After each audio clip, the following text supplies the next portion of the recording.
Welcome everybody. We have a COVID high rating, so we're wearing our masks to be safe. There you go. Welcome. We are looking live again. Yeah. Good old Salt Lake City, Utah. Weather's nice. Yes, it's beautiful here. And we're going to get a lot of visitors coming in, so we're excited. Yeah. Karla and myself, and we also have Nathan, and we'll bring him in. But Peggy's on, so thank you, Peggy, for coming. Diana, James, Karla, and so we'll get more strength coming in. So we are very excited for our second to last live event. It's kind of sad. Yes, we are. And we'll go ahead and bring Nathan. Nathan's right there. Hey, welcome. Thanks, everybody. Now, I'm glad to be joining. Mark, you mentioned there's some bittersweet about this. I mean, we do have today streaming all day, and then again Friday. It's been really fun. It's been a little bit of a challenge, to coordinate and have all this together, but we're super glad everybody here is joining us. Mark, I know there's a lot. I don't know if you can see, we've got several different people, Linda from Minnesota. We've got a lot of people coming in. Thank you. Welcome. Kansas, several other states that we have streaming in with us. So again, thank you everybody for joining. Mark and Karla, maybe start off here briefly with just some of your thoughts of how the event has come along and kind of what you're thinking about regarding today as well. Well, it's been very exciting. It's been some busy times, extremely busy. We're excited to have all of you be with us, and thank you for submitting your quilts. Thank you for signing up and joining us today. We are excited about the next two sections of the Fall Festival, so stay tuned, and we've got more prizes and lots more fun coming. Yeah, and okay, it's your turn. I'll just wait for the camera to come on me because I love the camera. So, yeah, it's over the last few weeks we've been doing this and getting the interaction from the customers. It's going to be, sad not to have some of these come up again and answer the questions. And but we'll do more of these, and it's been fun having all of the interactions and the giveaways. The giveaways has been probably one of the ones part of this these live videos that the customers have been really enjoying. So stay tuned, because like Karla mentioned, we have great stuff. Especially Karla's going to be on air a lot today without me, so you're going to see a lot of hers. So that's exciting. I'll go share a few things too from my side. It has been wonderful. It's been fantastic to be a part of this event. Again, thank you, everybody. We continue to have more coming in from the streaming. So we're going to encourage you, if you're just joining us, go ahead and share this with those around you, with your quilt guilds, with your friends. We have a fantastic day today, loaded with quite a few things. And so we're really excited about all that's going on. We know that we're going to share with you a few key things. Karla, I know, Karla, you're going to be able to share with us a little bit about some of your story with quilting, right? So we're going to start off with a trunk show from Karla. No award-winning quilts, but a lot of fun. I love quilting, and I hope that passion you can tell. Yeah, I'm excited to see what we've got there. We also have an interview that we've done with Luella Hall, who's had a great chance to donate a lot of quilts, and we're going to hear from her briefly and some of her story. We're going to come back and we're going to talk about an amazing cutting system. Mark, I know that you have shown this over several years to help people understand that there are simplicities in cutting. What can people look forward to and to see during that hour? They're going to be able to see how easy and safe cutting can really be with the right tools. And so we have, the correct tools, the right tools for them to be able to cut straight, Karla, right? And Nathan, we'll be able to show probably the most unique system that they've probably never really seen when it comes to cutting straight and making sure that the ruler stays, the cutting mat stays, your wrist is in alignment. So the TrueCut product has been very exciting as it's been demonstrating, because I'll tell you, Nathan and Karla, when you demonstrate it, they look at it like it's magic. Right. And their eyes get big. And so that's one I've noticed over the years. Yeah. Yeah, with that, I would agree, Mark. I had a chance as well to introduce this type of product line to several individuals. No, they've loved it. A lot of people might say, well, do I need another cutter? Wait and find out. You might just need one. So we're excited to share that. After that, we're also going to move into part of our giveaway today. Again, we've been giving away several different things, and I'm going to show you several of those items that we've had a chance to give away, and then we're going to do a demonstration as part of this giveaway based on what's going on next week. And I'll show you again how you can enter to win, and we can look at some of those other details here in a minute. As we continue on the day, we're going to be seeing a little more from Leah Day later on today as she finishes one of her quilt along in part number 3 as part of that. We'll do a few other giveaways live for those that are joining with us later on. And then we also have a class here towards the end from Lizzie Allen, who is one of our international ambassadors. And it's going to be a great time to be able to hear a little bit more from her as well, doing a wedding ring bed runner. And then last, Grace Company, I don't know if you know, we started in hand quilting years and years and years ago. And through some transitions and through the cost of some other things, it's become a much smaller part of our business. And we left that for a short period of time. And we have an introduction towards the end of today with a hand quilting professional, Dee Dee McElroy, Deidre, and she's going to demonstrate a new hand quilting hoop and then just talk a little bit about some ins and outs of hand quilting. So it's a fully loaded day. What I'd like to do is I'm just going to go ahead now, and I'm going to bring up on my screen here as Karla gets ready for part of the trunk show. What I'd like to do is we're going to go ahead and I'm going to walk through just some really quick things that pertain to today for those who are streaming and watching. And I want to talk about part of what the part of the giveaways and a few other things. So you can see my computer screen. I'm going to bring that up a little bit larger here next to me. We've had several people still ask and wonder, one, well, how do I register for one of the prizes or what's going on? Just so you know, up at the top on the right side, you'll notice that there's this big orange button that says enter to win. And then that's an easy way to do so. Now, also the Quilt Festival is still going on and you can vote for individuals. And if you look at this up at the top, there's the event schedule. And then to the right, it says Quilt Show and Tell. If you go to the Quilt Show and Tell, it does bring you in here where you can still submit. I'm going to recommend that you still do because we're still going to wait until Friday to draw and select the winners of these areas. Now, some of those, again, it is customer choices, and so you can go on and vote and help your friend win if they by chance submitted a quilt. If you have, again, share that with others, and you'll see that there's a $100 first prize, $50 second prize, $25 third prize, and then we also have a big cash giveaway. So anybody who enters their quilt has a chance to win that. We also have an additional award we added that we'll also look at giving away on Friday of this week as well, called the Founders Award. And it was an idea brought up by Karla with the owner's wife, and we gave her a chance to look through some quilts, and she's going to be doing so, and she'll choose her selected one. So we'll announce that winner also on Friday. But again, the gallery is a fun place to go. Last week, you might have missed this. If so, maybe keep with us. We did a little trick or treat, a little treasure hunt in these quilts. And so when you came in, and just so you know, you can come in and still view this. I'm going to recommend, if you have not, spend some time. There's some amazing quilts. And then in here, you will be able to notice that down underneath the name to the right, you can click this in order to vote for it. If you're inside the quilt, as we go inside of that quilt, you'll notice that there's a big vote button up top. And then also you can share this on Facebook, you can email it, or you can take a copy or a link of this and then, hey, send a little text message to a friend, encourage them to come into your quilt and vote for you as well. So again, we're encouraging everybody to share that quilt and your story with everyone. We'll probably take a couple minutes today and look through some of those briefly, but we do have a full schedule. So we're excited about what that schedule is. And again, just wanted to show everybody how fun that is. Last, kind of coming to a couple last things, is there's been a lot of prize giveaways. We've had several winners over the past few weeks as we've done this.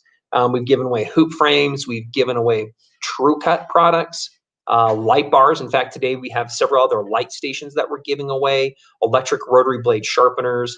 The big one, though, again, if you have not registered to win, this will be selected on Friday, and we will draw and select this name, and they'll be drawn live on the 6th during our presentation. And this is a full quilting system. And I'm going to kind of share this with you two ways. One, is if you're wanting to start a business, this is a great way. This is a kind of a studio in a box. It's the machine, it's the frame, it's a light bar, it's the automated system. So our Quilters Creative Touch Professional version of that system, a wonderful value. So it's a great thing and a great opportunity to have your name in there. Again, up at the top of the screen, you can just hit the enter to win anywhere on the site, which makes it easy. Last and foremost, and I know this is kind of a little bit of the boring, but I'm just going to quickly review this.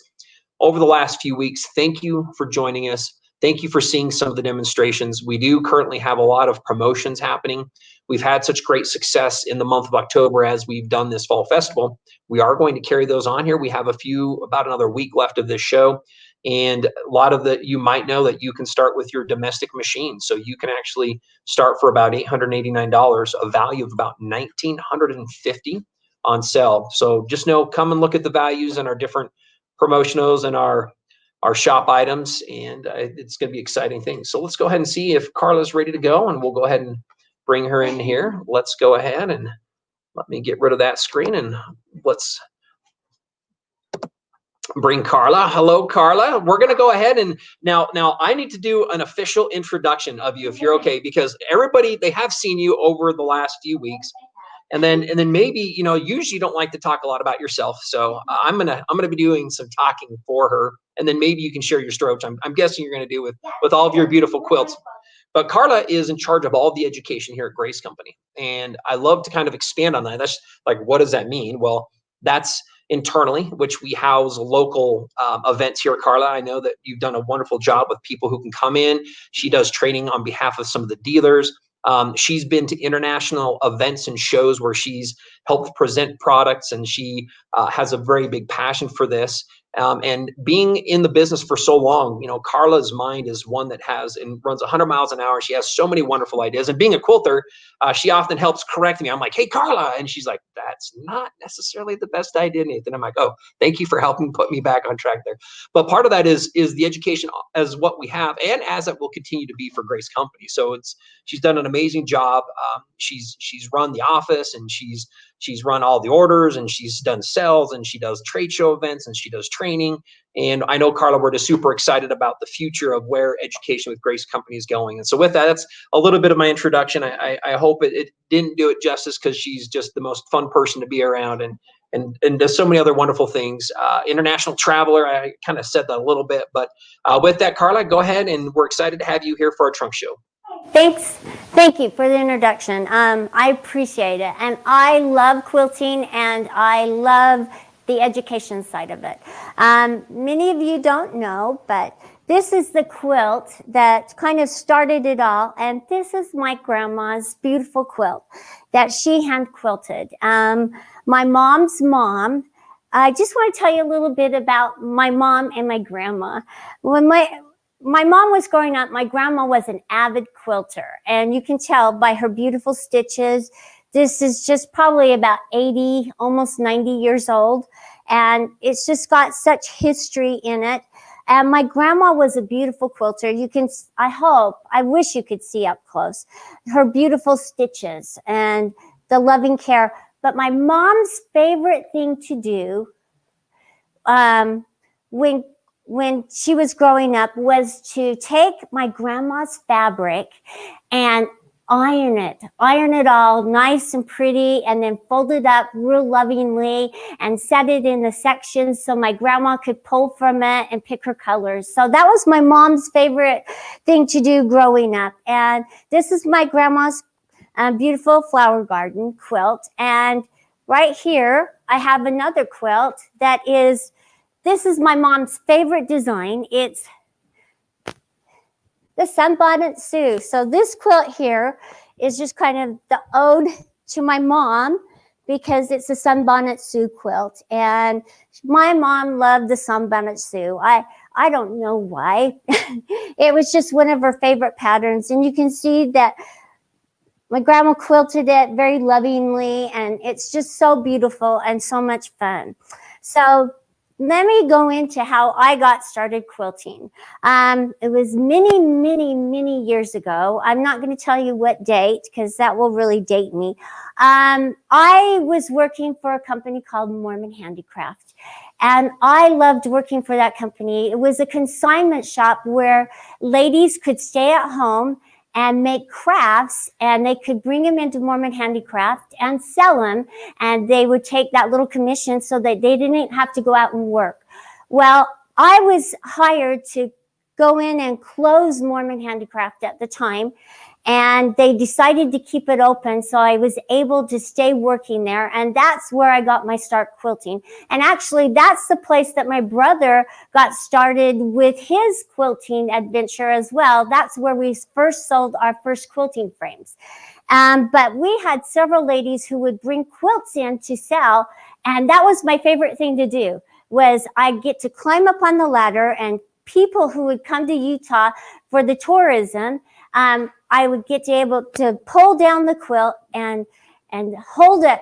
I would stand on that ladder and I'd hold the quilts up, and they'd decide which quilt that they wanted to buy and take home as their souvenir. So that was one of my favorite things to do. And there were ladies there who were teaching quilting, and I just started, picking up from the classes.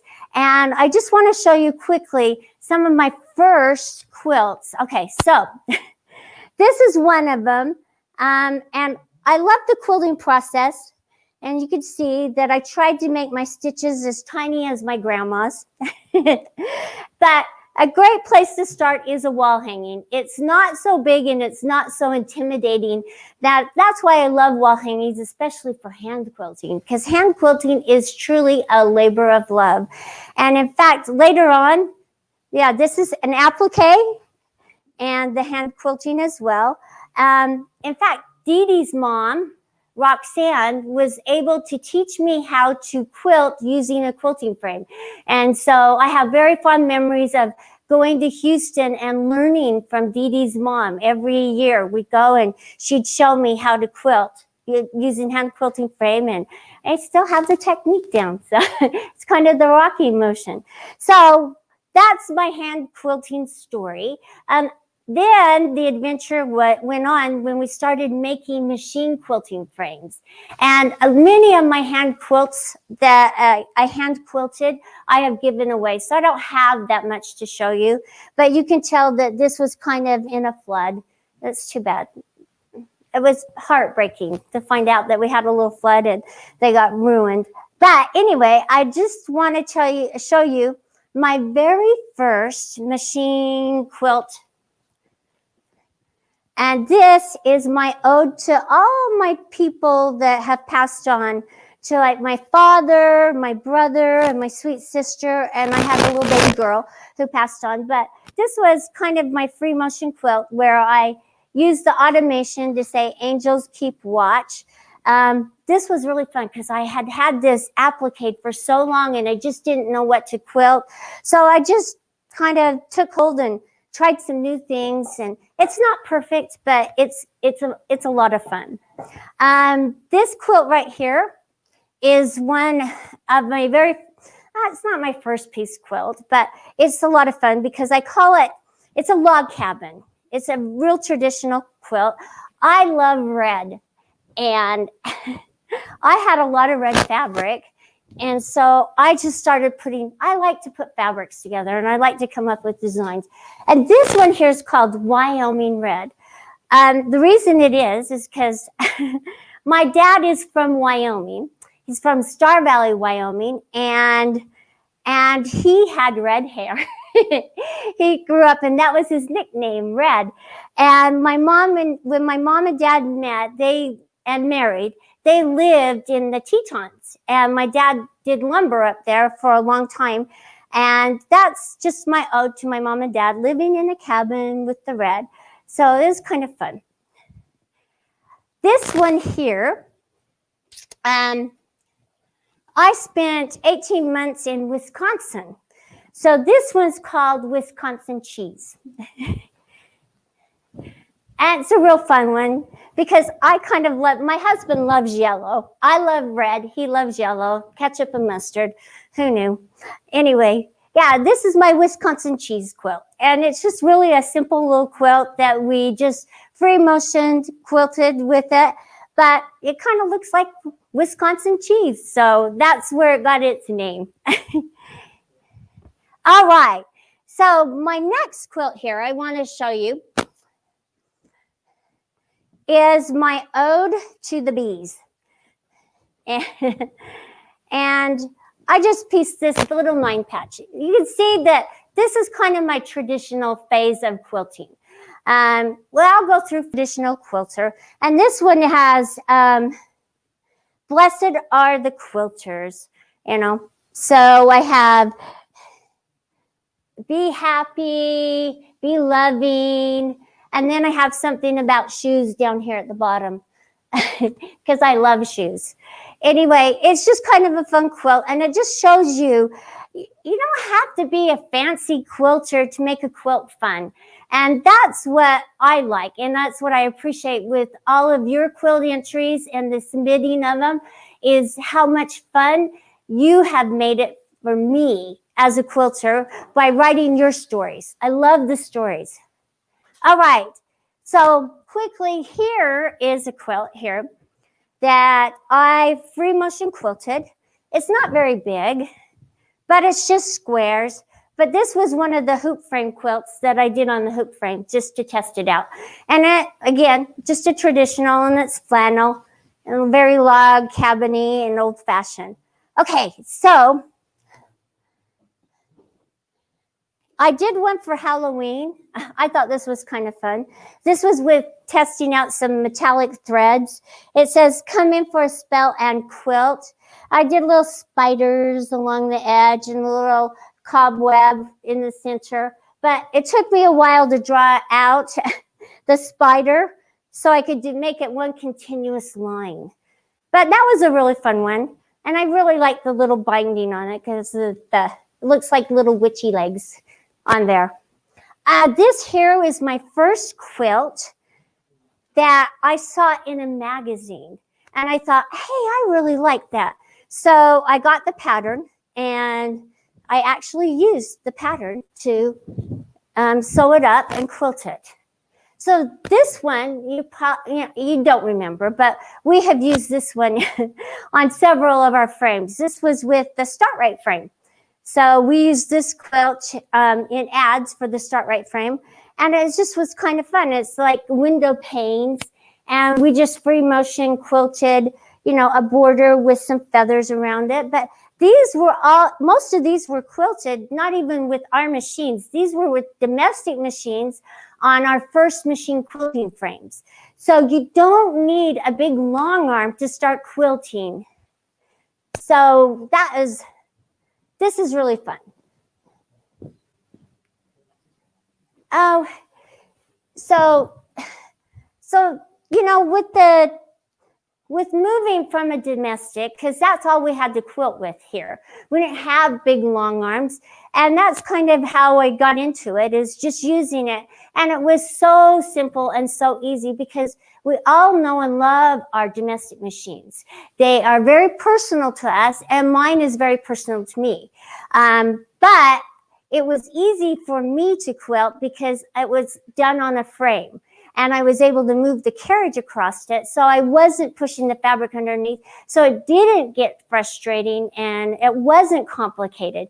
And it was easy to transition from, just transition to quilting with a machine from hand quilting. And actually, it's much easier, I think. But like I said, hand quilting is a labor of love. Now, this quilt here is kind of fun. We just did a stipple on it. This was the first quilt that I ever quilted from a quilt kit. I saw this kit and I thought, oh, that's really cute. And so it's just the stars going up and down, but it's a flag. And it's just really a fun little quilt. And all it is stippled all the way across. Just nice, easy stipple. And then this was hanging up in Jaron's office for a while. That was really fun because he likes baseball. So he's kind of an all-American guy.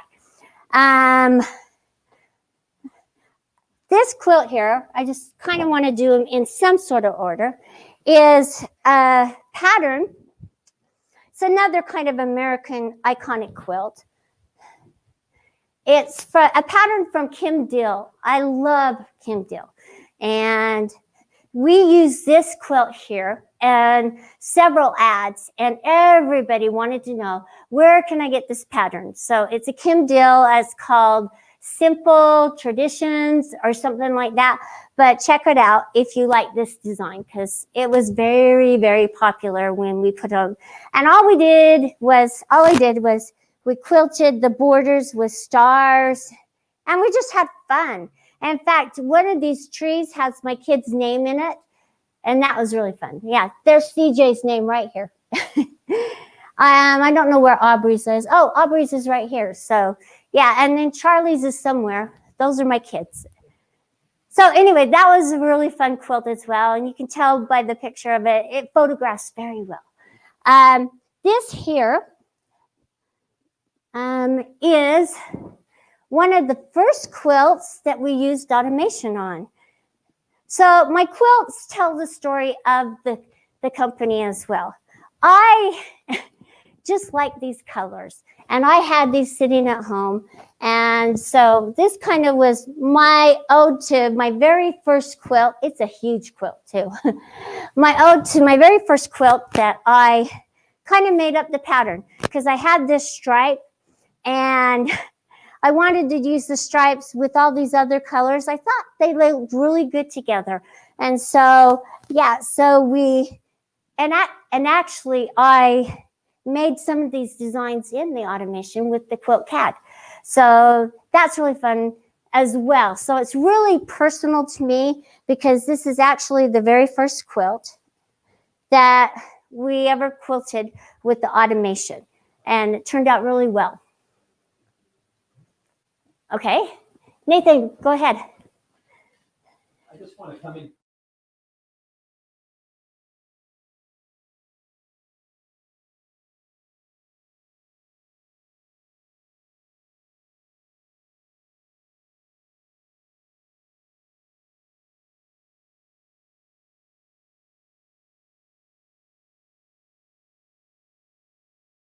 Hard. No, they're pretty easy. I just wanted to came up really quick.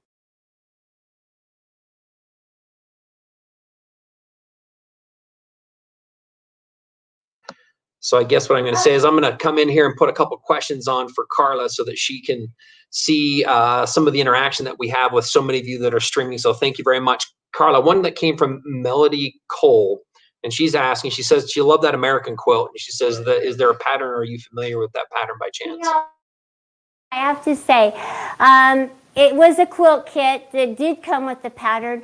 Let me go back and look, and if there's some, let's keep that question out, and I'll see what I can find, because I'm sure it's out there somewhere, and we'll be able to find it. So write that down, and we'll do I'll do my homework. You don't realize, though, I have books, and patterns, and maybe you do. Maybe you're just like me, and you're a collector of all things quilts and everything that you love. Okay, so here's my, I wanted to jump in and say I am published a little small quilt block. When I was working at Mormon Handicraft, they had not really a contest, but they were handing out little kits for a sampler quilt of Utah, and I was able to make one of the blocks that was accepted for the quilt, and it's called the Utah Sampler Quilt. And here it is. I think they took a picture and put it online, but it's called the Utah Sampler Quilt, and it's actually a book that you can maybe find if you're even interested. But it was really fun, because all these blocks are really fun and different. See, this is the Utah Salt Flats right here. You can see there's one that's about the Golden Spike. And then there's my real simple little one. It's called Eagle Gate. But this was my block that I did, and my representation of the Eagle Gate here in Utah. So it was just kind of fun, and from the little things, great things come about, and that's my only publication, but that's my ode to being published. So anyway, that was really fun. This here is, you know, I like quirky, funky little quilts. So this is a pineapple quilt that I had leftovers from. And you can see I liked piece backings. This is an automation and free motion. I just free motion quilted the pineapple, but you can see it's a big old pineapple. Well, the automation's on the border here. If you can come in close, it's kind of a little pineapple design. And then all three borders have the automation, and then I free motioned the center of it right here. So that was really fun and different. And you know, it doesn't have the binding on it yet because I'm having a hard time finding a binding I like. Just like you quilters have written, you're just waiting for that right fabric to come along, and that's what I'm waiting for on my pineapple here. Now, here's my little pineapple quilt. Then this one I also free motion quilted all the way around, my border and everything. It's kind of fun. This is the one that we used on the Q-Zone hoop frame and got very popular. And yes, I have an upside down pineapple because that's just me. I like to add a little personality into the quilts.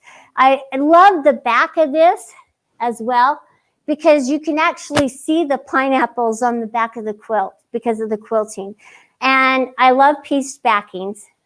So that's kind of my homage. I love to make them fun and different, and I like to add my own little twist to whatever I quilt. Now this quilt here, it took me a while to figure out how I wanted to quilt it. But this is all free motion quilted, but it's just simple little loops. It's not really complicated at all.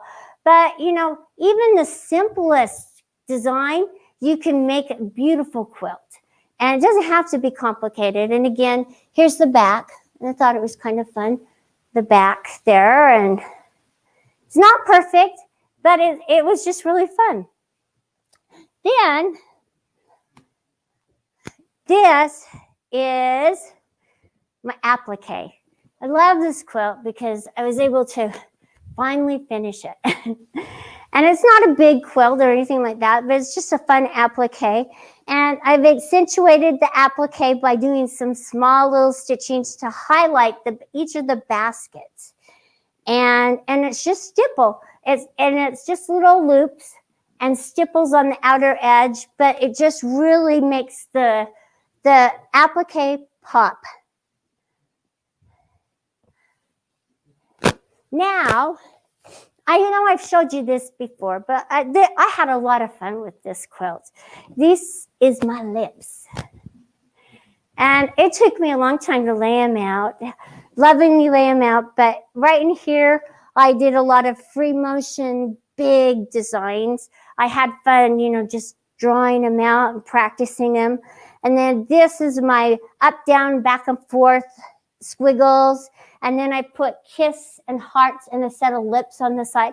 So I just really try to have a lot of fun when I'm quilting because it gets boring if you don't. If you don't add something in to make it fun. And then I did my little exos right here on the exos.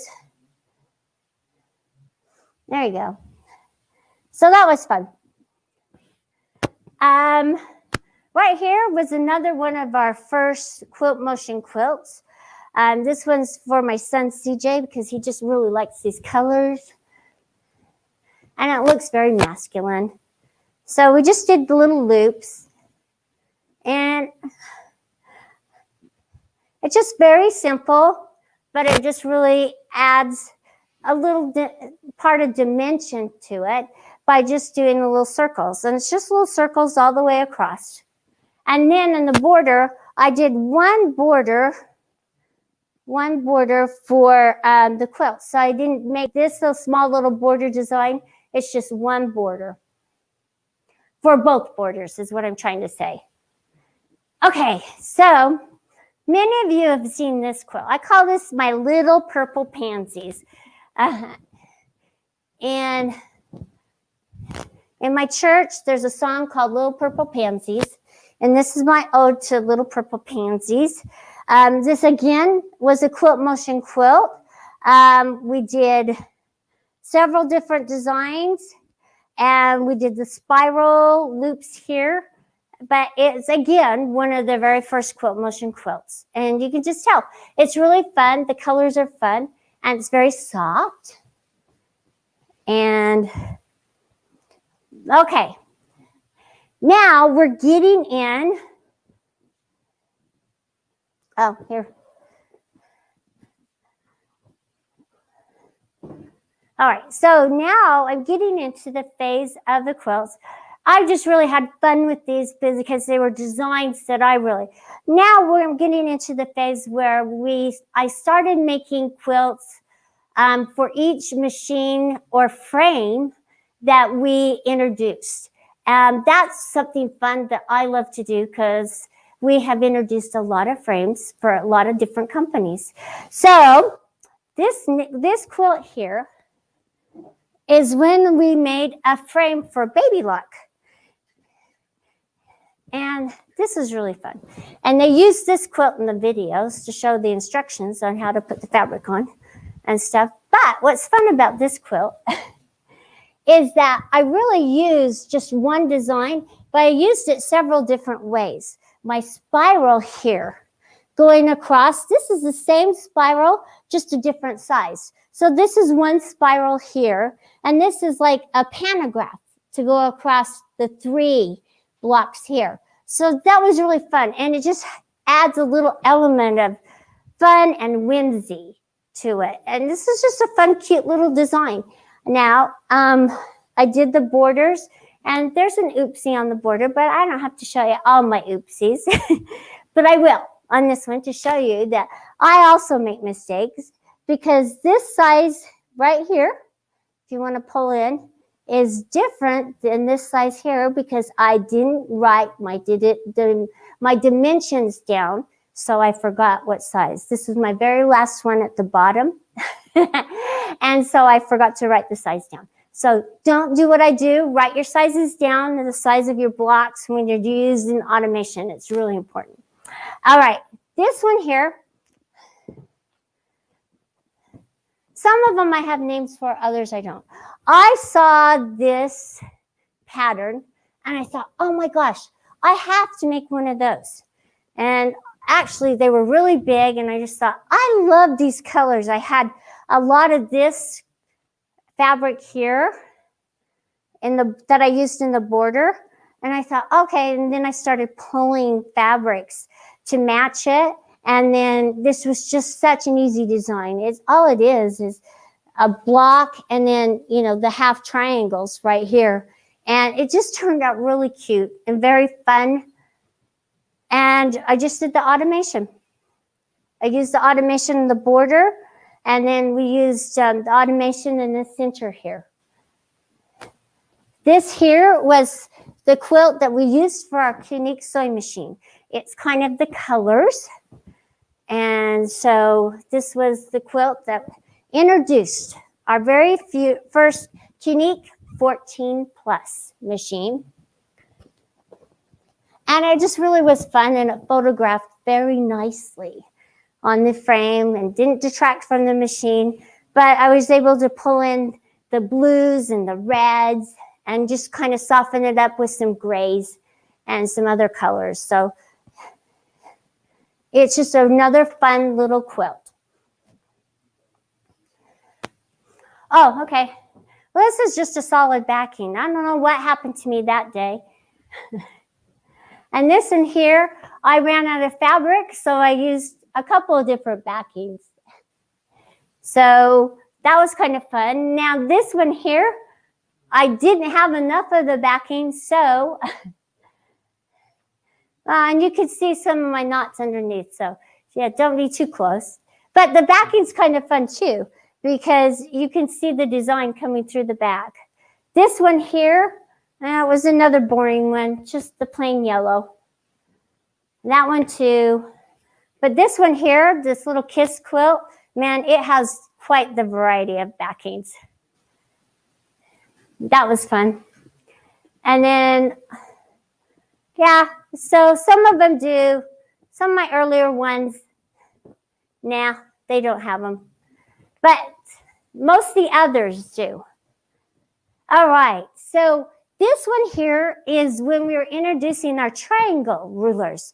And I thought, oh God, what kind of a quilt could I do that would be different from all others? So this is fun. It has the bright colors, and I just made a star, and I used our 60-degree triangle, but it's a star.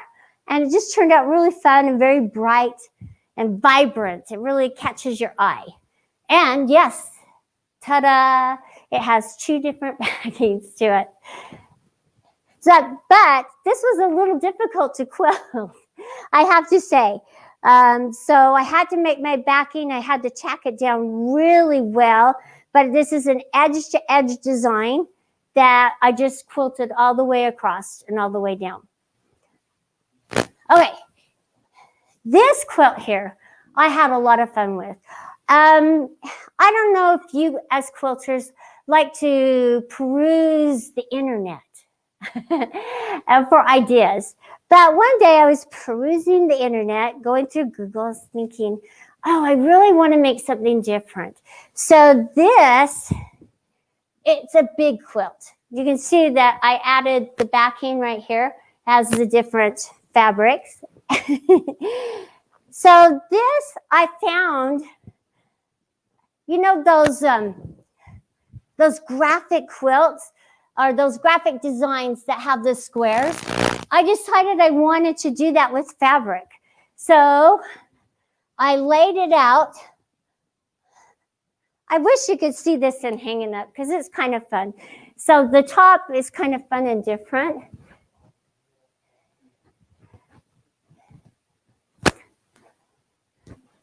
There you go. That's my square, so square.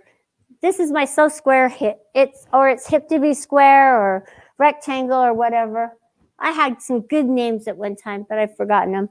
But anyway, I just took my scraps. I cut them out in different widths, and I glued all of these on with tacky glue. And so this side over here, that goes down, and this side comes up. So this was really fun. It took me a long time to lay this out. I think my family was ready to kick me out of the house to find my own room. But it's turned out really fun. This is a very fun, different quilt. Kind of stepping out of my wheelhouse of traditional. This challenged me, and it was a good challenge.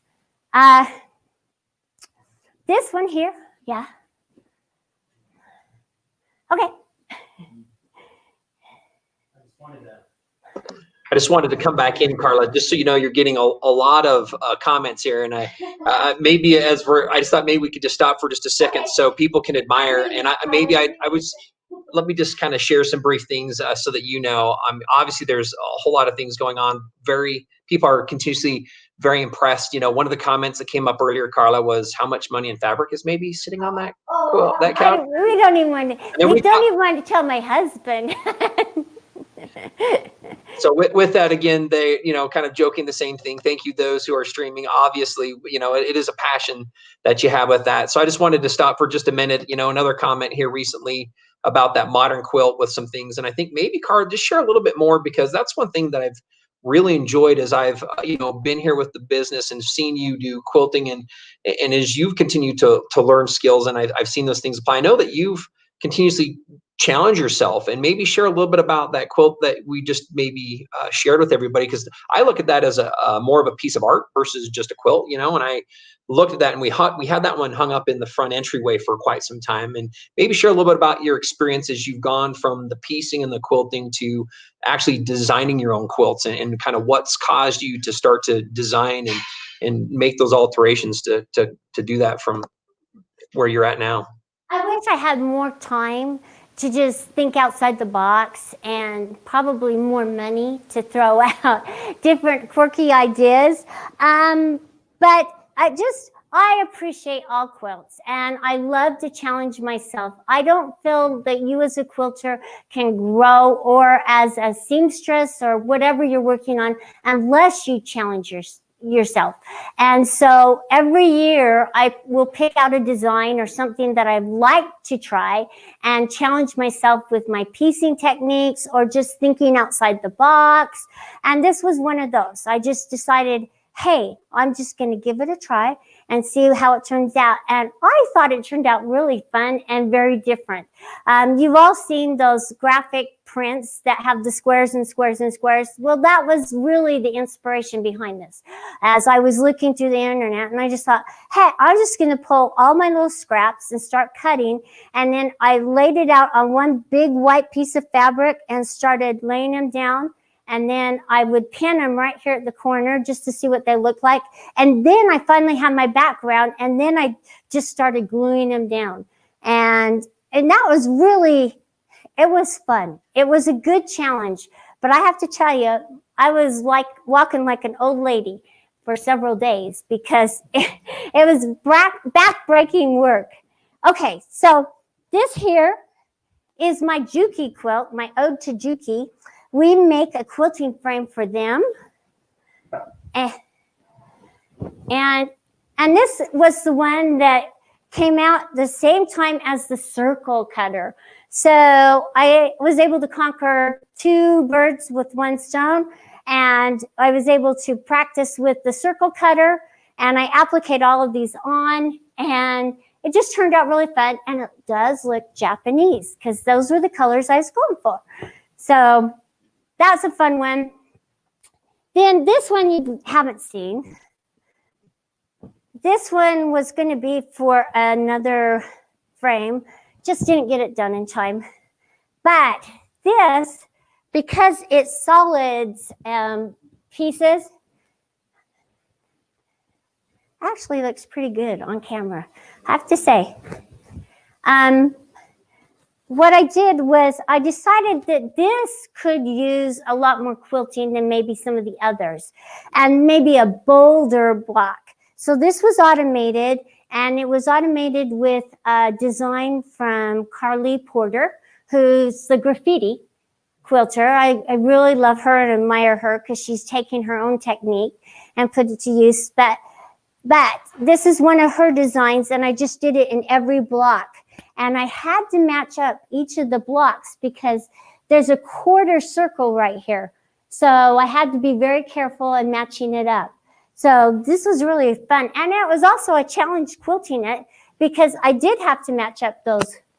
And no, it has the binding on. It's just not finished yet. This here, okay.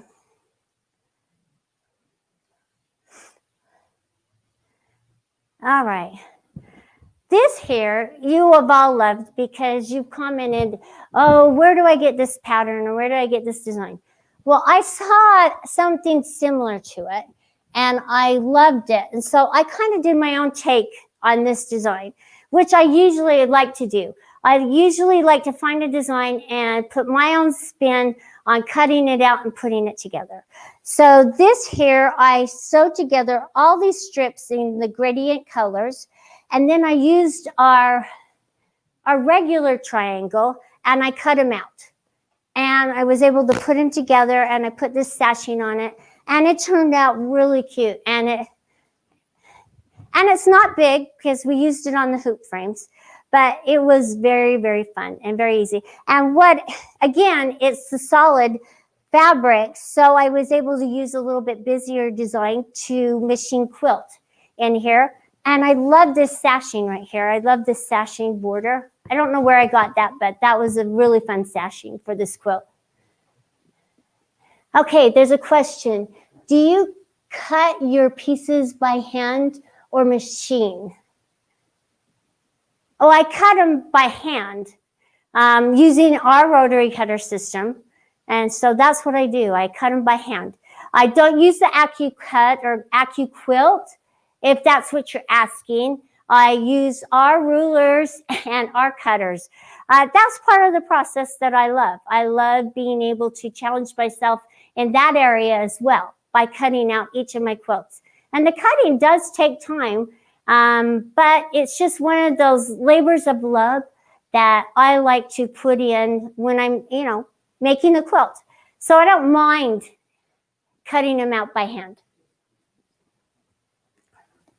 Well, thank you for your comments. I appreciate it. No, they're not perfect looking. Somebody asked if they're perfect. Nah, they're not. But this quilt here was really fun because I took this out of a book. And I actually did follow the colors. And when we were at the QuiltCon, actually the lady who wrote the book came up and she said, "Is that my quilt?" And I said, "Yes." And I can't remember her name for the life of me right now. But it was very fun that she recognized it. And she was so excited.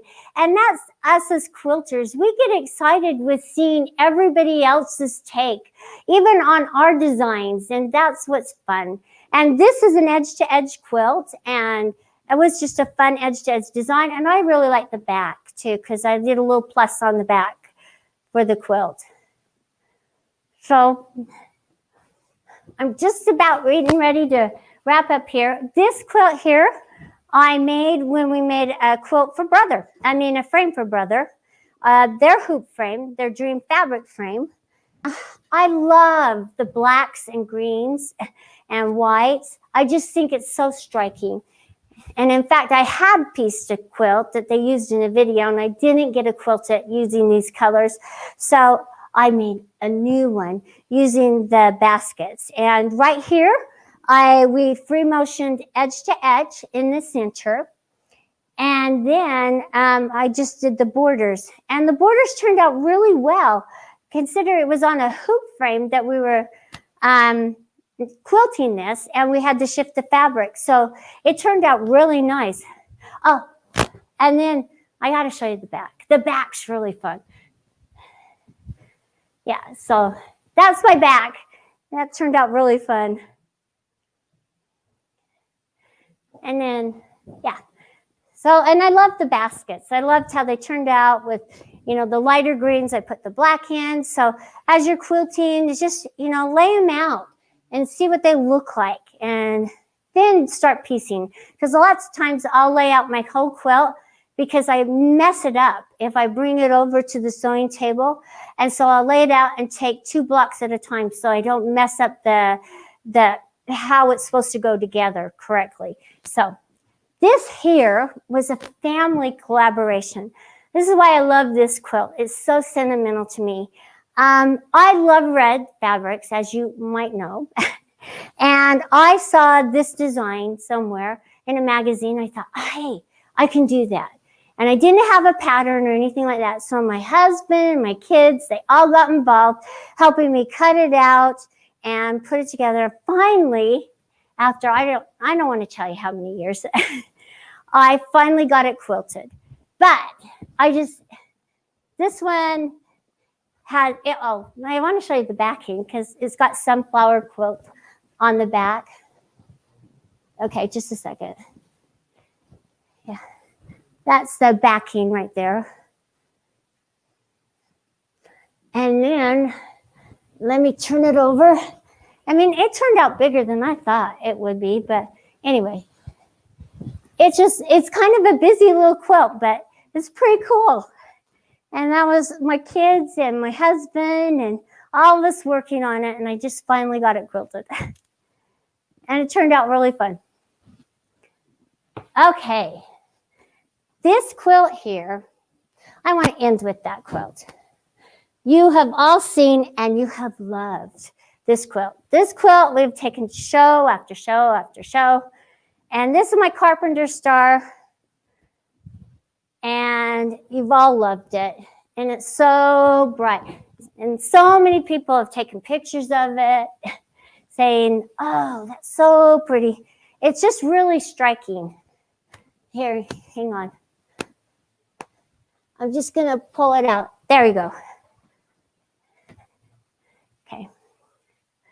Yeah, so this one was a really fun one, and you all have loved it. The quilting on it and everything, I did not quilt this one. It was quilted by somebody else. But it's just a really pretty, easy quilt. And man, This quilt was so easy. I took the fabrics home and I had it cut and sewn in one night. So this is a really easy pattern to start out with. So if you want an easy quilt, all right, we're getting to finally to the grand finale here. This quilt here, talk about quilts that grow. This one just grew and grew and grew. I'm not even sure which direction. Oh, here we go. So anyway, this is my quilt I did for our finesse threads. I thought, oh God, and it needed to be a big quilt, but it was very easy to do. And I finally got it quilted, and okay. And I didn't use, sorry, there's a thread going around, but yeah, the backing on it's really fun.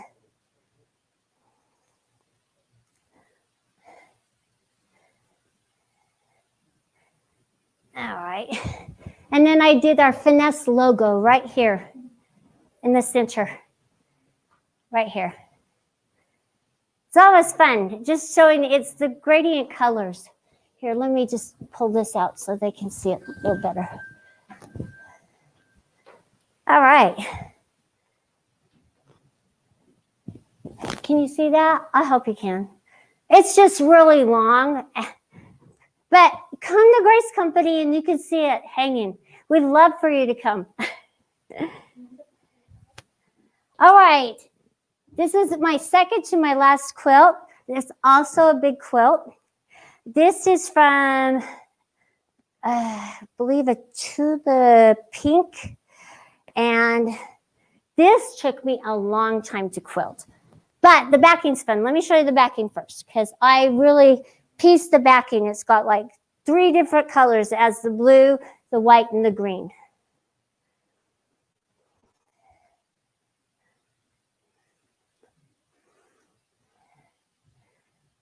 All right. And I want you to be able to see it because it's really fun. This one's been hanging up in our showroom. Oh, I'm sorry. It's a big quilt. All right, let me get it out here. Okay, we're getting there. There we go. This is a really pretty quilt. Very striking. There. Yeah, so this one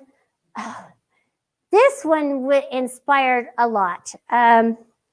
Inspired Brad, who makes the automation, to come up with the box, the diamond box, and the hexagon shapes. The colors, I worked really a long time on putting the colors together on this. In fact, one lady said, oh, how did you use the old grandmother's fabrics in with such a modern quilt? Because some of these are old-fashioned. So get out your scraps. That's all I'm trying to say is pull out your scraps and yes, I used my stash, but I used my stash and then some. It's always a good excuse to use some of your stash, but you know, you're not going to find every color you need sometimes. And so it was a good excuse to go out and build on my stash as well. So it was just really fun. And I put the little blocks here in the corner. They just added another element in it. And I put the little circles here and I broke this up. And so with this little design, each block was quilted one at a time on this. And that's why it took me so long. I would quilt this block and it just wasn't an edge-to-edge design. This was one block at a time where I would go around it. I would make sure it was centered and then I quilted it. So it was quilted and it took a while, but it was so worth it. I really love this quilt. Now, this is my grand finale quilt. This one is very sentimental because it's our 30th anniversary quilt. And I hope you know by now how much I love my mom and how much I appreciate her, because she instilled so many wonderful values to me, in me. She instilled the value of work and doing the best that you can. And then she instilled, if you don't like it, unpick it, because you're not going to live with it. So just little things like that. And this is hanging up in our front entry, and it's an ode to the company. And it took me a long time to figure out this design and what I wanted to do. I knew I wanted to do a sampler quilt of some sort. I knew I wanted it to be a black background, but I wasn't quite sure what blocks, and I had a gazillion blocks. And the funny thing is that as I was walking around the house, I'd have fabrics stuck to me all over the place. I think I brought extras to work. And then when I get in and out of bed, because it took me so long to figure it out, there were little pieces of fabric all over the place. But this is my sweet mom right here. And I always like to tell her, hello, Mom. I love you in the morning when I come in. And then when I leave, I just turn around and there she is watching over the company. This was just Wonder Under, and I cut out each of these words. They're not even applique. They're just using the Wonder Under. But each of these blocks are using our automation. And then there's some free motion. So I just did some stipple around this area here to highlight the Grace company. And I have the TrueCut down there, Unique, our quilting frames and accessories. It's just a fun quilt that I was able to use to flip different designs going different directions. And then I just quilted a border. But it's just a really fun quilt. I really love this quilt.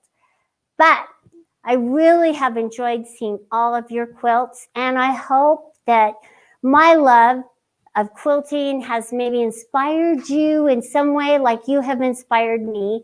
I appreciate quilting and what it has done for me in my life. I appreciate the Grace Company for giving me a job and working in a place that I love, and being able to fulfill my passion for quilting. That's been a great opportunity, and just thank you for joining me today. I really appreciate it. And if you have any questions, let me know. I would love to talk to you about any of the quilts that you've seen. You can email me at any time. It's Karla with a K, Karla @graceframe.com. And I'd love to answer any questions that you have, let you know what's coming up with our classes, how you can do something. Give me a call or email. Give me an email. Thank you. All right, Karla, thank you so much. That was wonderful. I've been with you for many years, and you kind of don't realize, I mean, that's a wonderful journey. So thank you so much for sharing that journey. I know that was a journey started a long time ago, and it's been wonderful having you here with us. And thank you for taking the time. That's a lot of quilts, so I know getting them here was not necessarily an easy thing. So again, thank you so much. I know I'm just going to quickly bring up, and I wanted to share just several of the comments that other people are making as they're doing this. You know, obviously quilting is lovely. Back on the last quilt there, you know, how fun, what a great tribute. Just a lot of people, Karla, just very appreciative of you spending your time. Very amazed they understand and know the time and the dedication that it has taken, and the efforts that you've put into these quilts. So again, just Karla, again, thank you very much for spending the time with us. And we're really appreciative of your efforts with that. So thank you. And we'll bring Karla back here a little bit later as well, but I'm going to go ahead and move into a couple of things as we move into our 12 o'clock hour. We're really excited, and I'm going to go ahead and bring up on my screen here really quick for everybody so you can see a little bit, so I can introduce part of what we have here for the next about a little over a half hour or so. And we have the great opportunity to listen and hear a little bit from Luella Hall. And part of what this one is building confidence in refugee children through the gift of quilts. And she's had a pretty amazing experience. It started out with her as a young child, when one of the most important things, and again, I don't want to spoil all this, when she was given a quilt and what that did for her in her life, and then what this is also doing for those that now are coming in contact with her through the gift of a quilt from her. And so we're really excited. We're going to be able to, as we kind of read through some details, it says, get your box of tissues out, wrap yourselves in your favorite quilt and get ready for the big, big dose of love that's going to come from Luella. And it comes through. And again, we've been very appreciative of being able to hear her story and what that is. With that, we're going to go ahead, and I'm excited to bring up her information here to put this on. And if we can go ahead and get that started, we'll see a little bit more and hear a little bit more from Luella.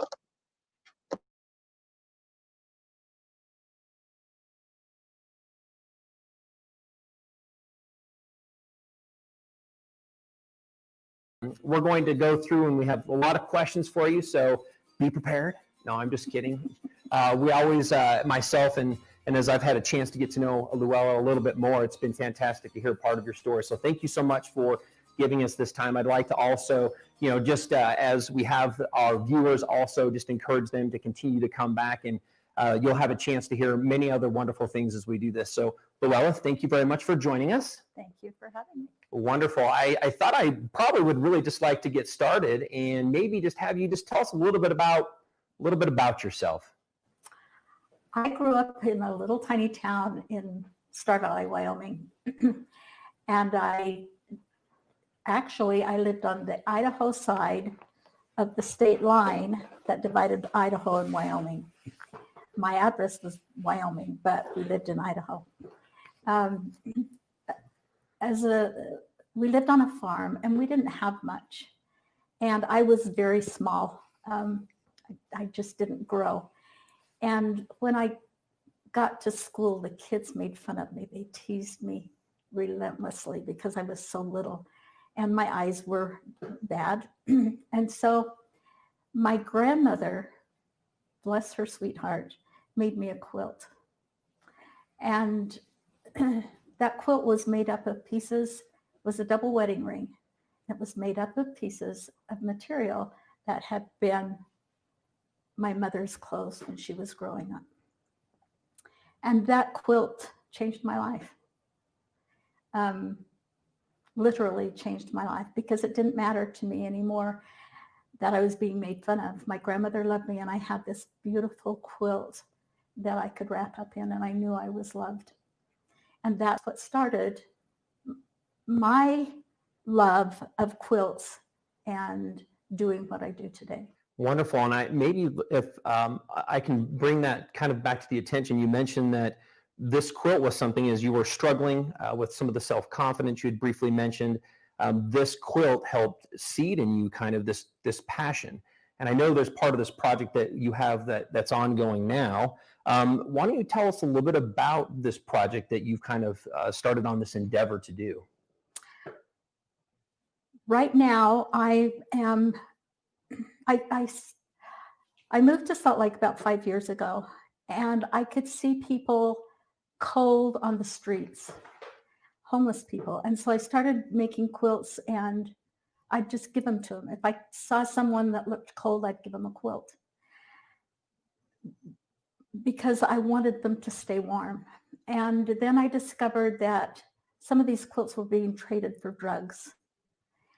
And so I felt that I needed to change my efforts to some place that really needed them and that they would use them the way they were supposed to. So I discovered that West High School here in Salt Lake has a large international student population, refugee student population. And I called the advisor there and asked if I could make quilts for them. And the quilts that I make are pieced. They're not just thrown together. They're nice, warm, colorful quilts. And with each one of them that I give to the school, I put a note with it. I name the quilt and I put a note with it and say why I named it that and what I hope it will do for them. Because I want these quilts to keep somebody warm when they're struggling like I struggled when I was a child. That's pretty amazing. I know there's been a lot going into this. Maybe just briefly, how long have you been working in providing quilts in this way? I started years ago, actually. I was a school teacher, and even before I started teaching school, I was a single mother, and I could see kids in my children's school that were struggling with self-esteem, struggling with school, just so many things that kids struggle with. And I felt like maybe a quilt for them would do what my grandmother's quilt did for me. And that's when I started. Then in my classroom, when I could see somebody who maybe was being bullied or who was struggling academically, if I could anonymously give them a quilt, it changed their whole attitude. They became better students. They interacted with other people better. It was almost like a miracle. Do you remember the first time you gave one of those quilts anonymously to one of those children when you kind of had this come to your mind, and what ended up happening, or what you think might have been part of the result of that? There's one student that I gave a quilt to, a young man. He struggled. He really struggled. And he never knew who this quilt came from, but it was hung in a restaurant in New York.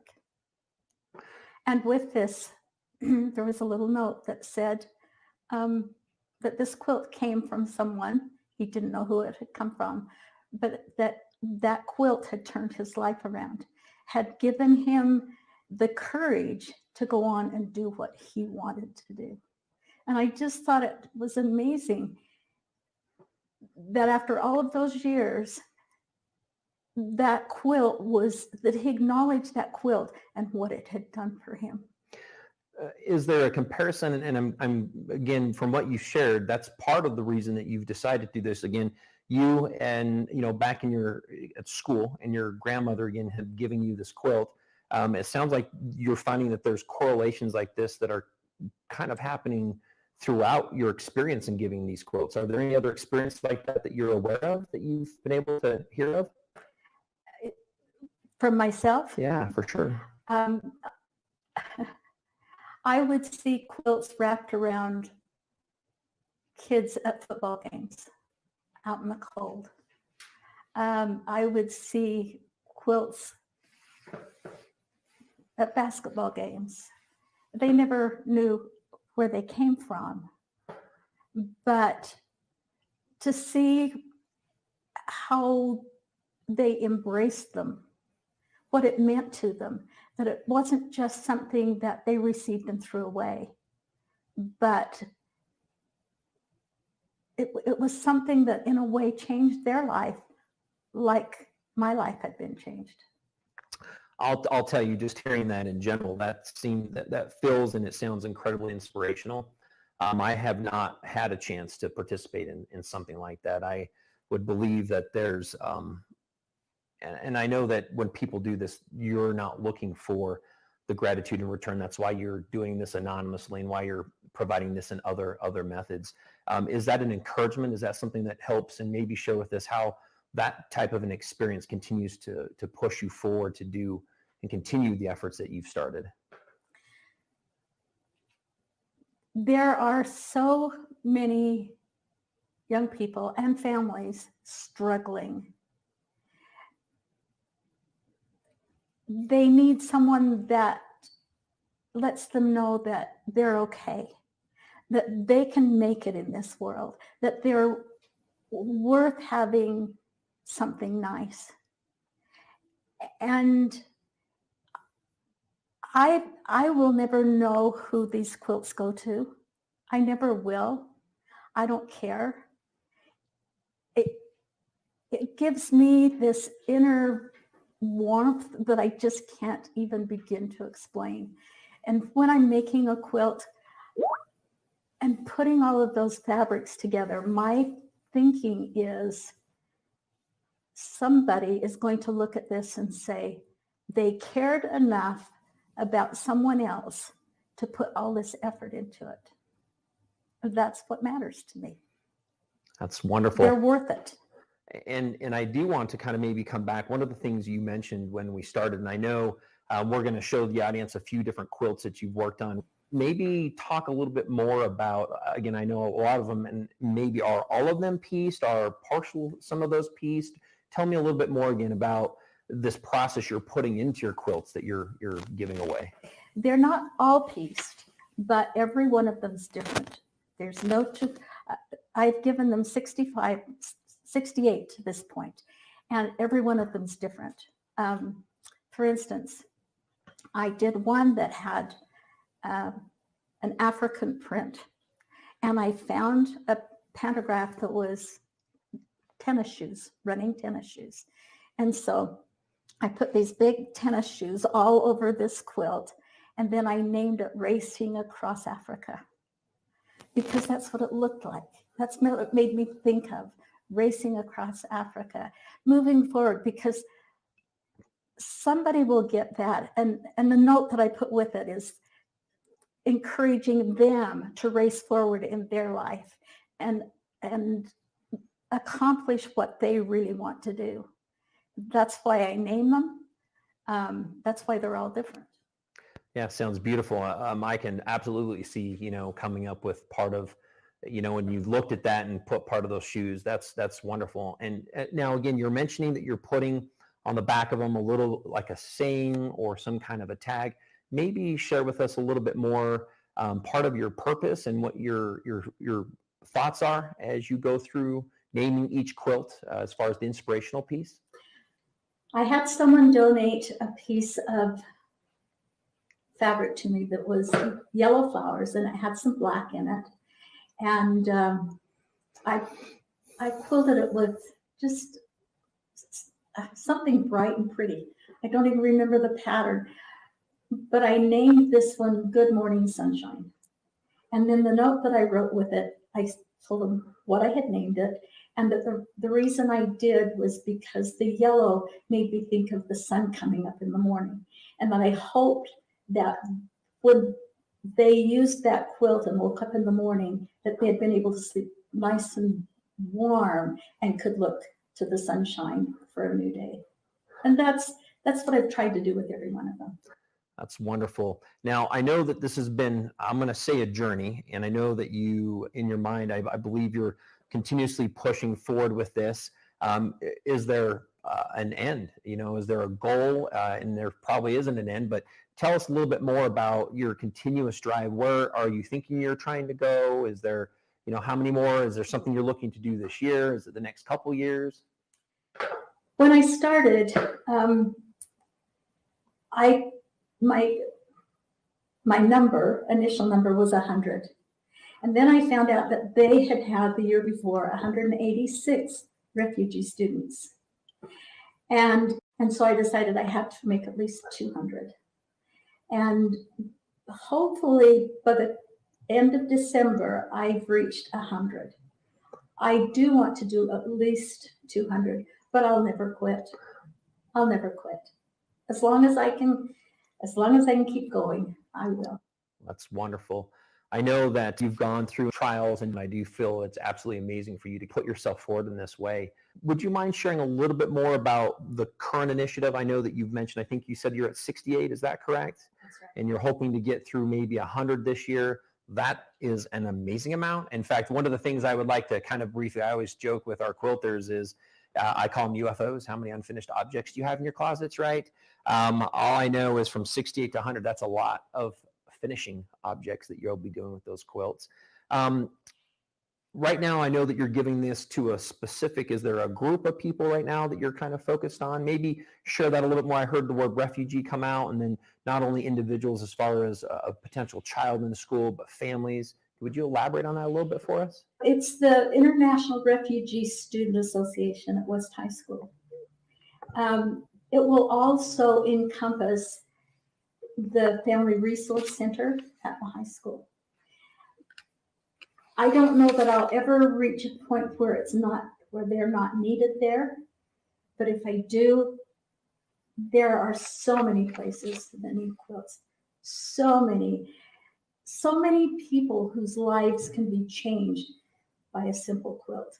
Another thing that's kind of interesting though, I've done a lot of quilts and given to different people and challenged them to find a name of a family member to go with each piece in that quilt. And that's been a really fun thing to do as well. Maybe explain that a little bit more. I do genealogy. Okay. Everybody has lots of people in their families Right. that we don't know about.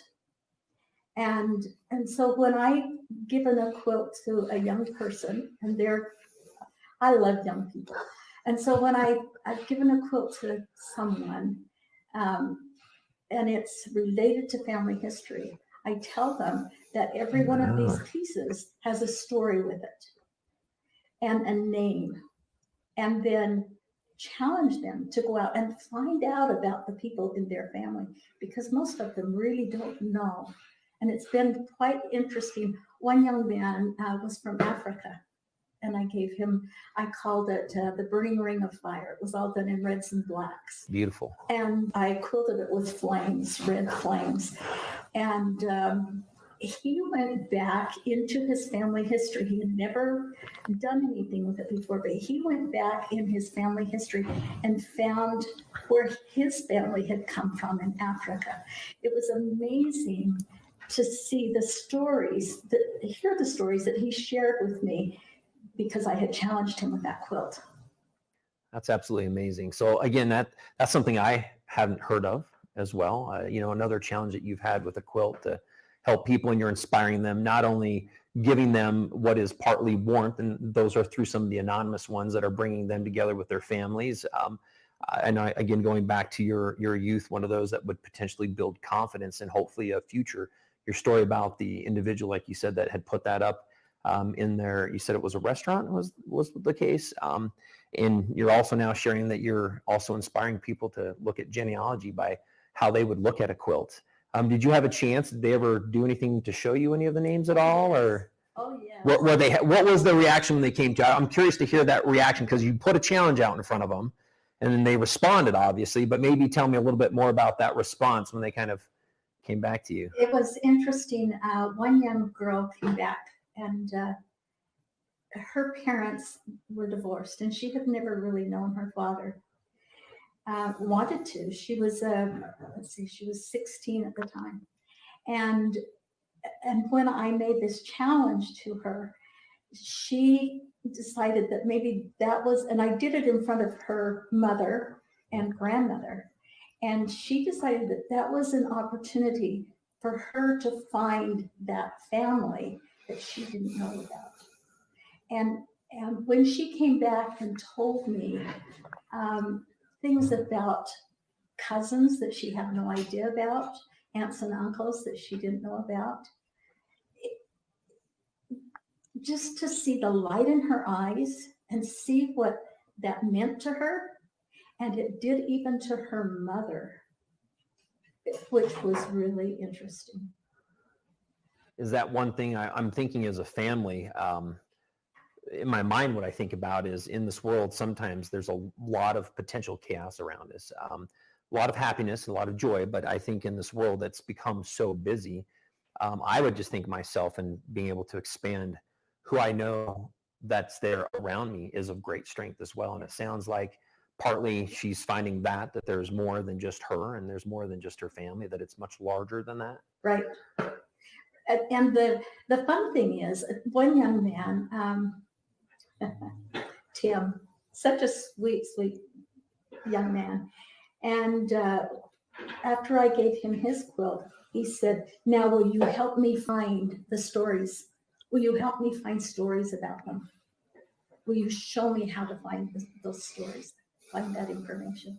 Which I thought was, because he was on his own. Yeah. And I just, how exciting, you know? Because then not only do I get to see the joy of them with this quilt, but then I get to see the joy of them finding out about maybe a third great grandfather, and that third great grandfather liked to do the same things that he does. That is pretty exciting. Yeah. I would go back to your very first piece. You know, you talked about, again, your grandmother providing this quilt, and to find out that if there was this grandchild that's continued this, I would believe that she would be just absolutely ecstatic to hear how much of a difference it makes, not only in a person's life, but if you think about this, in multiple of people's lives. So, That's right. that's wonderful to hear. Let me ask this question. Has there been anything unexpected or a surprise that you've seen, or what has been the most surprising piece of what we've been able to see as we've gone through this experience? How it brings families together, and it carries on. I look at the students that I taught, the experience of having that gift given to them, changing them academically, physically. I've seen physical changes with kids after they receive a quilt. I don't know if that answers your question. Yeah. It sounds like, you know, and having been a part of, and I would say anonymously in people's lives, and then also as knowing that there's been a gift, it sounds like there's been many surprising things. I'm not sure, when you started, did you know that it would go down this path this way? I did not. And, you know, and if you're continuing to move, I'm guessing there will be many more surprises that you'll continue to find out. It lets me personally see people in somewhat of a different light, because I see some of these kids, some of these people who have been angry, they hate the world, everything is hopeless, worthless. And then they start to think, oh, somebody did this for me, I'm going to do something for somebody else. That's been a fun thing to watch. I don't know that I've seen anybody do that with quilts. I don't know that I've had a lot of my students make quilts. Even in elementary school, we always tied a quilt as a class. We put our handprints on that quilt and we tied it, and we used it in the reading corner all year long. And then at the end of the year, there was a drawing. And somebody had a chance to win that quilt that's been used throughout the year. That's wonderful. And I believe that some of those are still being used, or they're being kept. Oh, absolutely. Outside of the one that your grandmother, have you received a quilt in any other way as a gift, or was that really the one that kind of set this whole thing in motion? And I only own one quilt because I've given them all away. That's fantastic. That's wonderful. That's an amazing, you have a very large heart. And obviously there's been some things throughout your life that have helped you be able to continue to move down and through this journey. You've kind of answered this in some ways, but I'm wondering if there's anything else you would like to add on how this project has changed you? It's made me happy. It's made me, it's let me know that you don't have to have a lot yourself to be able to share it with somebody else to change their life. You don't have to give an armload. Just give something that says love. I'm curious to know, you're doing this, I'm guessing, all on your own. Right. I'm guessing, acquiring and purchasing the fabrics. Are people donating? Do many others know of this cause that you're doing at all, or? Not a lot, especially not at first. I will tell you, I had a really interesting thing happen though, not terribly long ago. I had someone come to my door, and I live in a high-rise condo, and people wear face masks right now everywhere, and people don't go visiting. And she had never been to my home before, didn't know her really well, but she came to my home to visit. And my living room was full of quilts. That's before I had made a delivery. And she wanted to know what I was doing, and looked through the quilts, and we visited for a little while. And when she left, she said that she had received a refund check that morning for $2,000. And she had prayed that she'd know what to do with it. And she said, now I know what I will do with that $2,000. And she donated that to me. I was able to buy some quilt batting, some fabrics, so that I can keep going. I've used up, as I taught sewing for years, and I'm a fabric collector. I mean, I'm a seamstress, what can I say? But I've used up most of my fabric stash. And this donation from her, it really touched me, really, really touched me, that she could see this vision of helping others. And that even though she's 90, she just was turning 96, and she couldn't do it, but she could help someone else to do it. That's amazing. I do feel that, you know, things happen for a reason. People are in the right place, or people come to know one another, or are inspired to share with others. With that, I want to ask this question. It might be related to part of this, maybe not. What has been, or what is your biggest challenge in you continuously moving down this path to reach your goal? What would be the most difficult thing or the biggest challenge you have in front of you? Financial. I'm on a fixed income. And like I said, I've used most of my fabric stash. I have had a few people donate fabric to me. And I have to say, everything that has been donated, I have used in one way or another. But that's my biggest challenge, is it's not inexpensive. That's the truth. Unfortunately, a little bit of a sad thing. I would have told you 14 years ago, before I got into quilting, I didn't understand the time, the effort, and the expense and the cost that goes into putting a quilt together. I'll tell you, I have a much larger admiration for quilts these days. I've been the recipient of a couple quilts myself, very fortunately. One was from my wife's grandmother that was hand quilted, and I've received some from my mother-in-law.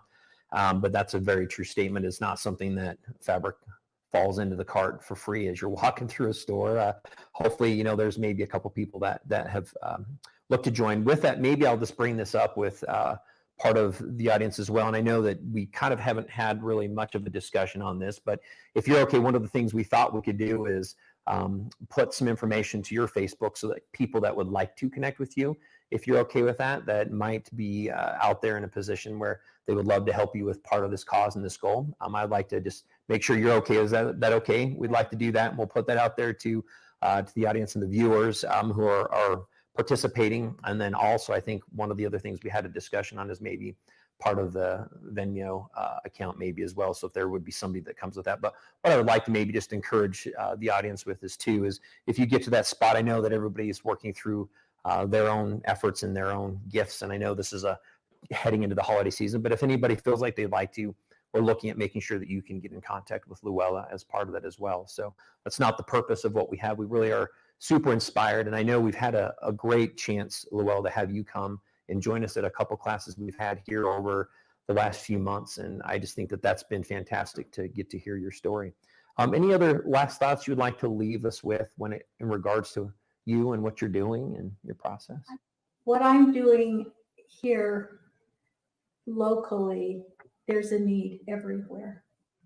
And I believe, especially right now, with everything that's going on, That's a great point. If you can make a quilt for someone in need, regardless of where it is or what kind it is, it doesn't have to be fancy. It doesn't have to be super expensive, but give, because you give that quilt, you get 100 times return in what it does for you. And I would say maybe that's the Luella Hall challenge, is what is the quilt that you can give here, especially during this time, that will impact somebody else's life, and not only probably for the immediate, but for an extended future in their life. They think that's a great thing to put out there. You're absolutely right. Amid the time that we're currently in, and I do think that this, I always like to talk about quilting, that it breaches and it breaks borders, not only in states, but in countries. Quilting, a lot of people, when I talk to them, are like, oh, that's great in Utah. I'm like, well, yeah, quilting's not just done in Utah, right? It's done throughout the entire world. And so I think that could be hopefully something that we would give to people around the world as part of that challenge, and looking at what they can do maybe to be a part of that cause, and lifting and moving somebody's life to a better place by giving them and presenting them with a quilt, a gift of a quilt. A quilt is a simple thing, but it can make all the difference in the world in the recipient. And I do believe that, and I appreciate your stories. I maybe would like to go back and kind of recount one of the opening things that your story started with. Here's this amazing story that we've been able to hear about a young girl, yourself, receiving this quilt, at a time where you were struggling with some self-confidence, and what that's done in order to grow into this amazing passion that has affected so many lives and will continue to affect so many lives. And with that, just again, thank you so much, Luella, for finding time to come down and spending a little time letting me ask you some of these questions, kind of putting you out in front of a lot of our viewers and our visitors with this fantastic fall festival. So thank you so much again for letting us participate and hear the wondrous things that you're able to do, and the lives that you've impacted. We really appreciate it. Thank you very much. Thank you. Wonderful. Thank you very much, everybody, for joining us. We would encourage you to continue to look for new upcoming information and some additional individuals that we have that are going to be participating with the fantastic fall festival. And from Nathan Erznosnik here at the Grace Company and Luella Hall, thank you very much, everybody, for joining and participating. We wish you a great holiday season as it comes upon us.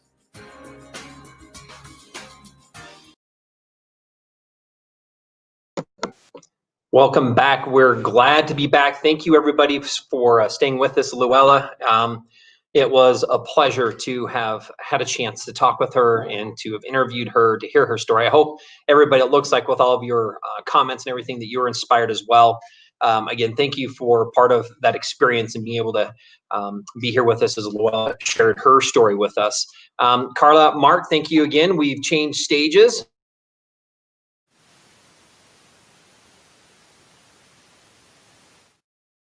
Oh, okay. So we're saying that they're saying they're ready for surgery, and we're looking at a couple things here with mics. I'm going to go ahead and share a little bit as an introduction into here where we're going. Right now, one of the exciting things about what we're going to be talking about here in this next hour is the TrueCut. We're going to talk a little bit about that story and how Grace Company, a company that started with hand quilting frames 35 years ago, we move into domestic frames and systems that allowed you to take your own domestic machine and convert those into quilting systems, hand quilting hoops, etc. And how we got into this interesting place where we are doing different type of cutting tools. And one of the challenges, I'll just kind of start with this as a preface. One of the things that was exciting and is exciting about our business is our owner came to us and he said, hey, I think we ought to look at finding some solutions to part of the cutting problem that exists out there. And with that being the case, we decided to get into it. And one of the big challenges we decided to take upon ourselves is not just find a solution by, hey, we're going to do what everybody else is doing, but we had to go look at each one of you and what you're doing and how you're cutting and why you're cutting. And then we had to define what's the biggest frustrations, what are some of the most difficult things that you're engaging with, and why, if that's the case, what is it that we can do in order to help solve part of those problems. And so really what we want to do is, please stay with us. This isn't just a piece to let you know about, hey, there's another rotary cutter, or hey, there's rulers, but really you're going to find that there's some amazing solutions that we have been able to create that reduce the stress in the body, that make cutting easier, safer, more accurate. And those are three key terms that we have, and that's why it's underneath the logo for TrueCut is easy, safe, and accurate. And we are excited to have Mark and Karla here to share a little bit more about part of that process on making the cutting easier, safer, and more accurate. Mark, maybe you and Karla can kind of just share a little bit again about the cutting systems that we're going to be talking about here the next little bit. Yeah, absolutely. So Nathan, we have a variety of rulers, cutters, sharpeners, mats, essentially the entire cutting line that you as a quilter know, right, Karla? It's what we have, but it's the features, the benefits of these tools that are unique. And you'll love them. If you haven't tried them, it's worth it because it will help you keep everything straight and more accurate so you're not wasting fabric. You're saving these and you're going to get the cuts. And our rulers and our cutters are just awesome. They're ergonomic. They're going to keep it so that you can continue cutting and doing what you love as a quilter for many years because it's ergonomic. Karla and Mark, really quick, I thought I would come back. You had shared your trunk tool with us this morning. Again, thank you. That was so much fun.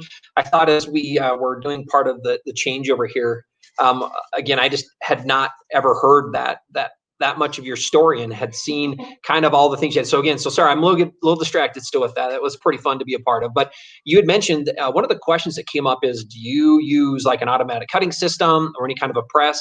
And you mentioned like, no, you cut all your fabric strips but with your own hand, correct?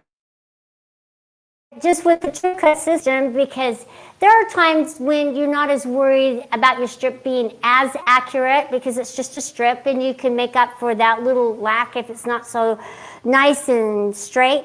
However, there are quilts that are going to need that accuracy, and I just like being able to cut it out, and it's just one more element that I can add to enhance my quilt by making it my own. So I just use the TrueCut system exclusively. I love the cutters. I use the straight cutters. I didn't think I'd like a straight cutter, but I like after using the comfort cutter, but I love the straight cutter because it's very comfortable. So yeah, we just have a whole wide variety of things, items that I'm really excited to show you and how they work and how easily it is to use them and how they'll help you with your quilting. Great. With that, maybe I can just bring this up with everybody who's streaming with us right now. One, thanks for being with us. Maybe I thought I could do a quick shout out as a bit of gratitude. I know there's a lot going on here in the US today, so there's a lot of reasons to not be streaming with us. So thank you for being with us.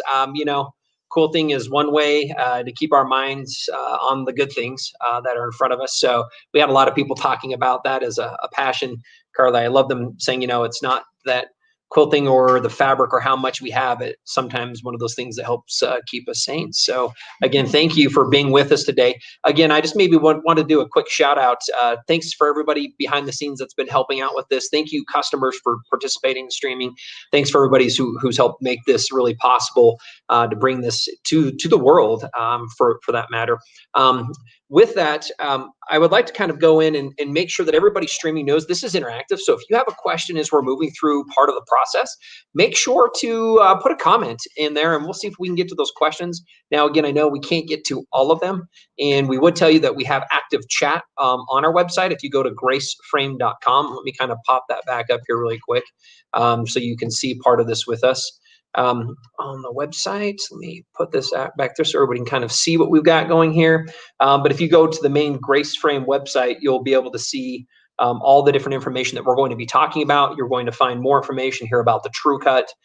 You can call our 800 number. So we would encourage you that if there are other questions, and then I'm going to encourage you as part of what we have is the Fantastic Fall Festival, that there are specials, and I would encourage you to scroll down to the bottom because there are a few extra things that we do have on sale, and then there is a TrueCut promotion going on as well. So we'd encourage you to view and see not only what we're doing from the quilting perspective from the main tools, but also what we're doing from the TrueCut standpoint. So again, thanks for participating. With that, Mark and Karla, let's go ahead and maybe start off at the very top and share it with us a little bit. If you were to take one of the items that stood out to you most, and let's talk about maybe that TrueCut, the cutter and the ruler, and why that system is just unique and how that really solves some of the biggest challenges that customers have with quilting in general. Let's do it. Karla and I both want to look at the comfort cutter. When we go to shows, we hear all the time, either they love their cutter, they are not going to switch their cutter, they are going to stay where they're at, they're comfortable, they've been using it for years, and so there's no other cutter that they're going to try. And when we demonstrate this, Karla, they essentially just look at it and then they end up walking away with it. So the comfort cutter is what we're going to start out with. So let's talk about the design in the comfort cutter. And the name comfort in the name is what it truly is. It is the comfort cutter because it truly provides that in your wrist. And so we're going to look at using these in, I want to say, like 3 different ways. And there's really not a wrong way, but we all have our preference. And so we're going to go over that with our comfort cutter. But first I'm going to show you, Karla, and the viewers. So here's our straight cutter that most everybody already uses. So it is one that we still make because it's nice, traditional, and it's good to go from left to right. Very, very simple. But one thing I'm going to point out is what we did with the blade. And so we can look at that. We kept the handle like it is straight, but then we moved the blade down.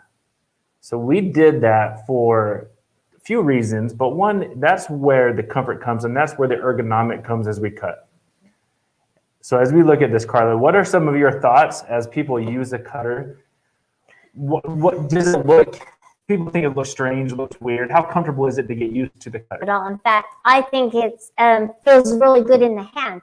We haven't made the bottom of the handle be so thick and so wide that it just, your hand is able to close around it, so you're able to get a nice grip. Even if you have arthritis or hand problems and making the fist and not, so just make sure that, yeah, it's small enough but large enough for you to get a nice, comfortable grip on your handle. Now, the handles, the head of it's bent down and it provides you with the opportunity of being up over the cutter rather than leaning back like you do with the straight cutters. See, I'm working my shoulder like I am with that, and then with the comfort cutter, all I have to do is put my hand right here and just cut. And it's just that easy and that smooth. Now, I don't have the guide on this one, so you can see how nice and straight I was able to keep my ruler and it didn't slide or shift on me. That's because I have those little grips, but it kept it nice and straight. And I was able to pull apart. And that's the beginning of my 6-inch square. So we can change it to have the guide. We can. But first, let's look at some of the ways people could hold the cutter. Okay. Because like I said, there's 3 different ways people like to hold it. So when we look at holding the straight cutter, I like to do this, Karla, because it will show that those who use the straight cutter, the way they hold it, they can still hold it with the comfort cutter. So you're not really missing out on the straight cutter. It's not that much of a change. It's not that much of a change, right? So with the straight cutter, as people cut, we go ahead and some will just do this. Some will put their finger out. I like my finger out. Yep. And like then this. The thumb. So these 3 can still be done with the comfort cutter. So let's go ahead and look at with the thumb out. And as you notice, when I use it with the straight cutter, when I go to the thumb down, you have to get the blade down. And so that's what we talk about with the wrist, right? And I would think, because you've been using your cutter for so long, you probably don't really realize your wrist because you just pick it up and you go to cut. And so that's just instinct for your wrist. It is. It's instinct. Yeah. So you don't even know, or you may not, but until you get carpal tunnel, arthritis, that's when it starts creeping up. You're like, oh, I was holding this. Right. So you start feeling it right in here and in your elbow. So now let's look at using, and then this is Karla's way of holding it. I love holding it this way. With the thumb. So as we look, that is what Karla likes to do is the thumb. So it's the same as holding it with the straight cutter. And I know this is more of informational. So I like doing this, and I think we all, when we go to shows, it's good to show the transition. So that's kind of why we're talking about the different ways of holding. So the thumb on the top, right? And so as we look at a couple of things, let's go. I would love to answer some questions right now. One popped up on the screen. Is the cutter for left and right hand? Yes. For both. It comes out of the package right-handed, the comfort cutter does, and you can just switch the plastics and make it from right to left. And so it's very simple. And we'll look at doing that maybe later in the show, but yeah, right or left hand. Okay, so as we go to cut, we got this way.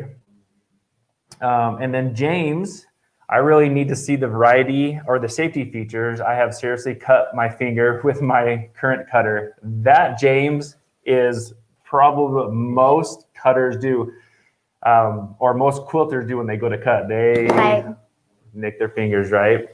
Because our hand's too close to the ruler, and you're not watching it. So James, probably with you and most quilters, Karla, the reason why they either nick themselves is because, like you had mentioned earlier, as we go to cut the fabric, we are making sure that that blade stays against the ruler's edge the entire time. And by doing so, we put so much pressure that potentially we can come up and we can jump track. We can damage the ruler, but jumping the ruler is mostly where the cutters cut their. Or you're just leaving the guide and you're not watching it and you go to grab it. But this has a nice little safety guide that you can take on and off. Yep, very simple. Okay, so let's dive in to the other way. Okay. Okay, we got this way. This is Mark's way. Yep, and then this is my way. And I want to say I really enjoy doing this. Now, the only time I really do the cutting is when we go to shows. And I really like the control that I get. Now, what this does is with the finger over the top, it keeps my wrist straight, and it also allows me to use the palm of my hand as I go to cut, because that's where the pressure is. You notice the blade is facing down. So as I do it this way, for me, that pressure, you can see where it is, and I come in and hold it. My fingers now are really supporting the cutter and not really squeezing it where we get white knuckles underneath, where we get all the white knuckles, because we got to really hold the cutter. And that's really the reason why I firmly believe, and I'm not saying that, this is truly the most ergonomic cutter out there, right? Because it does so many things, but one in particular, I don't need to squeeze the cutter. And in fact, the pressure from the palm of my hand is what keeps the blade down and the cutter straight up. So now as we go to cut, like I said, it keeps it straight. We're not bending the wrist to get the blade down, and we're not using the white knuckles in order to get that pressure. And that is a common thing, especially when we have seen people hold our cutter. They automatically pick the cutter up, put the finger up top. Oh yeah, and they're pushing so hard. Because that's what they're used to. Yes. And by doing that, you're going to be, we talk about the mat, we talk about a lot you're of going to feel it in your shoulders, you're going to feel it in your neck, you're going to feel it in your wrists. If you're pushing down that hard, it's time for a new cutter. Right. So this way, so as we go to cut, it is simple as we roll across the top of the fabric. And again, you can notice that my wrist is staying straight. Now, with my finger down, it has enough plastic around the cutter that it is very safe. Again, TrueCut, we have it on all of our package, easy, safe, and accurate. So what we're doing, we're not saying this to make sure we're unsafe, but you see the plastic that comes down over the top. So it allows even for big hands like myself to bring the finger down and keep the blade and everything away from my fingers. Right. Okay. All right. What's the last way people like to hold it? Oh, okay. My sister Sally, she likes to hold it this way. I don't understand why it seems very uncomfortable, but anyway, that's how she liked to hold it. That was her personal preference. But it kept her hands out away, and that was just how she likes it. So to each his own. It works. Just I don't think it's as comfortable as with my thumb here or the finger here. Okay. So I'm curious, Nathan, is there any questions regarding the comfort cutter and so far the positions that we had mentioned how to hold the cutter? All right. So Carol, yes, afraid of cutting fingers, or worse from that, I hear others do it, right? And that right there, okay. So Carol, with that, that is kind of one of the reasons why we don't let the younger generation, or maybe our granddaughters or grandsons who are younger, cut, because we all know how dangerous the blades are. And as we go to cut, we're like, okay, young one, we want to make sure you keep your 10 digits, right? And so With this system, as we dive in further, you're going to see how easy and safe and accurate, even for the younger generation, to start their cutting. They need to start somewhere, and they might as well start with something that is easy for them to use and very safe for you as a parent or a grandparent, so that you will know that you can teach them the safety of using the cutter, and it's going to keep their little fingers away. Yes.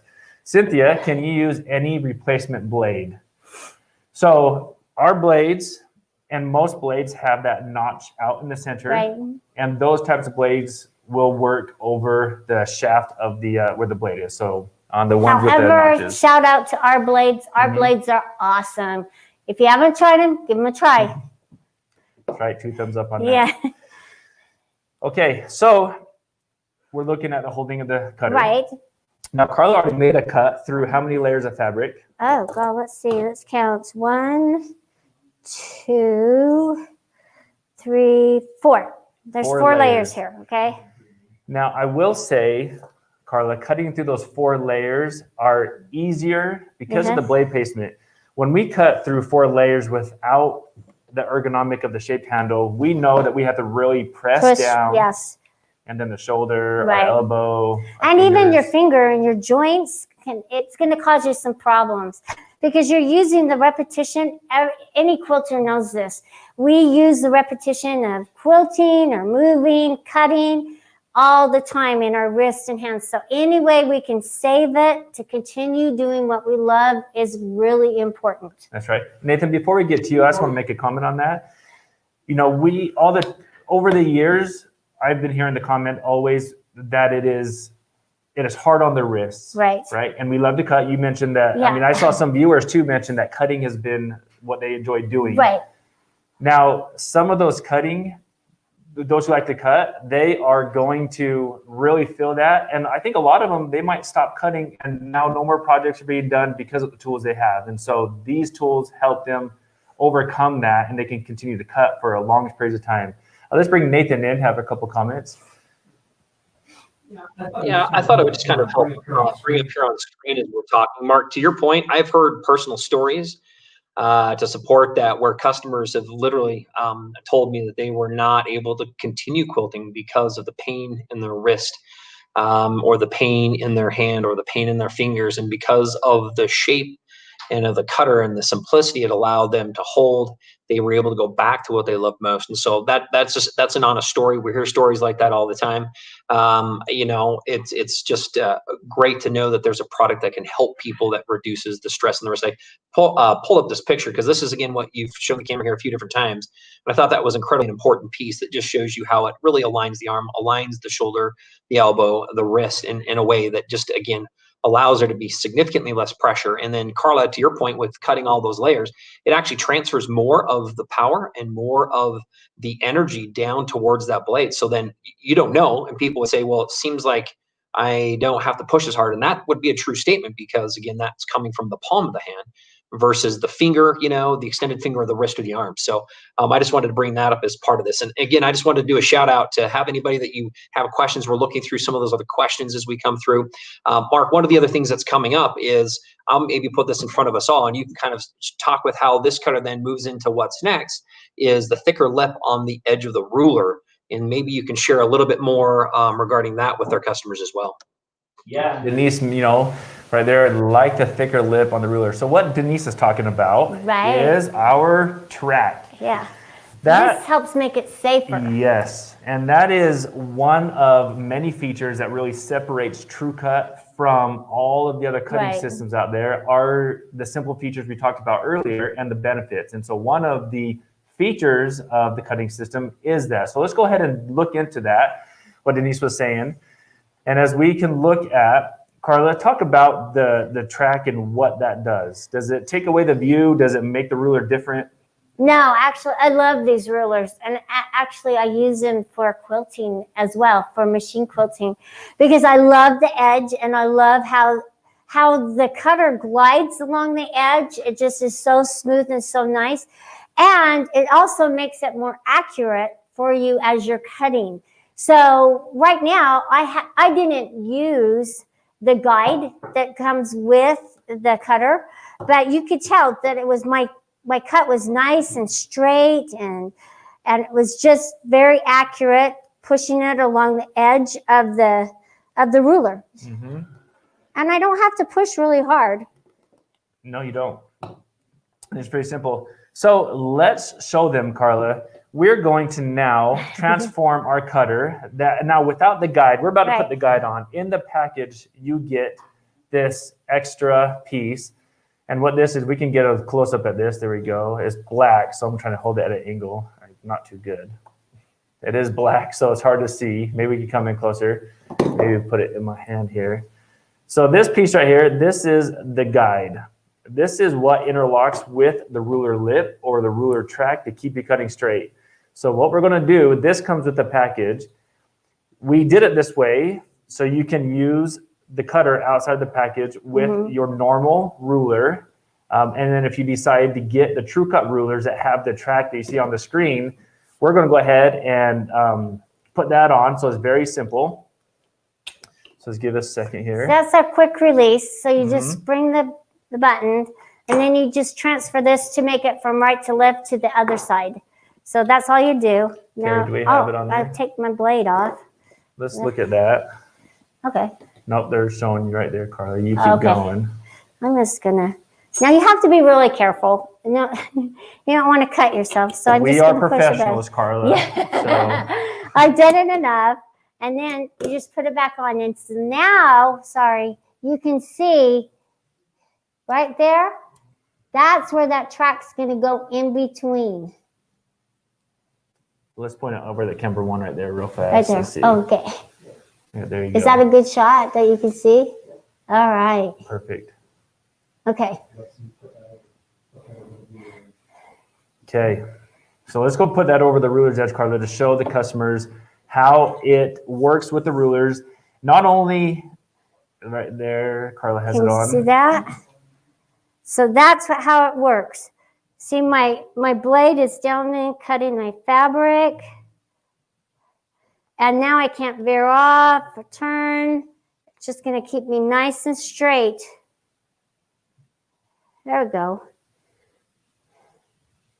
That's perfect. So Karla, I want to comment as we look at this guide and ruler.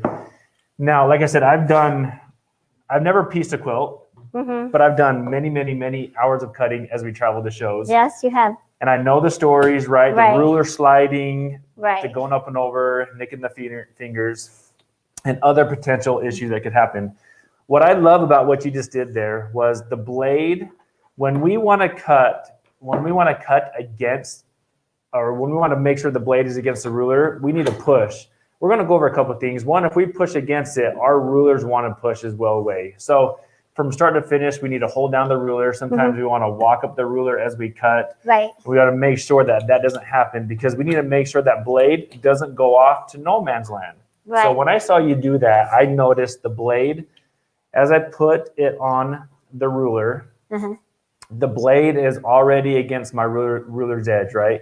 So as I roll up the ruler, right now, my blade is against the ruler's edge, and you notice that the ruler isn't sliding because I'm not pushing up against it. And that is huge because that, again, we talked about going over the top. Yeah, you're not going to get a piece where it's smaller right down here at the bottom and wider at the top because every quilter knows that there's nothing more frustrating than to have to go and take that piece and recut it. And yeah, Peggy, so does a comfort cutter have a quick change blade? It does. So I'm going to go ahead and show that in my palm of my hand.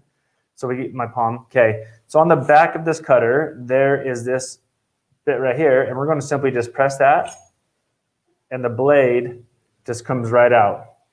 Okay.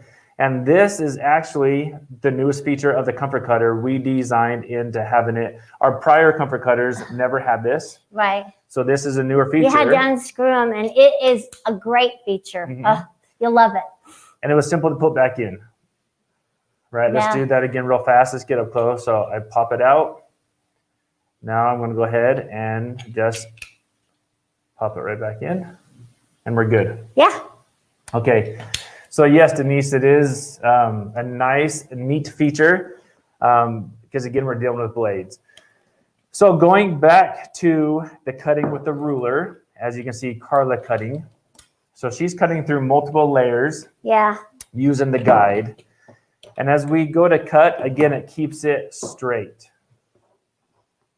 There's Karla twisting it. She is cutting her square. She is actually preparing for her next quilt that's going to be gray. So I'm just a quilter who just really likes the accuracy of it. And I just want to show you how easy it is to line it up. Now, I probably wouldn't go through all of these layers because with the guide, because you can 2, 3 at the most. I probably wouldn't do 4 or 5 or 6. Without the guide, yes, it makes it easier. So just know that. Oh, you have to take your guard off. That's what makes it safe. So I think I heard Nathan, and I could be wrong. He mentioned, and maybe, are we going to do a giveaway?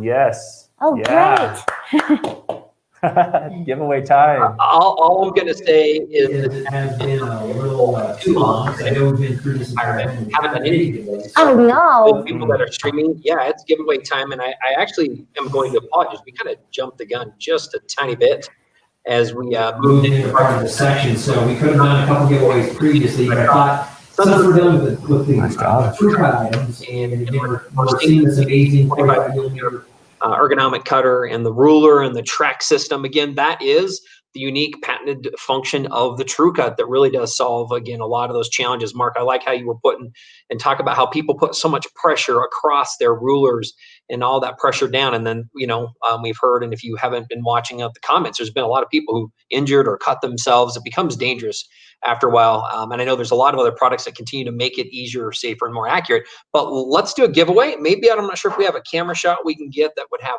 part of the wheel in here so we can look at spinning it. I'm going to go ahead, and if everybody is okay, I'm just going to clarify kind of how this has been working over the last couple of streaming periods of time. These are some live giveaways. We're looking at doing this for people who are making the comments from Facebook and YouTube. We are looking at selecting an individual from each platform, depending on if we say, hey, we're looking from the first person or a second person with answers. I think we're going to spin that up a little bit differently potentially today as well. But if you're with us, we're going to look for some comments, and we had put together a couple questions. And again, I apologize because we kind of jumped into part of this TrueCut, and really coming up in the next hour, we're going to talk more about the prizes that we're doing and some of the demonstrations on what we have for next week and this week. So we'll get into that in a minute. But I thought, Mark and Karla, if we can, let's do a question, throw this out to the audience. And I think maybe this time what I'm going to say is we'll just do it random, not necessarily the first person, but we will choose somebody from both the YouTube platform and the Facebook that we'll have. And the question, what would be the first question that you think you would like to have answered by our group out there?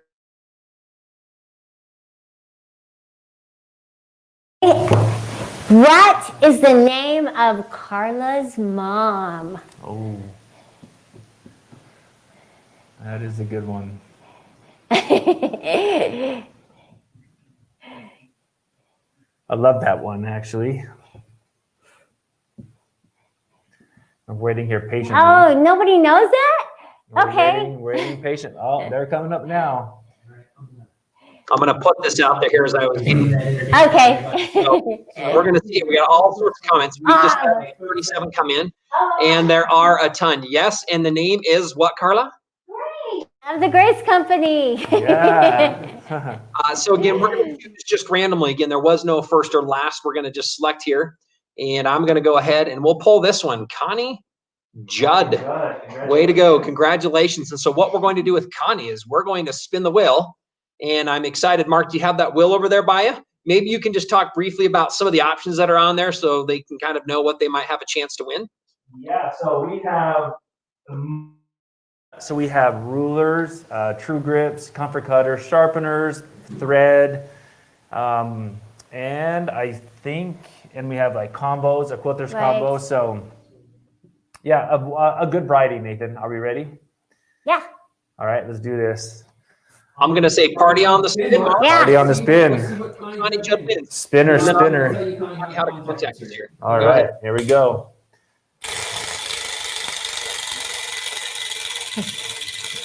That was a good one. Yeah, it was a I like good that one. one. I think that was my best one yet. Wow. He slept well last Wow, night. that was, I ate my Wheaties. Yep. Okay. We have the circle cutter. Oh, awesome. So I'm going to show it to you right here because we have it Yeah. and we're going to demonstrate it. So this is the circle cutter. And it is one of those tools that we keep talking about in the TrueCut line that really gives you a different, how do I say this? It's the feature set of this and the benefits of cutting circles. We see the one that's behind Nathan, and you use this circle cutter to make all those quilts. And so this is the prize that you won, Connie. It does 2 to 12 inches, very easy to use. The blade is underneath this blue knob, which uses a rotary blade, 18 millimeter, and then you have the pin here. This wide base keeps the fabric from wanting to move underneath. So as we go over the top of the fabric, it keeps it nice and flat. So a phenomenal tool. Connie, congratulations. Yeah, you'll love it. All right. All right. Nathan, you can't get off camera that fast. Let's bring you back in. There you are. Let me come back and just quickly take a note. Connie, as a winner, what we're going to ask that you do is go ahead and email sales, S-A-L-E-S, at graceframe.com. So email sales at graceframe.com. What we're doing is we're looking at the people with the comments. I neglected the full rule piece of this. These are for the contiguous 48 states, the lower 48 states. That makes it easy in order to get us there to you here quickly. And again, thanks for those that are streaming internationally. We do know that there are several people we saw here earlier today as well from Germany. I know Europe, UK. Periodically, I think last time as we got later in the day, we also had people joining us from Australia. So again, thank you international viewers as well. But what we're going to ask is the winners email sales, S-A-L-E-S, at graceframe.com in order for us to help redeem those. So Connie was the winner of the TrueCut 360. That is one. If you look behind me here, I have this quilt that Karla did, and Karla's like, "Oh, I was going to show that one." I'm like, "Here, I'll point it out." All to say, look at how pretty those circles are, and all of her quilting and everything. The circles are. Again, and thanks again because of the TrueCut, the 360. So it does help solve it. We're going to spend a little more time on that here in a minute. But let's go ahead. I have that was a Facebook winner. I'm going to go ahead and pull up what we have from the YouTube, and we'll do a spin here too. We have Alicia Casario is what I want to say. Congratulations again. So Mark, let's go ahead and spin the wheel for Alicia and see what Alicia is the lucky proud winner of as well. Okay, here we go. Another great spin. I'm on a roll. He's on it today. Woo.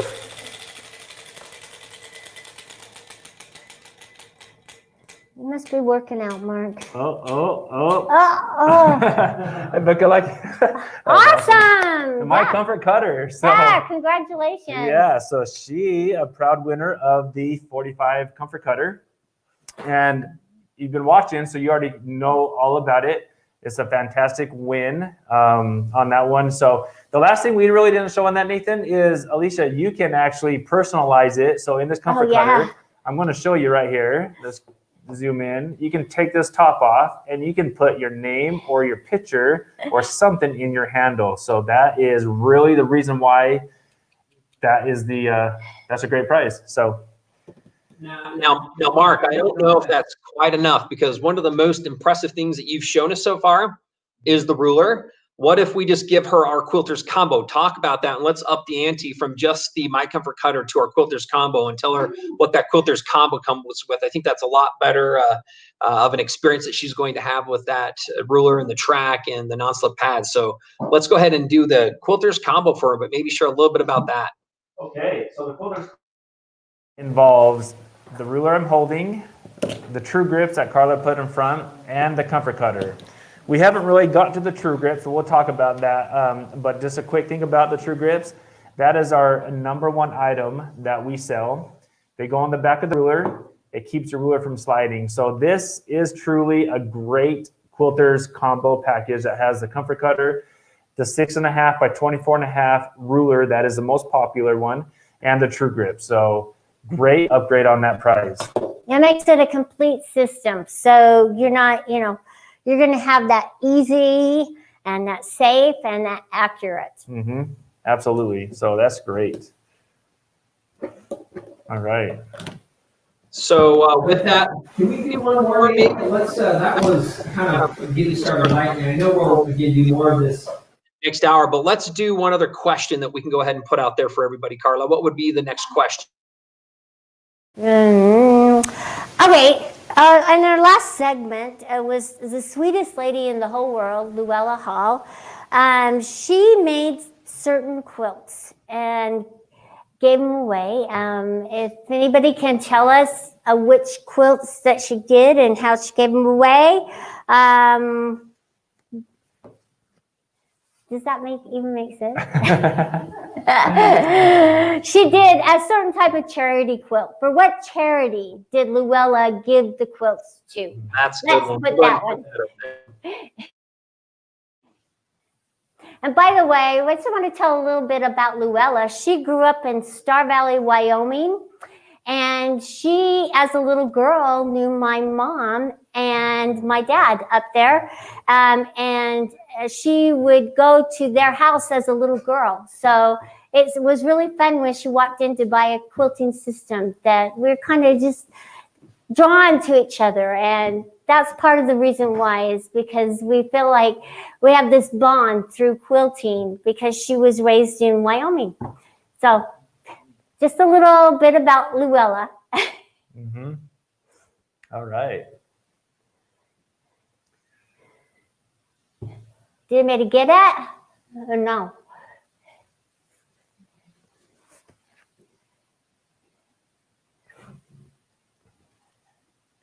It is silent, you know. I'm going to come back. Absolutely. There are a lot of people who have been able to participate in mentioning, and I'm going to go ahead and pull this one again. We're just going to randomly pull one here from, again, the Facebook group. So we're going to go ahead and congratulate Cinda Gellengerten.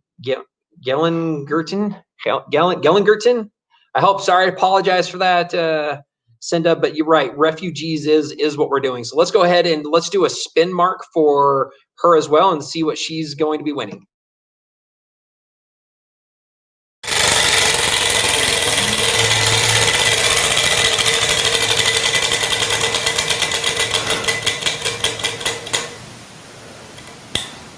Okay, it stopped on the square ruler, Nathan. So square ruler, I'm going to hop on down here and grab the square ruler. Okay. So Nathan, that winner received a 12.5 by 12.5 square ruler. It has all the same features as what we're talking about. The sides have that track.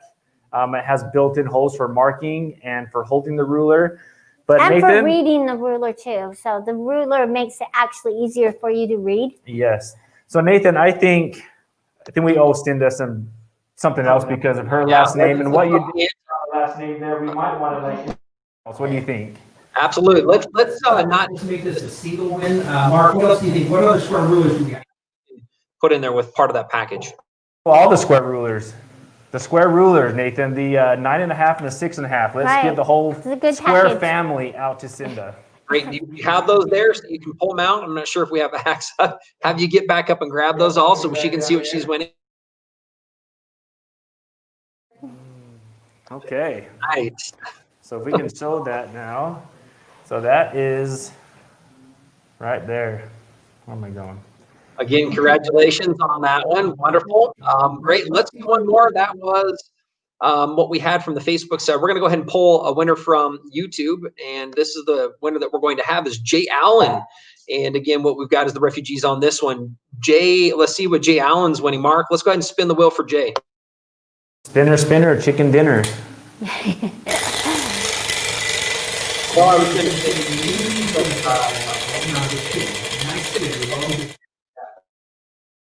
Lock the spin, Nathan.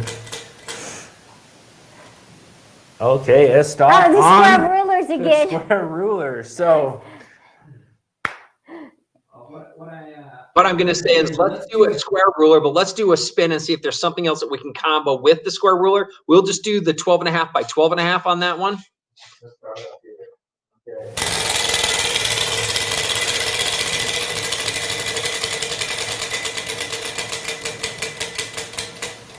Ooh, the finesse thread. The finesse thread. So the finesse thread, we have a 4-pack of solid.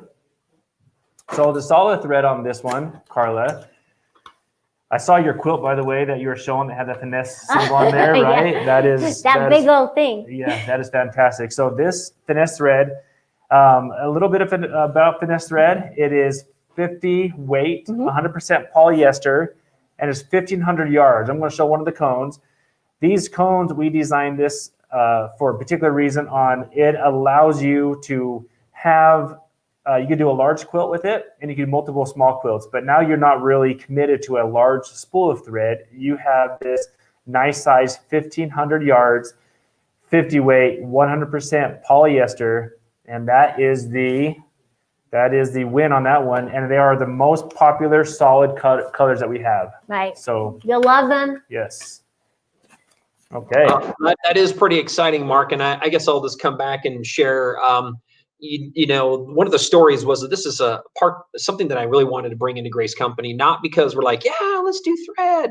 One of the biggest things we had found is moving into the mid-arm and the long arm market. We found that customers moving from the domestic, as they started doing larger projects, the smaller spools weren't quite enough. And then what we found is they were trying to find bigger spools. You go to 6,000 yards, and I needed orange because I had this special Halloween quilt I was doing last week. And then you end up sitting on the amount of yardage you'll have for the rest of your life. And so what we found is that there was this interesting transition of the person who's moving into quilting, and they have a hard time finding it. And so we came out where there's 20 solids and there's 40 of the variegated colors. So there's a 40 mixed thread color selection. So there's a lot of those out there. And we felt that that was a great way to give you as the quilter a lot more options. And we call them like project size. So when you have that 1,500 yards, again, the low lint, it's kind of a really soft cottony fill, which is one of the things we also felt was important, because kind of moving into this, one of the things, you know, kind of as more of a traditional piece is, hey, we ought to use cotton. You know, polyester is a little bit more forgiving, lower lint, a little stronger, holds its color again. So it's a color fast type of a system. So we're really excited. So congratulations again on the win on that one, Jay Allen. So you're going to be picking up that square ruler and the 4-pack of finesse threads. What I will just remind you is, if you haven't already, for those winners that we've just drawn, make sure to email sales, SALES, at graceframe.com. Again, that's sales, SALES, at graceframe.com, so we can collect your information and get these things sent off to you. So I thought we'd just do that little bit of an interruption. So maybe, Mark, sorry, let's go back, and maybe if you can pick up and move back in. We talked a little bit about the rulers. I don't know if we finished kind of the assortment of rulers that we have between the rectangle, the square, and the triangle. And then maybe we can move into some of the other tools as well that you guys have found and enjoyed so much. Yes, absolutely. Okay, so as we get back to this, Karla, we have the rulers. And so let's stay with the rulers here as we talk about them. We have several of the rulers, and we have the most popular one. So it is the 6.5 and 24.5. We'll start from there all the way down to 6.5 square. Plus we added some triangle rulers. Right. Right.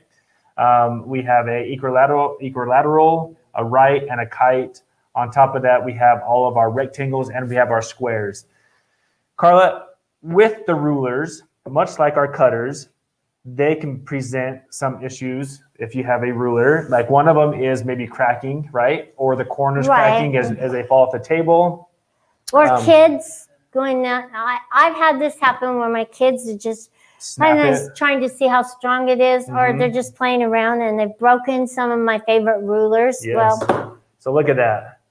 Like it is now. This isn't one of this the key isn't benefits, a challenge, yeah. though. Okay, because I want to see if I can break it. Yeah. So, and then you see, so we're talking about a couple things. One, I talked about the rulers breaking or chipping, okay, because that falls off. All of our rulers, and I like to always bang, but it could get really loud.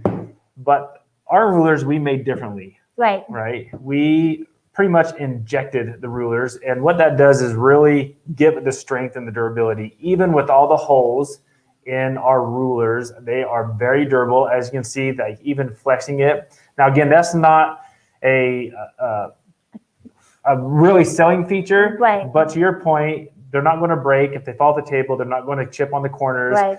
And the holes are there for holding through your fabric or for marking. What other? Can you think of any applications that the ruler can do? Easy to read. Well, it's easy to read. The holes make the colors of the fabric pop through so you can line it up from top to bottom. So you're not going to get that smaller at this end and wider at the top. You're going to be able to line it up with your 8th markings, which are a little bit more difficult for us to align on the ruler. So that's why the holes are there, and make it easier for you to adjust and read your ruler so you get that nice, accurate cut. Perfect. So all of our rulers, they come with the holes, they come with the track, they are plastic injected, so they're not an overlay. So it is perfectly, and we have several rulers. So all of the rulers that we have to offer come with those features. Let's go ahead, Karla. I love the live videos because we can interact with our viewers. And so let's get some questions coming in. Mark, I thought I would put this one out there and then ask maybe with part of our camera crew and Karla, as you guys look at this, one question, and I'm just saying, again, thanks for these questions as they're coming through. One thing that's being asked here, let me put this up on screen, is, and this is from a Roxana Lewis, and she's wondering a little bit more, and I know that we have some black plastics, but I thought maybe you can disengage and engage the blade cover and show them that, and then do one last piece of, once it's open, show how it maybe engages over the track and then off of the track. The question is, I have a question about the My Comfort Cutter. Can you show me the safety mechanism and how to put it in safety now? And I think that first off, I go closing it and unclosing it so that you can open the blade. And Mark, maybe turn that so that the blade faces the camera so they can see that blade side when you're opening and closing it. There you go. And then hold it upright so it's like cutting there so we can see it with it cutting down. And go ahead and lift that up so they can see where the guard is to remove that. So safety too. So right here on the side, this is the safety, so we can lock the blade, which covers the blade. So there's a nice plastic piece, as you can see right down here. So right here, Roxana, you can simply just pull that up, and the blade, I'm gonna come down here lower. Oh, woo. All right, so the blade right there is showing. So there it is. I'm going to bring it back down again, and there it is. And so that feature is on the side right there. That's how you lock the blade in place. Okay. And Karla, we get a lot of questions about how hard it is to lock, and plus how, well, it's really easy. Oh, it's very easy. It's really easy. And there's not a lot to pushing this up. It's very smooth, and it's not hard to do at all. In fact, see how I just pushed that? Well, I don't have the guide on the track. So I'll go ahead and do that. Let's go ahead. So Roxana as well. So as far as the other safety is, we're going to keep all of our fingers intact. So the guide here is black again. So there is the guide right there. We're going to go ahead and interlock that with the ruler track. So the blade is against the ruler's edge. So that is how it locks into place. Great question. And let's get to, is there any more questions that we can get to? All right, so Joyce, do they slide easy? Oh, these, yes. The little safeties, yes, they slide easy. The guide came. And then also maybe let's talk about another feature that may slide easy. Maybe on the ruler, Nathan, right? Maybe. So the guide on the guide, the yeah. ruler. So really, there's no really bearing when the guide is on the top of the track. It keeps it, like you can see, I can just go up and down really fast. So it is very smooth on the ruler. All right, Lynette asks, why do the rulers have the square holes? Are the holes functional? Yes. So the square holes, they're good for spanking grandkids, wind resistance. No, I'm just kidding. Do not spank them. Maybe the husbands, if you want to get to the husbands, you can do that. My wife does that to me all the Mark time. M at graceframe.com. Yes. Okay. So getting back to the holes, on a serious note, again, we are professionals and we do not mess around. Oh, right, no, Karla? never. No. Okay, so let's talk about the holes again. What are the functions of the holes? Oh, the functions are to help you hold it in place. Okay, so it's going to give you that nice stability. Where other rulers, you can just push down in that holes, and you don't have to put a lot of pressure on it. Now, that helps with holding the ruler. Also, it helps you with reading the ruler. okay? You can just line up your ruler with your lines, and it just makes it easier. And when it's on the fabric, it helps you to align your ruler to the right size so that you're making your cuts nice and straight from this end to this end. You're not going to get it wider because you aligned it wrong. So it's going to be angled off this direction. You can see if it's angled off any direction, how the lines and the holes in the ruler, I don't know if you can see that. You can tell that with the markings and everything, they're right on. All right. Good job on explaining that, Karla. I couldn't have said better myself. Okay. So what are your ruler sizes? Oh, good. So we have several ruler sizes from the rectangle size, and you can see all these on our website too. Right. So all this information is on the website.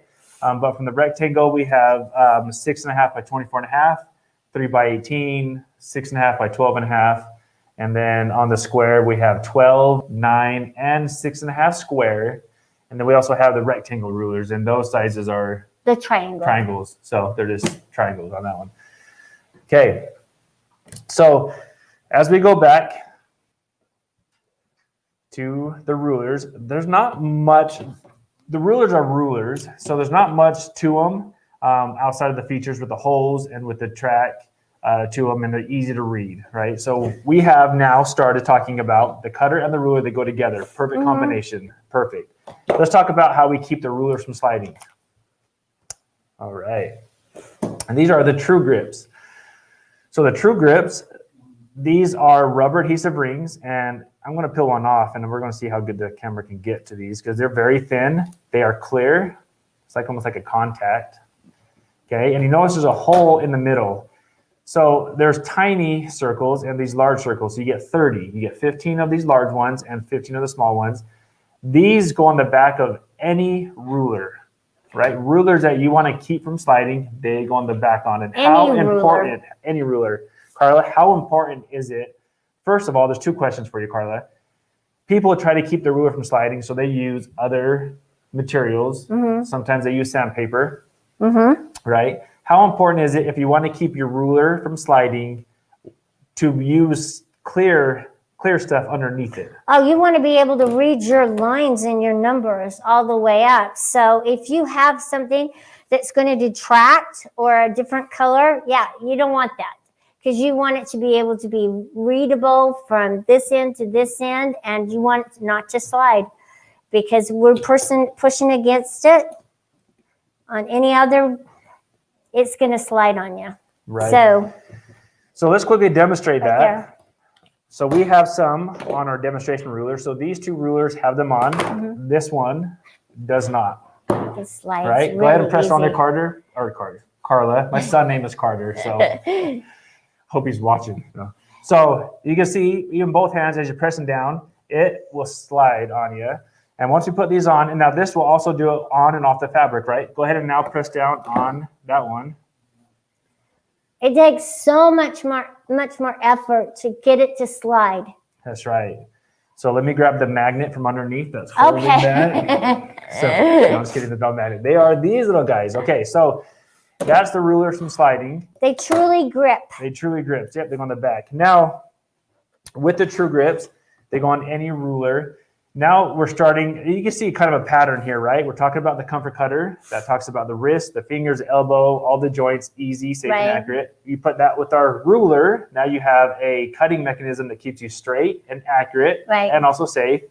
Now we talked about the True Grips, right? So like all these three items we're talking about keeps your ruler in place, keeps the blade against the ruler, and keep you from going over the top. So we're talking about a very simple process and very easy.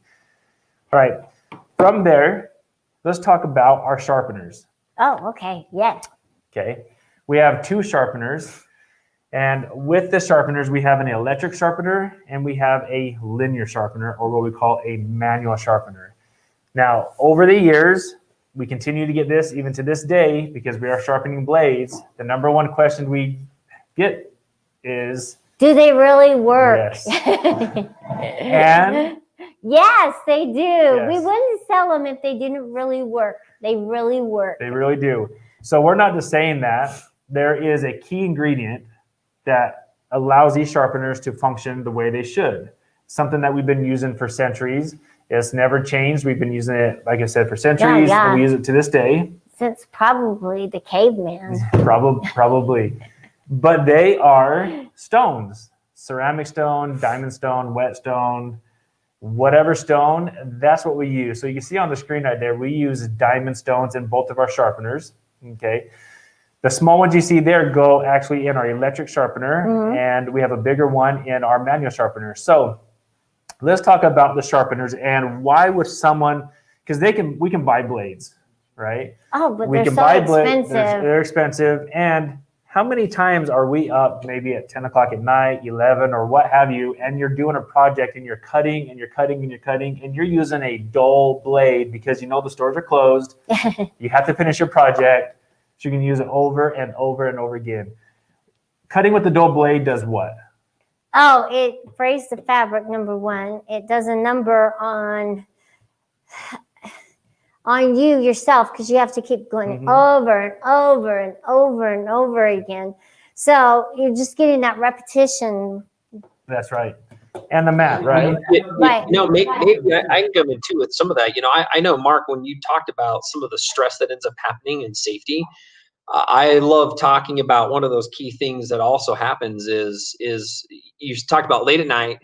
And by the way, this is a true story. I went over to a house of a lady in my neighborhood, and she said, "Oh, I'm finishing quilts," and I'm like, "Oh, okay. I'm curious to go see what she's doing." And she was cutting, and it wasn't cutting. It wasn't cutting. Like literally, it was fraying. And I had never seen somebody pushing so hard on the blade before.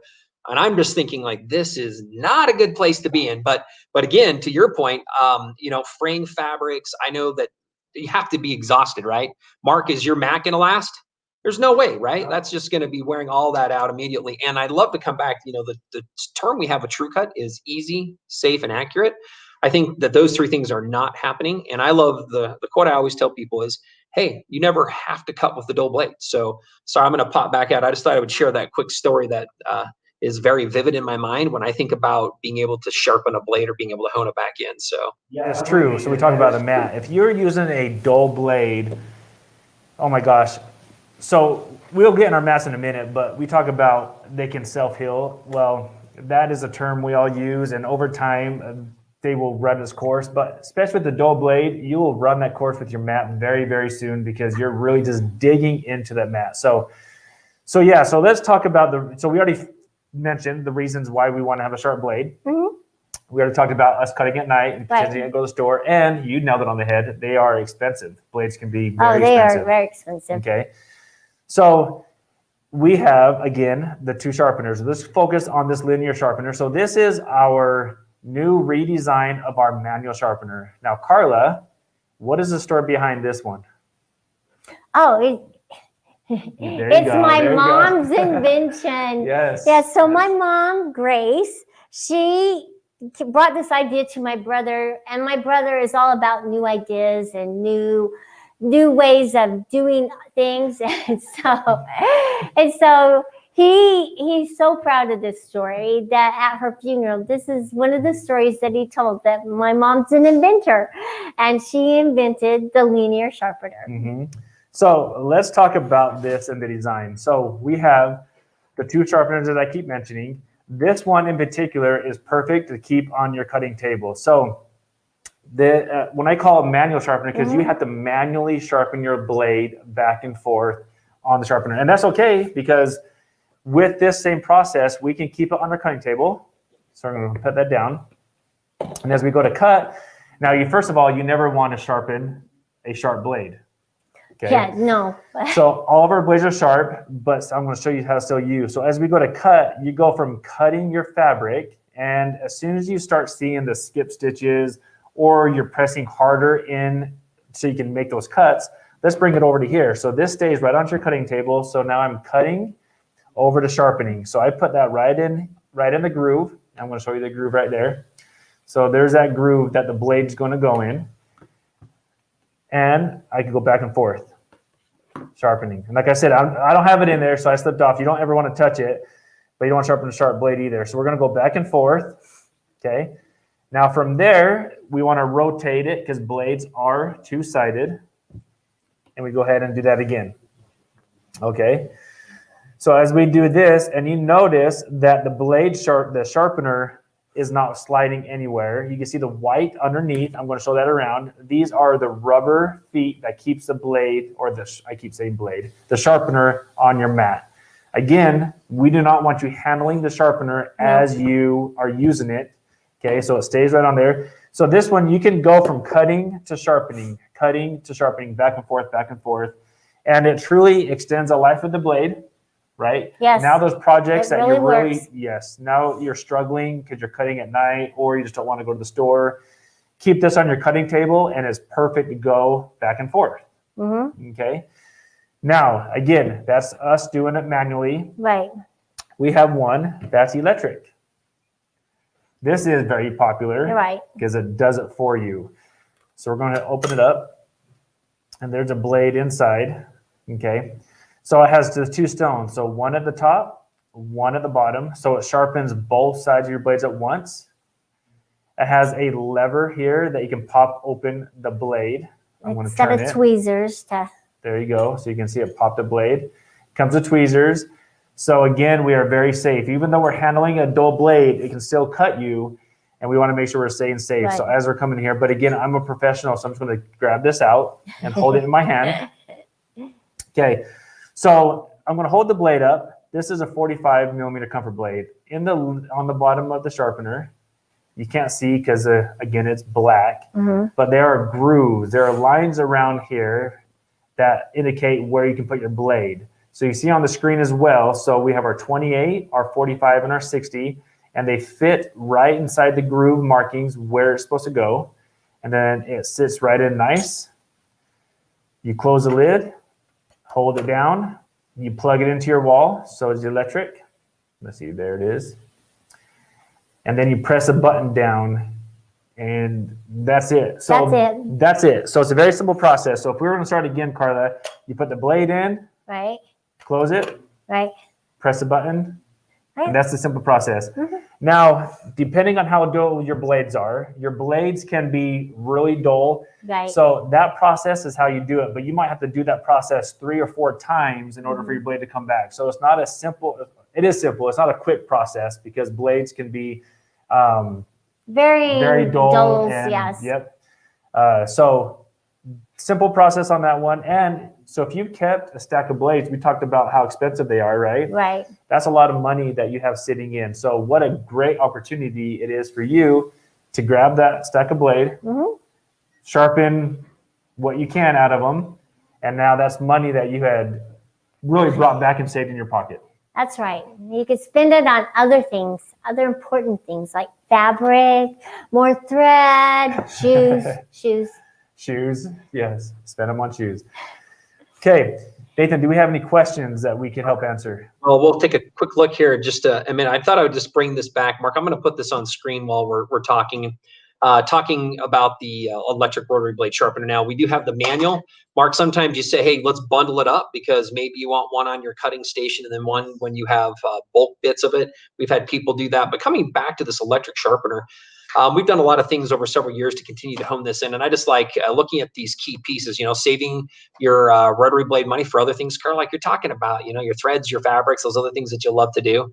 It doesn't get easier than this, with the push of a button, right? And, you're going to get those sharp blades in even less time. The manual one does work great, but we found that if you don't want to physically work on pushing that cutter back and forth through the larger linear stone, then you can just utilize this electric sharpener. And that electric sharpener does that in a much quicker process in order to hone that back to a near factory edge, making that very sharp. And I think, Mark, one of the biggest questions that we always get, like you mentioned there, is does it really work? It absolutely does, because we're using a process that's been proven over the ages, which is really rehoning, honing that blade back so that it's prepared, ready for us to cut the fabric nicely. Now, one of the questions, I'll just maybe pose this and then have you guys answer this for us. One of the individuals was asking, what happens if you run over a pin? How big of a nick or what does it mean from a sharpening? Can you sharpen that or can you not? Great question, Nathan. And I'll have and myself, we might have different answers because I have never run over a pin, but I do know, and Karla has, but I do know how the sharpening process works. And with the pin, it really depends on how deep that nick is. With the electric sharpener, that would be easier to get those out. Those tiny nicks will come out with the electric sharpener. It may take you a while, Yes. and we're not just a simple little process. Right. With the linear sharpener, you're doing more manual work, and so that process will really take a long time, and it may not be really worth it with the manual sharpener, but it can be depending on how big that nick is. There's nothing more frustrating to change your blade and then run over a pin. I hear you. I feel your pain. No. However, it'll take a while. It can be done. I just want you to know it can be done, but your time versus money, maybe it's not worth all of that time, and you might want to replace the blade. Yeah, I like to talk about that with the customer. If you end up with a nick, you'd have to grind the remaining steel down past that. So if you're running over a pin, my recommendations is that you probably just get a new blade. However, flat spots, I've dropped cutters and had them get a big flat spot, or you'll notice you'll start getting those skipped stitches and those threads. Those come out quite easily. And so that really is the key thing. And then the other big one, remember when I brought up, think about this. Every quilter, take this in your mind and think, oh, have I ever cut with a dull blade? And everybody's going to say yes. And then I would ask, well, how long did you cut with a dull blade? And then we start going, that's not a good idea. And if I think you don't have to cut with the dull blade, like ever. And so by having the True Sharp or the linear sharpener, you literally can always just hone the blade back in so that it's back and sharp and ready to go. So I just love part of what that is and thought I would kind of bring that in. Mark and Karla, as we're going through some things, maybe I know we have about 15 more minutes before we get into giving away a few more prizes. I think that outside of the sharpeners, maybe if there were any last things you wanted to talk about on the sharpeners, maybe we can do so. Mark, I know you had brought up earlier when I was with you, you like some of the non-slip components that go along with the pads. And I thought the last thing too, nobody's really seen the aha with the circle cutter. So if we would have a circle cutter, I think that the group would love to see really how does that work? Is it really as easy as it seems? So I thought maybe we could utilize some of the time to talk about those last few things before we kind of wrap up. So.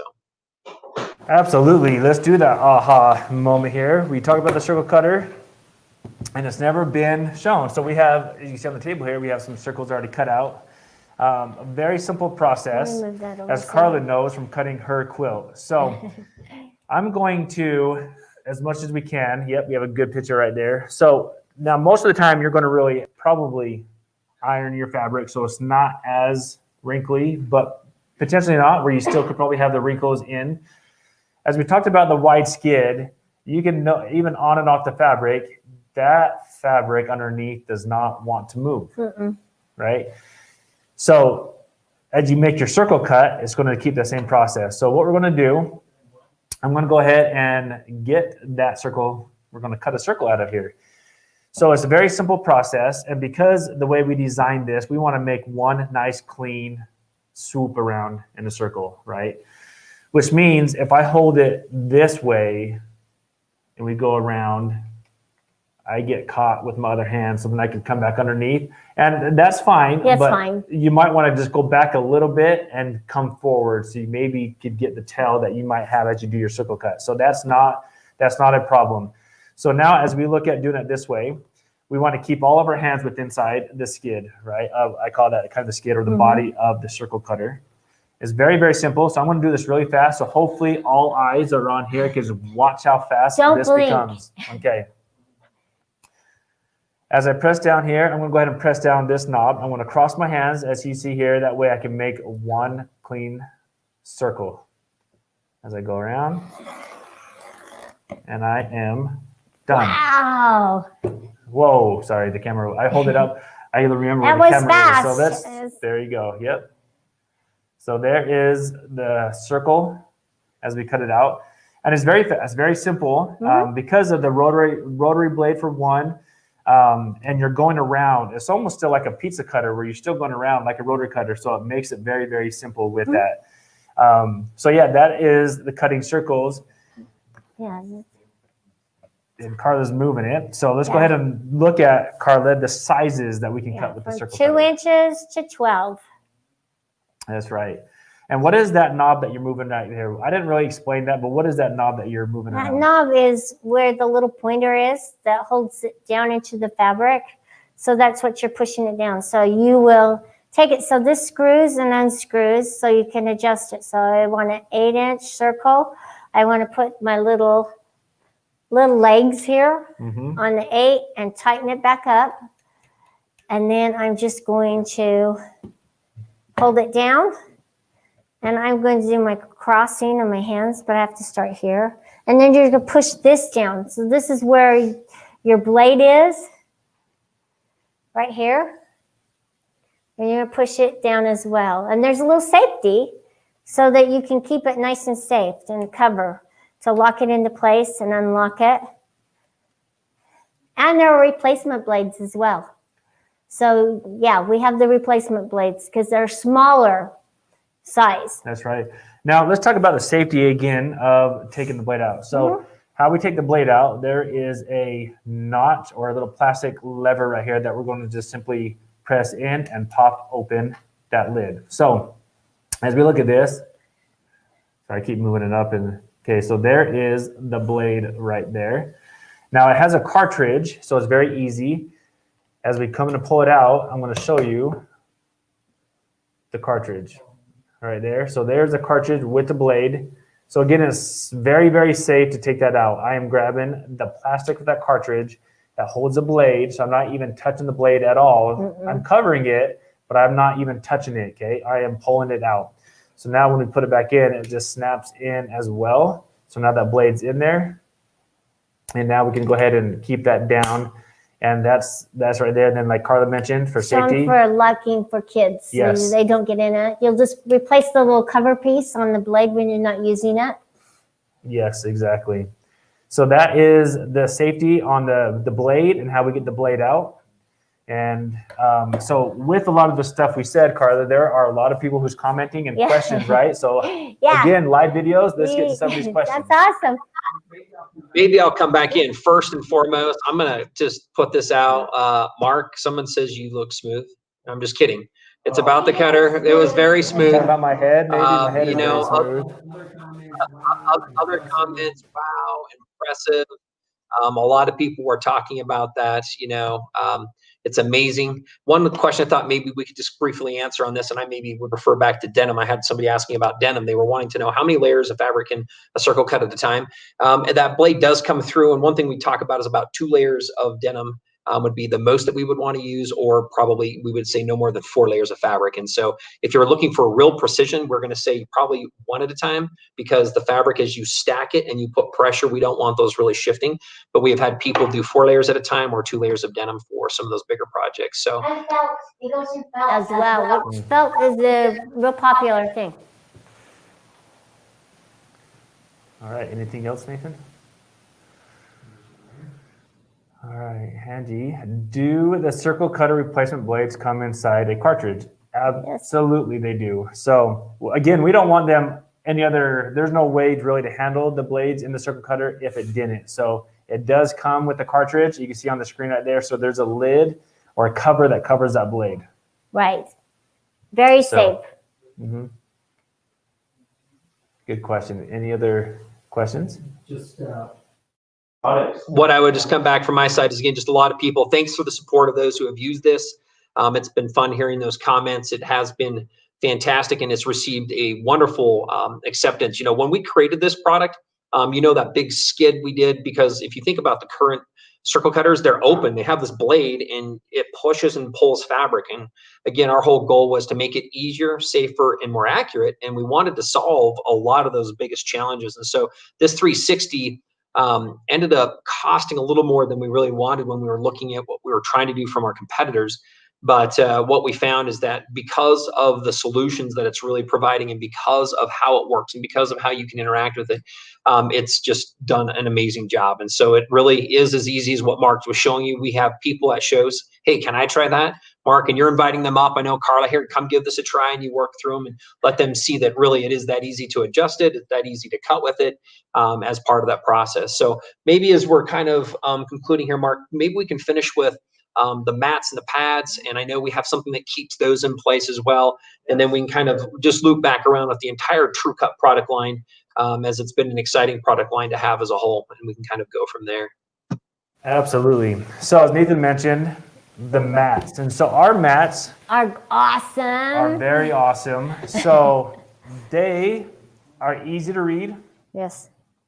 They're double-sided. So I always like to tell people you're basically getting 2 mats for the price of 1. So let's go ahead and show it this way to the camera right there, Karla. We're going to fold it. There you go. You see that? So they are 2-sided. And with it being 2-sided, it has your bias lines, easy to read lines, and we also have this non-slip pad underneath. So as we put the mat back down, being how they're double-sided, again, we talk about the whole self-healing mat, right? Now, that's true to an extent because over time, the mats will start, I want to say delaminating, right? And you're gonna start feeling the grooves. You can take care of those grooves for only so long. But because of our mats are double-sided, you are really getting 2 mats for the price of 1, easy to read, and we want to keep them from staying put. So this mat right here, you can see I can slide this mat very, very simple. This mat over here, I cannot slide We're at not all. faking this either. No, I am putting all my muscle into moving this mat. I and made it him is work not- out and he can't move it. That's right, I'm shaking the table. So as I showed earlier, we have that non-slip pad. Oh, so exactly legit and is doing what we're showing. So Non-slip pad that go underneath the mat. We have a one-size-fit-all, so you can get the mat and cut it to the size of your particular mat. And you don't have to have it. Some like to keep their mat from sliding, but for those who keep fighting their mats, what a great way to keep any mat from sliding. If you're cutting on the counter or a table or even the floor, you don't want your mat sliding away from you. It is truly important. It's one of those features that you don't realize how nice it is until you are able to use it. That's right. And that's non-slip pad underneath. Again, like I mentioned, you can one size fit all. So you can actually buy it for your own mat. It is an option. It is sold separately, so they don't come together. All of our stuff is sold independently, but you can get that mat and just buy the non-slip pad for your own ruler. And it helps to keep your mat right there for you so you can cut. So when you're reaching, it just keeps it from sliding that direction away from you. Yeah. So the non-slip pad is a one-size-fit-all. Our mats are 3 sizes. So we have the standard 24 by 36, 18 by 24, and 12 by 18 cutting mat. So Annie, do the mats come in other colors? Nope. Let's talk about that. Why did we keep the color that we chosen, Karla? We wanted to stand out. And it's easy to read. And that's why we did a lot of research, and we just felt like this was easier to read, easier to use, easier to line things up with. So that's why we went. And there's other mats and other colors, and Yeah, we chose it this way. we chose it this way. Our mats, not only double-sided, but they're 5-ply. And Right. what that really means is 5-ply is it's thicker, so Right. it could withhold many cuts for over time. And what that means, we have the 2-sided of the gray. So that's one side, the back is another side. And in the middle, we have our, really the stuff that helps self-heal the mats. Yeah. And that is a 3-layer. So it is, you can see the picture right there. So the picture kind of shows the grays are the top and bottom, and then the white. And that is a 5-ply. And that allows, again, for longer use of the mat. So if those who are going through mats, because first of all, you have a single-sided mat. Right. Let's get you the TrueCut mat that's double-sided. Outside of the double-sided, you can cut for a longer period of time with our mats without needing to get a new mat. Right. So, okay, I would love to see if there's any questions at this time before we look like we'll wrap things up with our TrueCut. All right, so Kitty, are the under mats sold separately? Yes. Yes. Yep. So they're sold separately as, They're called non-slip, and it's a one-size-fit-all. So non-skid pads is yep. what they're called. Yep, one size fit all. I want to say one size fit all. I'm sorry. We have one mat that you can cut into the size of mat that you want. It has the cutting lines on there, so you know what size to cut to. Okay, so from Karla, as we conclude, we have really a cutting system that keeps the cutter more accurate. Right. They're cutting straighter. They are no longer veering off to no man's land. Mm-hmm. You can interlock the cutter with the ruler. We have our ergonomic cutter. Mm-hmm. Man. We have our straight cutter. We have our rulers. Really, it's the last system that you'll ever want. Mm-hmm.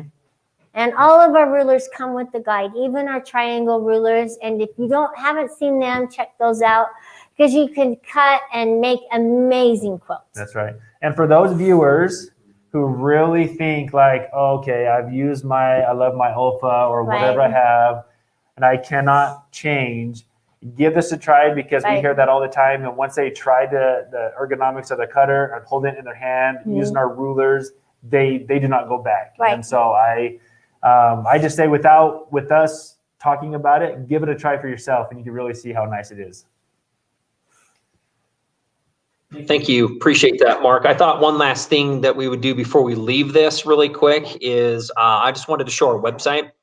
Those who haven't really had a chance to experience this, again, coming back, thinks there's been a lot of individuals who apparently have used the product or know about the product.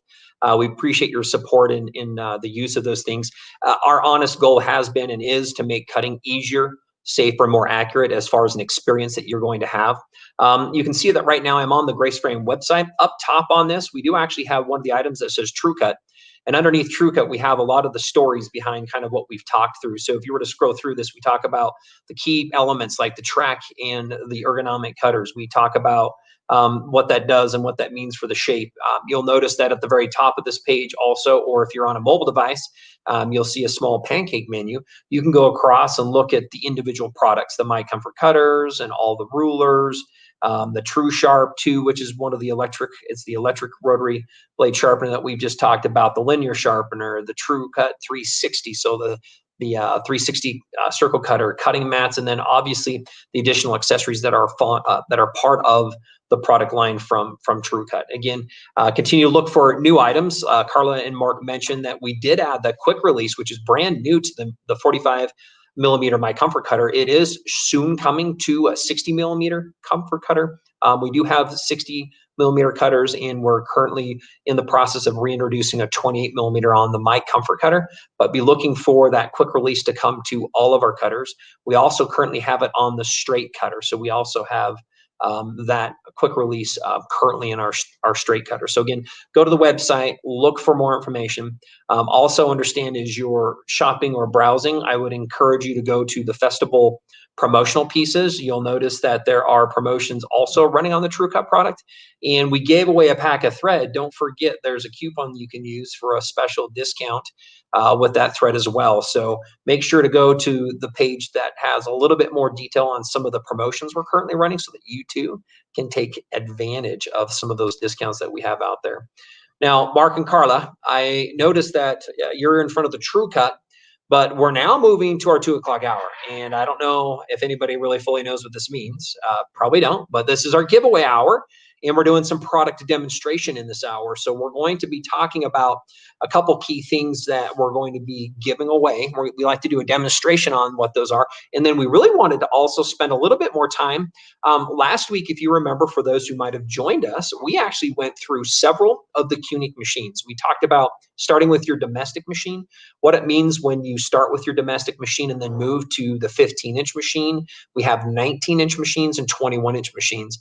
Now, I did see that there have been several questions throughout the day, potentially, and maybe today, Karla, if you'll just take note, there were a lot of people wondering, do you have a favorite machine, Karla? So I think I would love to come back, and we'll get and be thinking about that. Be thinking about maybe if there's something that stands out in each one of those that you can share with our crowd. But we're going to talk about what the giveaway is for next week, and it's a full system. We're not talking kind of, hey, we're going to try to save some money on part of this giveaway, or hey, we're going to give you something that you're going to want more of.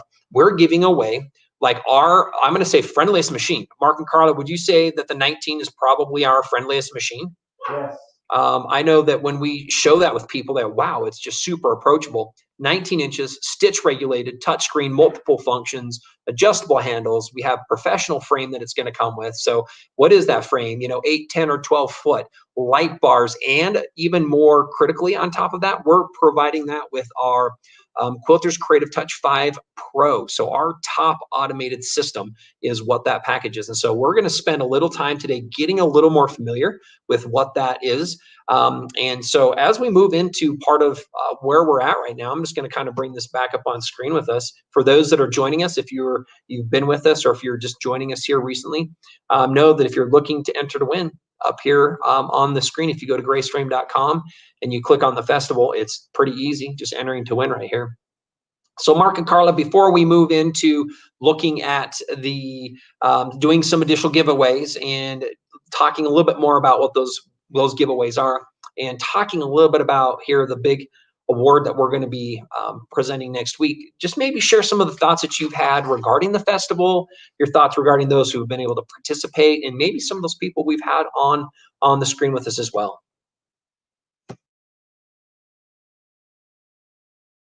The festival. I don't particularly like being on screen, but it has been just phenomenal how the participation and the quilters becoming involved. And it's actually our way of meeting you without meeting you physically. So I really appreciate you coming and joining us every week. And sometimes they're a little longer than others. And we appreciate you taking the time out of your busy life to just be a part of what we have here. And we're very excited to show you our products. And we are very enthusiastic about what we make. And so thank you for being a part of this. Yeah, Karla, that's why I had you go first, because I'm just going to say everything that she said, I agree as well. So, no, it's been fun interacting to the questions. I love to interact at the shows. I love to see the people face to face. I love to be able to have that aspect. So doing these live videos, we have, and we appreciate the patience, either through Audible or, some of the shortcomings that we have, for you to still stay and watch. Yeah, for you to still stay and watch it's been nice. And to see where everybody is from, what they own, the questions they have, it really shows that they love this hobby and they really want to know more about the product. And so it gives Karla and I, a very good pleasure on showing what we have and talking about our product, because our products, they really sell themselves. And so we're not up here trying to tell someone why you need a TrueCut or the machine or the frame once they hear about the features. And we love talking about the features and benefits, because we're all about solving the problems in the quilting world, and these tools help you do that. So thank you for all your views and all your thoughts and comments as well. Thank you very much. I appreciate that, Mark and Karla. I thought maybe I'll just come back to some comments that I'm seeing here. I just wanted to put some of these things out. We just see a lot of people, again, being very, very grateful for part of what we're looking to do. I know we mentioned part of what that giveaway is. We had a couple people just pretty impressed. I would say I was excited when we decided to come out with that package. Now, earlier on in the show, we also gave away a 15 and one of our Q-Zone hoop frames, which is really fun to do. I also thought I'd bring this up. People still entering your quilt. So thank you. This is Vicky West. Hey, just entered a quilt today. So I wanted to do that quick shout out to everybody. If you haven't already entered a quilt, there's still some time for you to enter a quilt in order to win and participate in part of what that one is. And just so you know, we have, I need to look at the numbers here, and later on I'll probably share some of those, but I know we have over 2,000 quilts entered. I want to say we're probably approaching over 1,000 people who have entered those quilts. And so again, I know that it's been very overwhelmingly impressive with the amount of you and who've participated. So thank you very much. I know, Karla, you mentioned how fun that's been too, and everybody that we have on the team has been just very impressed, and they love looking at those quilts and going through it. So again, if you haven't had a chance, there's still an opportunity. People would love to see them. We're going to leave this up throughout the weekend after the giveaway as well, so that everybody can still enjoy part of that wonderful, fantastic giveaway that we currently got going on. So another person mentioned, if you can see here, this is Barb Garen, I want to say, Angie, Terry, yes, I can go back and watch past shows. People were asking about some of the previous shows. Please understand and know that if you're by chance missing this, that there is an opportunity to go back, and that we're going to post some of these additional videos here tomorrow and the next couple days as well. But if you haven't, thanks for watching. And if you're missing this, we're hoping that you've been able to come back here a little bit later on in order to enjoy the conversations that we've had. Again, wonderful show, wonderful event, wonderful participation. I was trying to think if there'd be a couple other quick things here. Just a lot of gratitude coming from those people who are with us and currently online with us so far. Another person, let me see if I love this one. This one had a lot of emojis that stood out to me. Let me put this one on the screen here. I just had about 50 here. Give me just a second. Sorry. Thanks everybody for your patience in this, but it just said she's just been super excited about everything that's going on. Yeah, well, maybe I'm not going to get to it here because I think we just had about 20 more people comment. Here's another person right here. Just what incredible prize. This is one of the giveaways that we were doing. They were pretty excited about what that one is going to be. Good luck, everyone. I hope and wish everybody good luck as well. So with that, Mark, let's go ahead and do a couple spin the wheels. And then what I'd like to do is maybe, Brian, is there a way if we can look at the whole room as a whole to see what we've got going on here? Do we have a picture so we can kind of see Mark and Karla and what we're going to be looking at coming up? So here's where we're at with Mark and Karla. You'll notice on the other side of the room, we do have the Continuum frame. This is the new Continuum 2, which we will be sending out. So this frame kind of went live yesterday of this week for all those who are participating with us. And it's a frame that has a few updated features from our current Continuum. So this is the Professional Series frame with that 19-inch machine and the automation sitting on top. Quick caveat, the machine itself, the automation does not come with that tablet. It is a Windows-based tablet. We have some specs that we're going to talk to you about that, and we'll share a little bit more as we get in why we do that as a business. But again, thank you everybody for your participation, and we're excited to do a little bit more on the demonstration. But maybe we can bring Mark and Karla in and look at the spinning wheel. And as that's the case, I think we're in need of a question. Oh, shoot. It's getting hot in here. Oh, wait, it's a question for Karla, though. What is the question? Oh. Question. Okay. Something with our TrueCut? Yes, that's what I'm thinking. Who invented this item? It's the linear sharpener, but who is the inventor of this item? So I'm going to comment on the question. I'm wondering if everybody knows. Let me pull that up here really quick. On our screen. You should know. And so I'm going to hold it up one more time. I'm going to put it on the screen. Okay. Now, I'm maybe going to confuse them. Not really, but this is what Karla's talking about right there. Yeah. There we go. Who invented this? Now, again, we're just going to randomly select, so we're not going to say first person. We're just going to scroll down this list. Hey. And we're going to choose both someone from Facebook and somebody from YouTube on this particular one. So let's find out what we have with all of our comments. And we have like 1 million. Like right now, I think we just had like 78 pop on through. And I always worry. no needs to worry. Somebody said your brother. No, this was unfortunately not quite right. Not the brother, close, but I love this one, and I'm going to pull this one because it is a correct answer. And so this is our YouTube. So this is great. Her mother is the one who came up with it. Jim, the brother is correct. He's the one who ended up designing it, but the inventor of this is Grace Bagley. Fun being around her while she was here again. So enjoyable times with her as the namesake of the company. So Mark, with this, I'm going to have you hold your hand over the wheel. Give us a mojo for us. See if you can get Sandy Albertson some good stuff on what we're going to give away. Now, again, just as a reconfirmation, if we have new people, it looks like we have a few more people streaming with us now as part of this giveaway happens.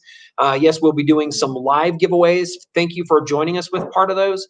The question I would have as part of these live giveaways, not a question, but so you know, if you're a winner, and we are going to be pulling these from the 48 lower states, is what we're doing currently for the live giveaways. The bigger giveaways, we are shipping those actually throughout the world if you're by chance pulled as one of the winners for that. But if you're a winner, email sales, SALES, at graceframe.com. So email sales at graceframe.com. So let's go ahead and see what Grace is going to win. Sandy. All right, here we go, Sandy. hopefully you have something in mind that I'm going to land right on. Yeah.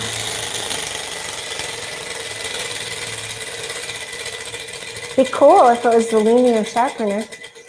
That would be, right? Oh, it's an awesome one though. Quilters combo. So let's pull that up here. Carla, you have the ruler. I have the ruler. Yep. This is gonna by piece 24 it and a half. together here. So there it is. And what I will talk about, so it comes with a 45 comfort cutter. It has a 6.5 by 24.5 ruler, and it comes with this set of True Grips. So the True Grips, if we can move, there we go, pull up.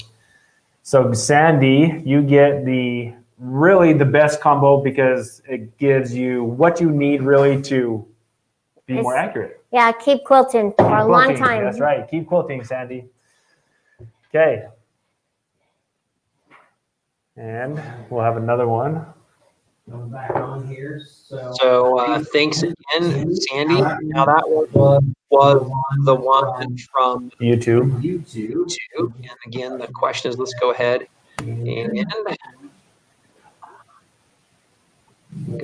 and pull this one here. We have Missy Scales. So let's go ahead and spin for Missy Scales and see what she's going to win. Again, congratulations, winners, for part of this. That last winner is the Quilters combo. That is our hottest selling combo. Mark, at a show, right? Hands down, we sell hordes of those Quilters combos, which is that ruler, the cutter, and the non-slip pad, because that is the system, that is the patent, that's the track, that's the ergonomics, that's the non-slip pads, which half of you might already have on those true grips, but most successful. So let's see what we've got in store for Grace. Sorry, for Missy.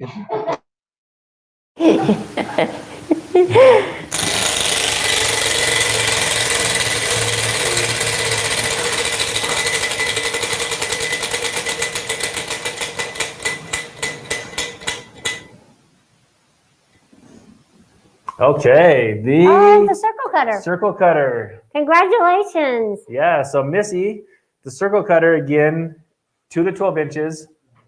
It has a rotary blade, keeps the fabric nice and flat from the wide base right here. And you can cut circles all day long. So you're going to find that if you have ever tried to cut circles before, Missy, or didn't have the correct tool, this is the tool that allows you to You don't have to draw them with your bowl or whatever circle you have. You don't have to cut around that line that you've drawn with the scissors. This just does it in one swoop. That's right. You're just pushing it down and going to turn it around, and you've got your circles. Yep, that's perfect. So congratulations on that, Missy. Great win. Wonderful. Thank you very much. Just as a reminder for the winners, I am going to ask for you to just email sales, SALES, at graceframe.com. Again, sales, SALES.com. Sales at graceframe.com. Sorry, graceframe.com there for an ability to receive your rewards, your wins there. And with that, what I'd like to do is quickly, if we're okay, Mark and Carla, we're going to talk and do some giveaways, and I want to talk a little bit about what these are. We have on the list today True Sharp, so go ahead and hold our True Sharp up, Mark, while you're over there, so everybody can kind of see what that is. This is our electric rotary blade sharpener. If you're just joining us, we did talk briefly about this. Mark, maybe just quickly do a quick overview on what that is and what it's doing and why somebody would want to quickly win that. This is our electric sharpener. This is the stones, diamond stones. One on the top, one on the bottom, sharpens all main sizes, your 28, your 45, and your 60. It is electric, so you can plug it in. Easy to take to quilt guilds, and maybe you can make some money, charge like 25 cents a blade. No, more than that. Come on. More than that, more than that. $1 a blade. Yeah, start charging your friends that keep walking away with your blades. So wonderful, compact electric sharpener. Use the stones. It's phenomenal. So. Right. Okay. All right. With that, one of the other items that we're going to be giving away, now I'm guessing, I think this is plugged in. Is that correct for you guys to go and show us the light bar? Oh. It does, yeah. So Well, let's go and have Karla show us that really quick, and then I'll bring this up on screen. I'm gonna go ahead and bring this up on screen for everybody.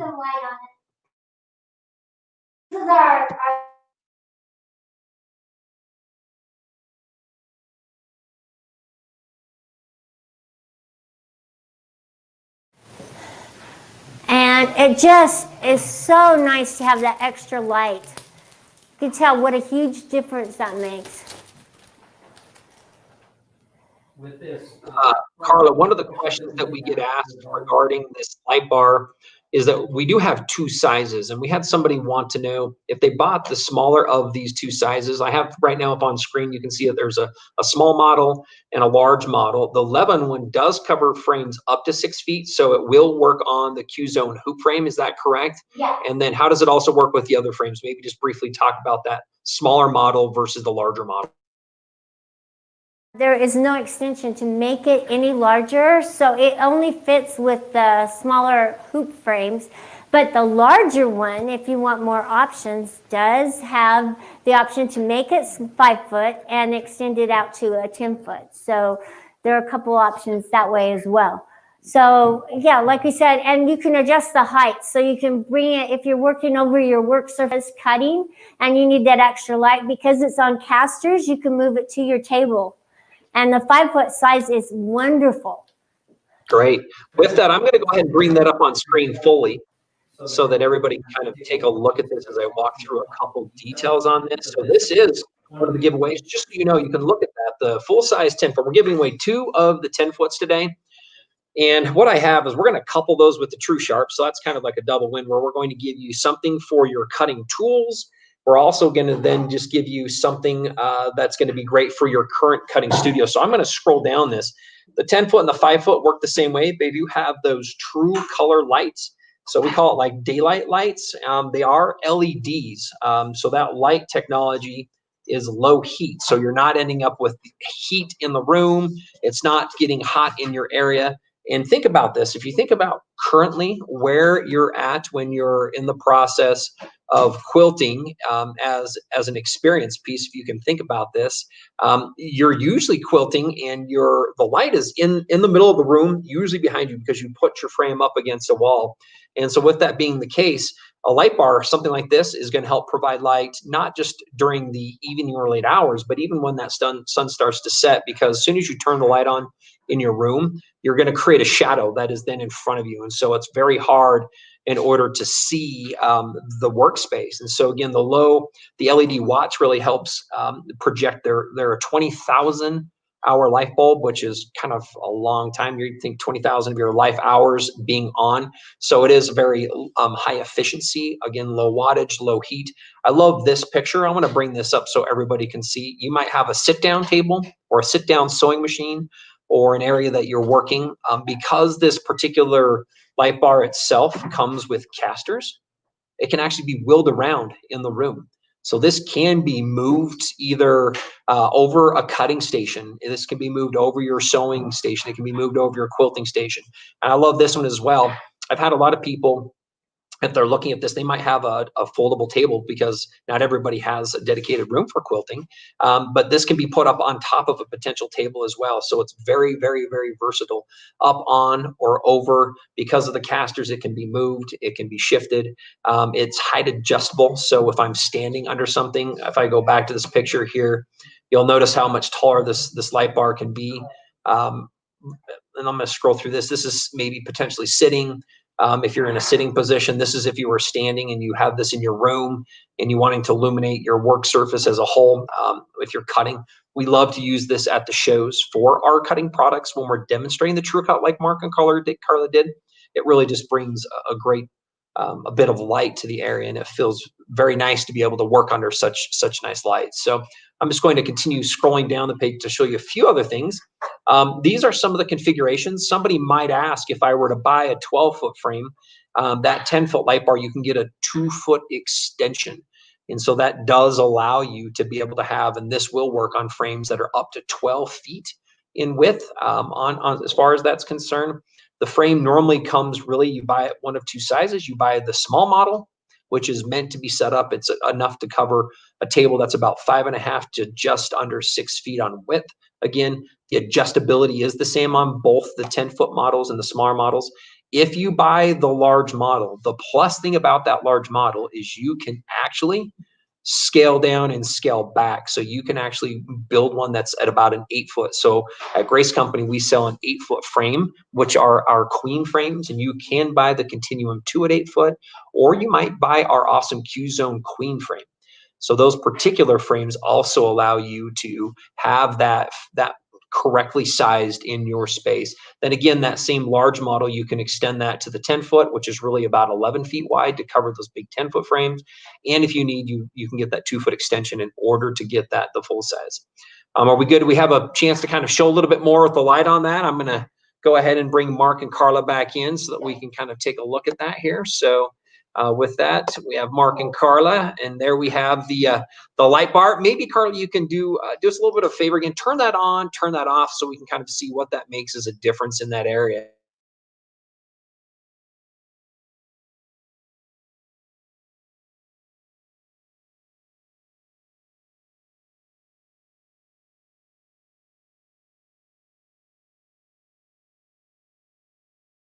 Oh, there we go. Sorry, maybe Mark, if I can have you come back in. Oh yeah, the reflection. There you go, like reflect. Yeah, there. Smooth.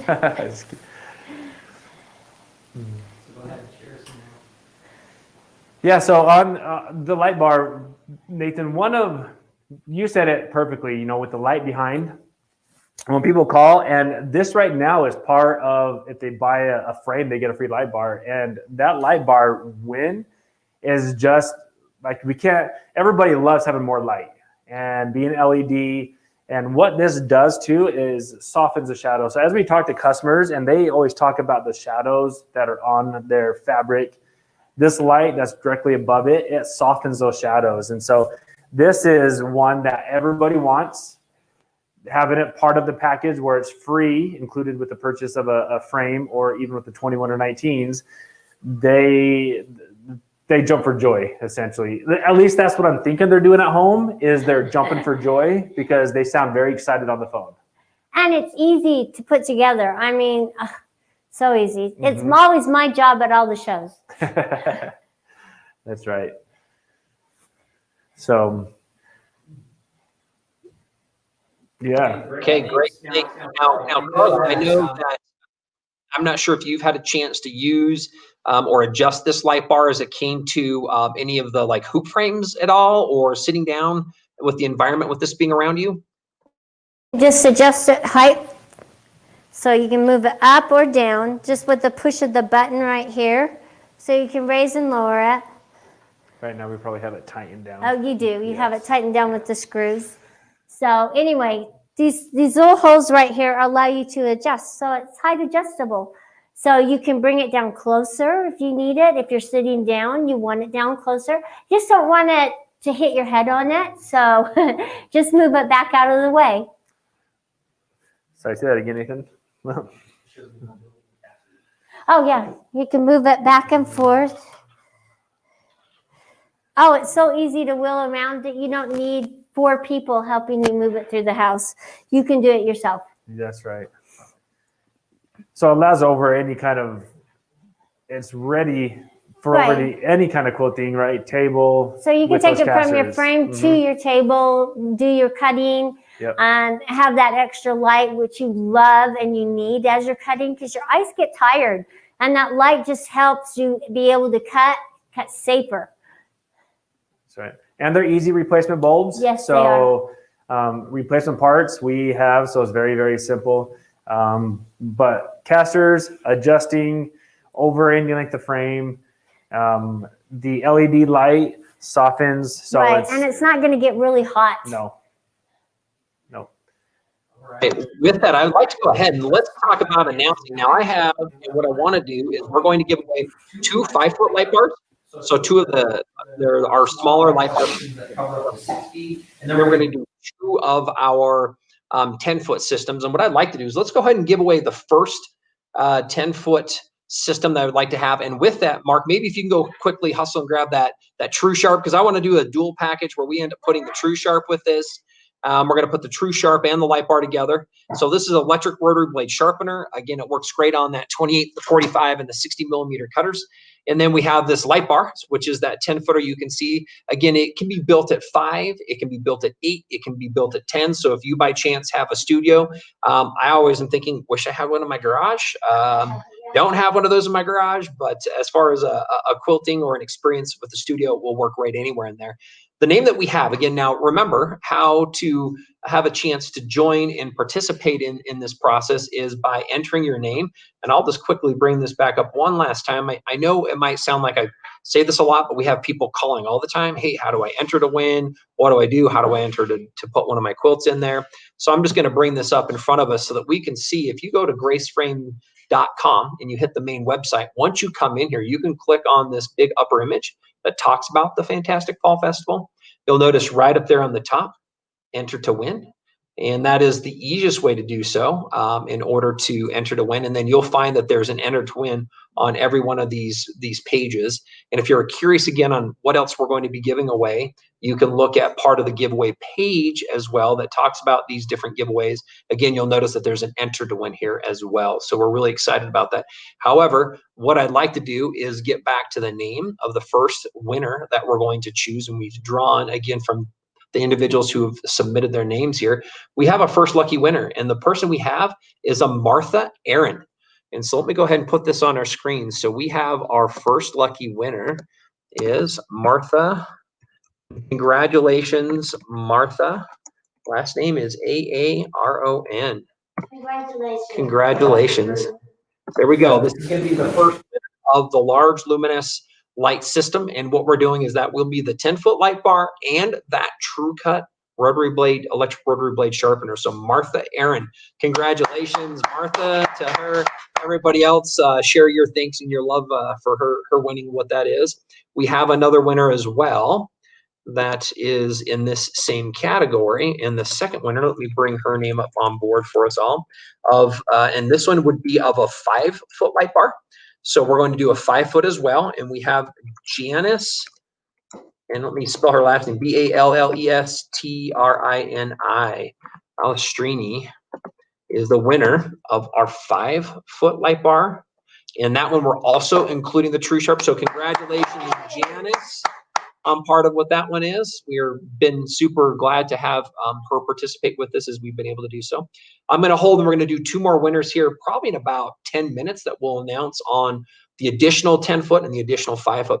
With that, Mark and Karla, in front of you is our 19-inch machine. This is the big win that we're going to be selecting next week. Maybe if the two of you can just share with us again a little bit, and maybe more than a little bit, let's go ahead and introduce them to this 19-inch machine so they can understand why they should be so excited about what this product is and why they're, what they're winning and what that means for them. Well, I think we both are very excited for this package. The 19 is one of our lighter machines. It is one of our faster machines. It has a touchscreen, so there's a lot of features that we'll get into it. But the 19-inch throw is perfect, and so this, being the machine that it is perfect as a hobbyist machine, the enthusiast out there. So you can't go wrong with this 19-inch machine. Yeah, it's very easy to use, very user friendly. Let's turn it on. Now it's hooked up to the automation, but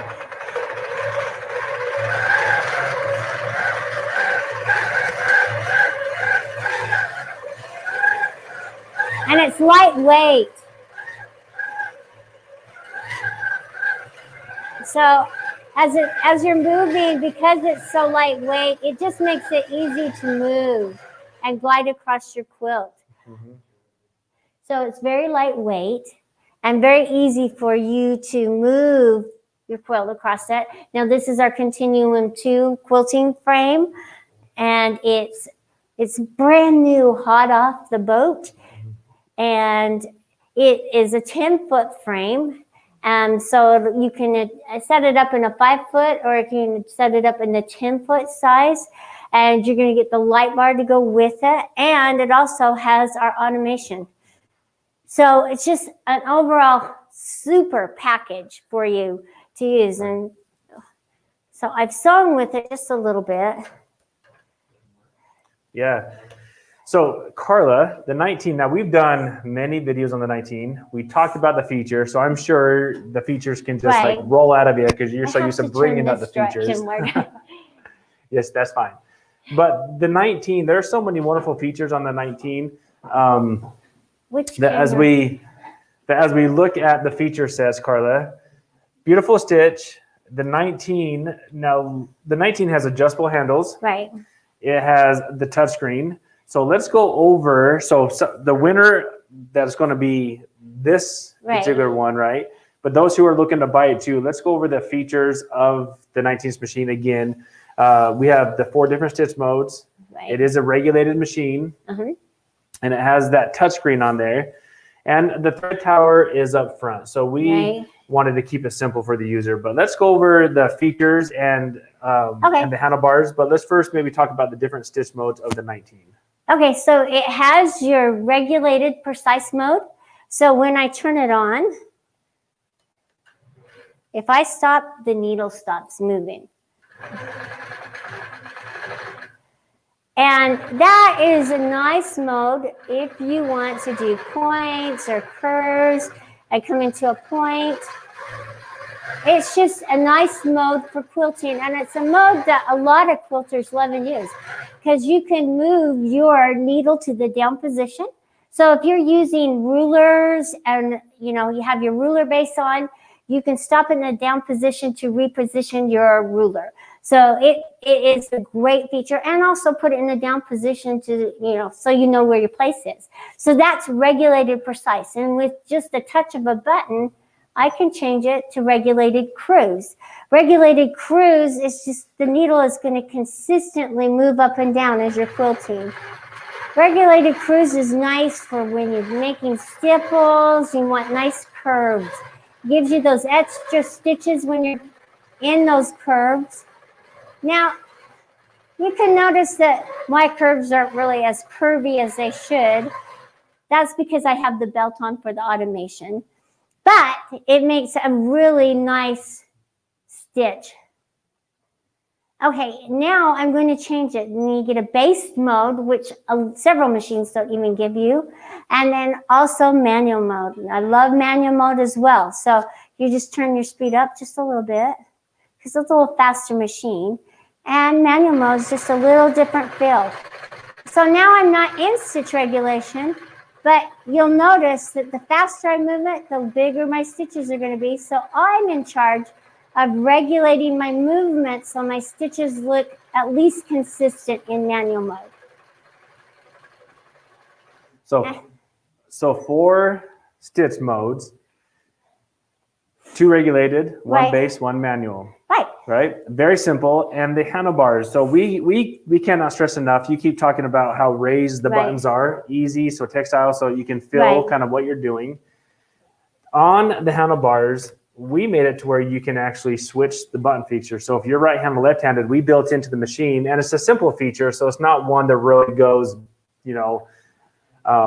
bang for. But if you are left-handed, you can actually move the start-stop to your left side. To this side. And while your needle down's on the right side. And if you're right-handed, you can have your start stop on the right side. So you can interchange those buttons where you like them. The handles, as you're moving right now, they are adjustable. So micro stippling, quilting and comfort, you can move the handles up and down. Also, this is a long throat, so these handles actually allow you to pull it closer to you so you can adjust them. So these are wonderful features, and I would love let's get Nathan's comments on a couple of things as well. So let's bring Nathan in.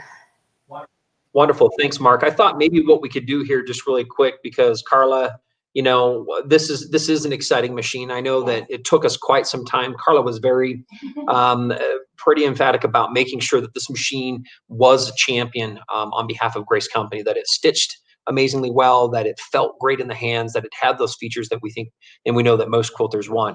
I know what I'd like to do is just get into a minute and show them a couple things on the automation, which is one of those other fun things that it comes with. But before I did that, I just wanted to bring up on the screen here really quick with all of us. I thought I would just go through some of those things that Mark and Karla talked about. We did see those on the camera, but I really thought it might be good to look at a couple of these. We have some really great images on the website, and I would encourage you, if you haven't already, go to graceframe.com, and underneath machines, you'll find the 19. So they talked about that full color touchscreen. It was hard to get a little bit of a close up, but that touchscreen makes it easy to engage with it, to select your options, to select your mode. And also because of that, there are other functions like what we call a preset. So you might have a preferred stitch for a certain type of quilting you like to do, and you can actually just select that piece when you're prepared to do so. We talk about the stitch quality. This machine stitches at 2,000 stitches a minute, which is a wonderful speed for both beginners and those that get into doing more professional quilting. By the way, I don't know if you'll notice, Karla today did an earlier story with her trunk show that she did. And by the way, this is one of the quilts that Karla did. She free motioned this entire quilt. So beautiful picture of that with the machine just over the top of it. They also just covered that it has micro handles, and that the handles can be completely adjusted down to bring them closer to the surface. So quick, easy access to just that. They're expandable, so that if you by chance are working at the back of your frame, you don't have to lean over. So that's a key thing to look at. So you're not working and having to strain your back as you're working towards the back of your frame. So they're adjustable, expandable, and then the screen can lock in place too. If you're a taller person or a shorter person, depending on where you have that, you can put that screen perfectly in front of you as well. So I thought that those would be a couple things maybe, Karla, that we could just point out that you had gone through and send people to the website with what that is. What I'd like to do is let's come back and now have you, Karla, talk about the automated piece that we have on there. And I thought maybe you can just quickly show our group how easy it is to just simply take a pattern and then quilt a pattern. And I know this might be a little bit more difficult with part of what we're going to do with the cameras, but if you can kind of stay with us, Karla's going to choose a pattern and she's going to show you how easy it is to select a pattern, put it on a quilt. And then Karla, maybe when we're done, just how easy it is to just line out what we're calling an edge to edge pattern in order for somebody to quilt across the top. Now we do have a generic piece of fabric so that she can kind of place this for us to see as she's demonstrating this, but I just want everybody to watch and see how simple this really is. And then I'll maybe bring up on the screen on the side a couple things too that might show some of the steps that she's going through in the meantime. But Karla, thank you for your efforts. Why don't you go ahead and walk us through some of this? All right, so it's easy as you get a library of different designs, and it's as easy as picking one that you like, and you can scroll through them.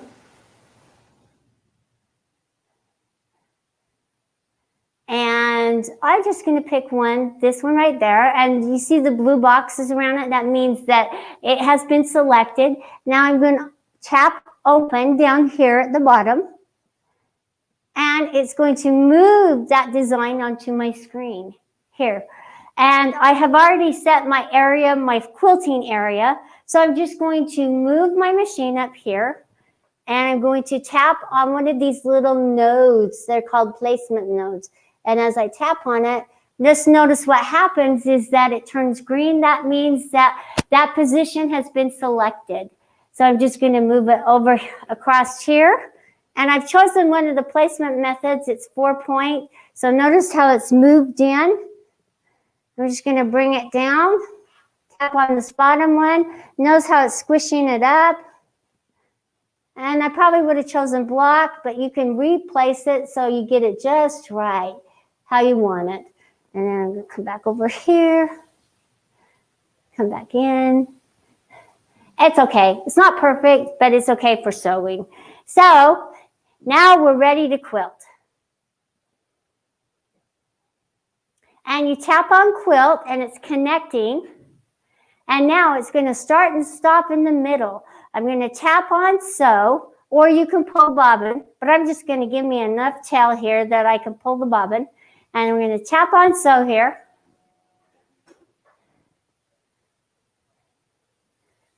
And I'm making sure my needle's up because you don't want it in a down position.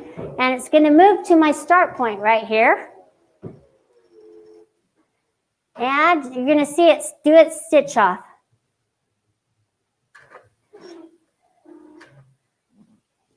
And once it starts to stitch off, then I can cut my threads and just allow it to finish the quilt block. So maybe here while that's going, I thought I would just kind of jump in and we're going to come and do a close up here of that finished pattern, but I thought I would just go ahead and show everybody here really quick. So you can see Karla simply selected a pattern. This is the process. You select a pattern. You simply can go tell it where you want that pattern to go. So you simply place the pattern.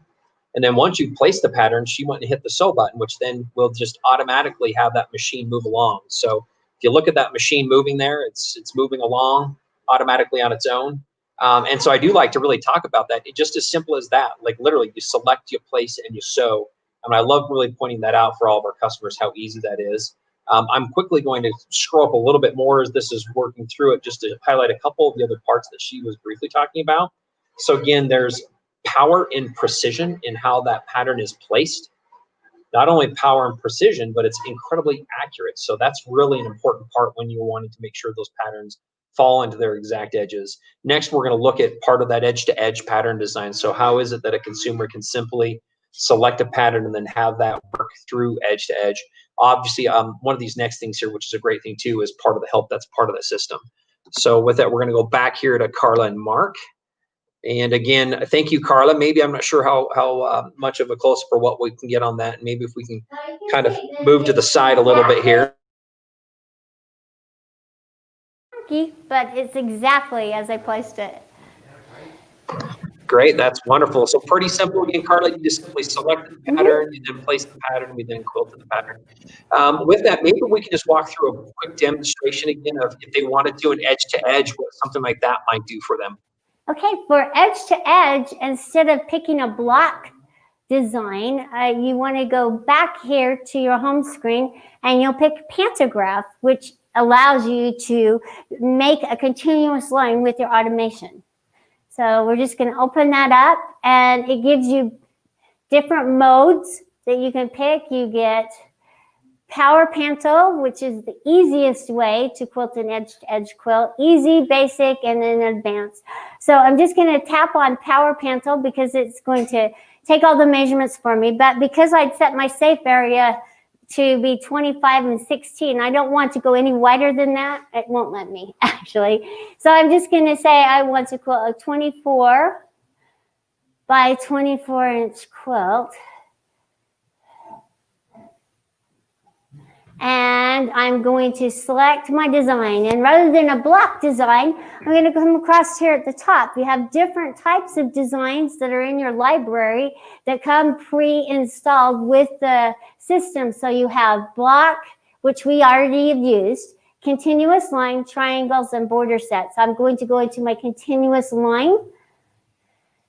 And I'm going to just pick one of these real simple ones. This curl circle, and it's going to fill it in. Now I can adjust it and make the design of the pattern height smaller, or I can make it larger and fill it in. And it's as easy as that. And then rather than place as a single design, I'm just going to sew in zones and you're ready to quilt. Karla, really quick again, you do the panto, right? So I have a picture I'm going to bring up on screen so those that might be joining us can kind of see this. So she simply selected the option for doing it as a pantograph. And then what she did is she was able to choose a pattern that she wanted to have fill that area. So you say, oh, here's how big my quilt is. My quilt is, you know, however big it is. And if this was a king size quilt, you could do 110 by 120, whatever you wanted to do. So then you can choose the size of your quilt and automatically will populate and fill that. And then you can move to your quilt then and then simply tell it where the top of your quilt is. And I think it begins sewing, correct? Maybe share with us what happens once they're ready to go ahead and place this on their fabric then. Oh, okay. Do you want me to tap on sew in zones or places a single design?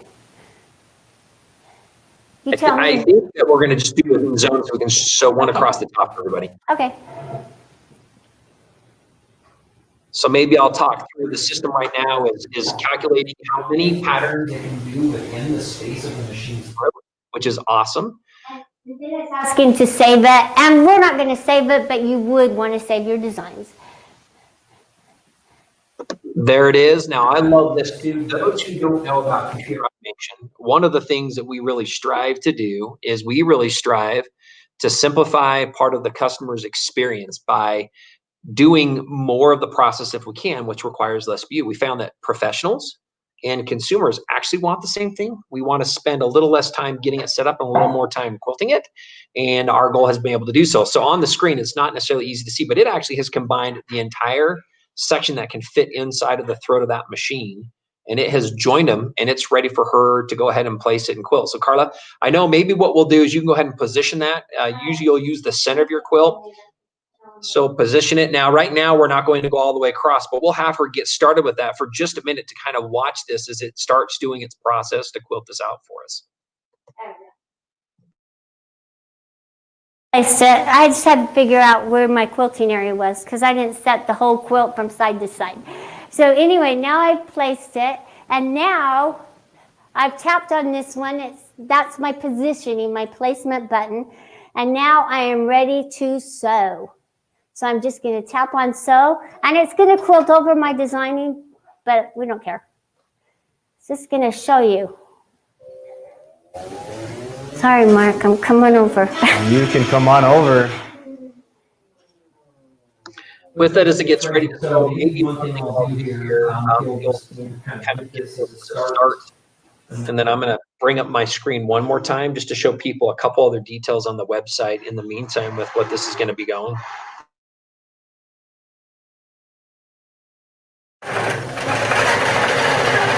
There you go. Now I'm going to go back across, Courtney. There you go. And you stand back. Don't touch your frame.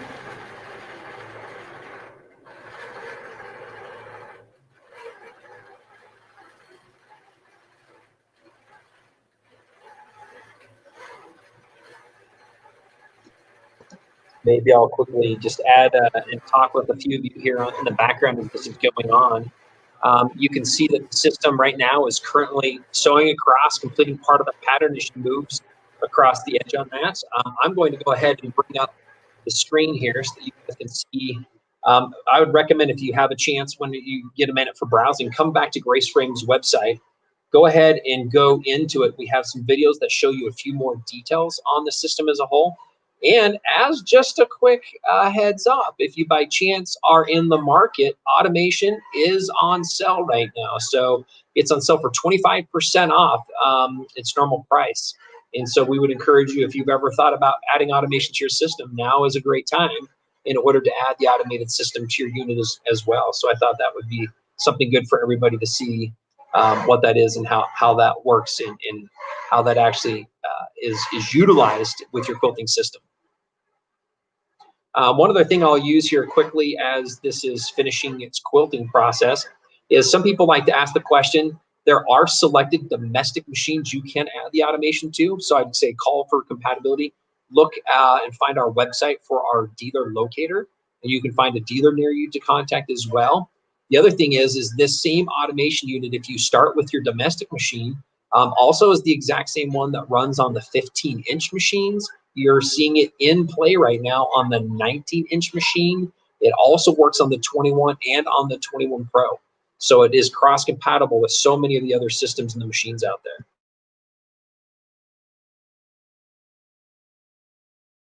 Okay. There we go.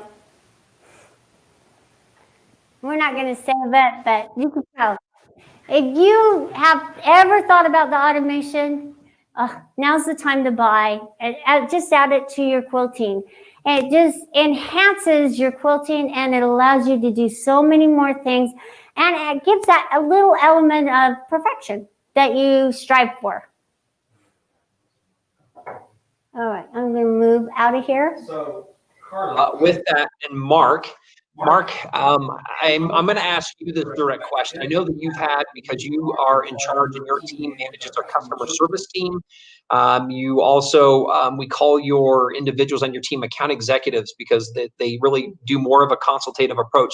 Maybe just briefly share what has been part of the experience when customers have called in about this particular machine. I'm not sure what you've heard also as you've gone to shows, how they've loved this or how they've interacted with this particular 19-inch that we're giving away next week. When they think of a long arm, most long arms I would say are heavy as they move it around. So this 19, we get a lot when they fill it. they're incredibly surprised at how smooth and light the 19 is. They also love the idea that they don't have to really stretch to go all the way back, where these handles can be adjusted a couple more inches further out. And that it has the threading down the side here. So to them, it is more of a, I don't have fear anymore with long arms. So they lose their fear because they see how easy it is.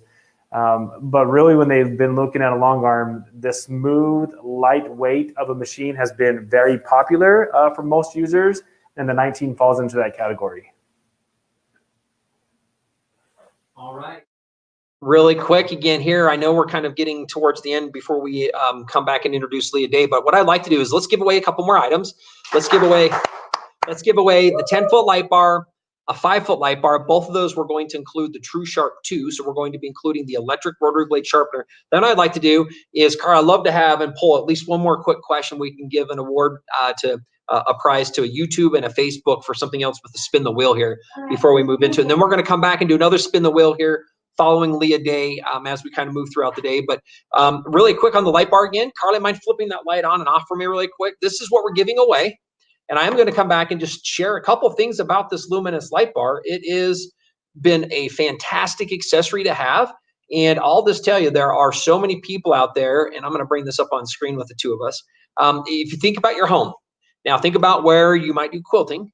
Now, some of you are going to say, well, I have a big window. Okay, that's great. But what happens when the sun goes down? Okay. And some of you are very fortunate. Maybe your husband or you've decided to be handy and you have added some track lighting or additional. That's not the case with most all of us. We have a light in the middle of the room, and you probably have bought a couple lights you've clipped or clamped onto the end of your furniture for your sewing table or your workspace.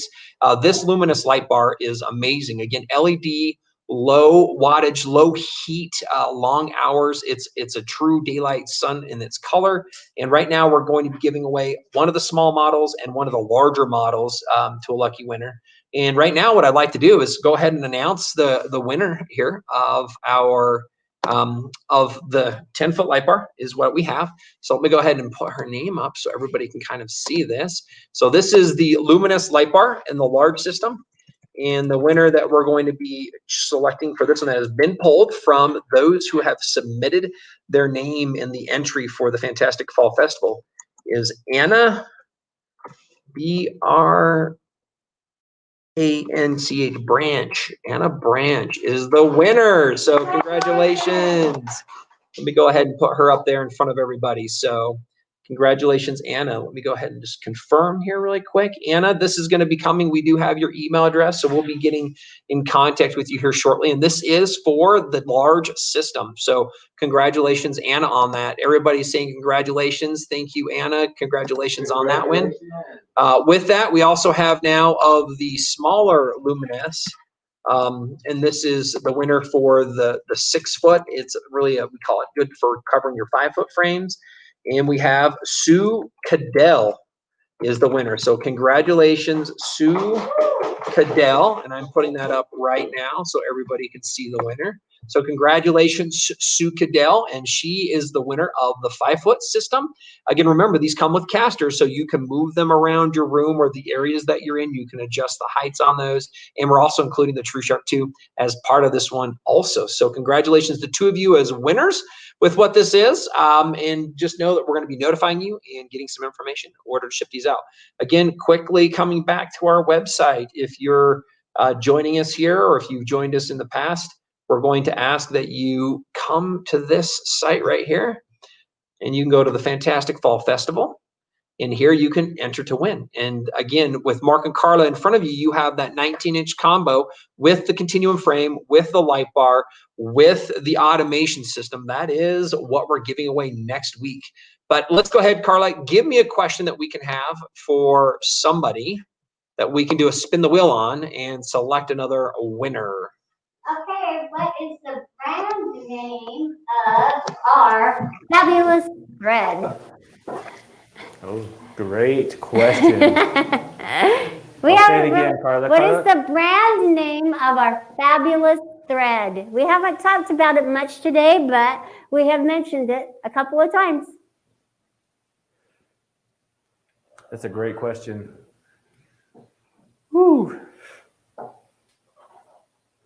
You have like some music. Sorry, the Yeah. music, like dun dun dun dun dun You can dun talk about dun. why it's so great to have Dun, the dun. Oh, it's awesome. It's low lint. You know, the spools are a great size and the colors are so nice. It's hard to pick just one because they're all so beautiful. It's also very strong and very easy to use. And I don't know if we really talked about this, but the cones are stackable and they stack very nicely one on top of each other. So it doesn't take up that much room. So you can buy a whole lot of them. All right, I'm going to bring this up just so you know. There are, Karla, you can know that there are a lot of people that know the answer to that. So we all of a sudden had like, I think there was like about 80 something answers come through. A lot. I don't know. It was a lot. What I'm going to do on this one is I'm scrolling clear back to the very first two that came up. We're going to choose on this one the very first Facebook and the very first YouTube. This one is the winner. And so we have a Kitty Bryan. And she is the winner. She is the first YouTuber who kicked on in and had the correct answer regarding that. It is finesse thread. Again, Karla mentioned that's a 50 weight. We call it a soft polyester. It feels like a cotton. Very, very low lint, color fast. Quilts beautifully. It works wonderfully. Can work on your domestics, and we'd recommend using a thicker, more like a denim needle whenever you're using a thicker thread like this in part of your quilting process or on a frame. Works well in the long arms. Is very forgiving when people move into this. So congratulations. Let's see if we can get a picture of the wheel mark, and let's spin and see what Kitty is going to win. Kitty Bryan. Bring this forward. We have a good shot of that. There you go. All right, here we go.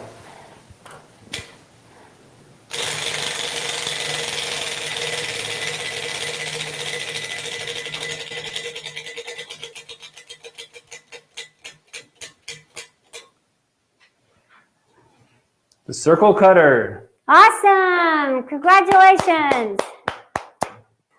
So circle cutter again. So 2 to 12 inches on the circles. Wide base to keep the fabric from wanting to move. Uses a rotary blade, 18 millimeter. Has a pin to hold it down, and you press this down. So fantastic win on that one. So again, Mark, 2 to 12 inches. I'm going to add something to that. I thought about this with the circle cutter. That's a great one. But how about if we throw in a linear sharpener as well? Oh, awesome. Add that and then add the linear sharpener as part of the win on that one. Linear sharpener. Right, so I've got this Kitty. If you're with us still, I'm going to ask that you email sales, SALES, @graceframe.com. I'm going to go into our next one here. The next winner, the first one that we have here on Facebook is Stacy Laird Sundgren. Congratulations.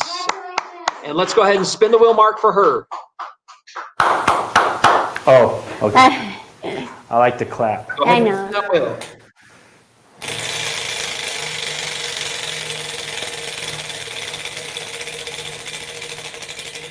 What's it gonna be? It's a doozy. I love spinning.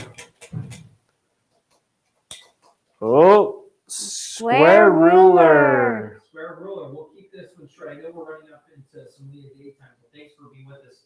Let's go ahead and up the ante mark on that.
Festival.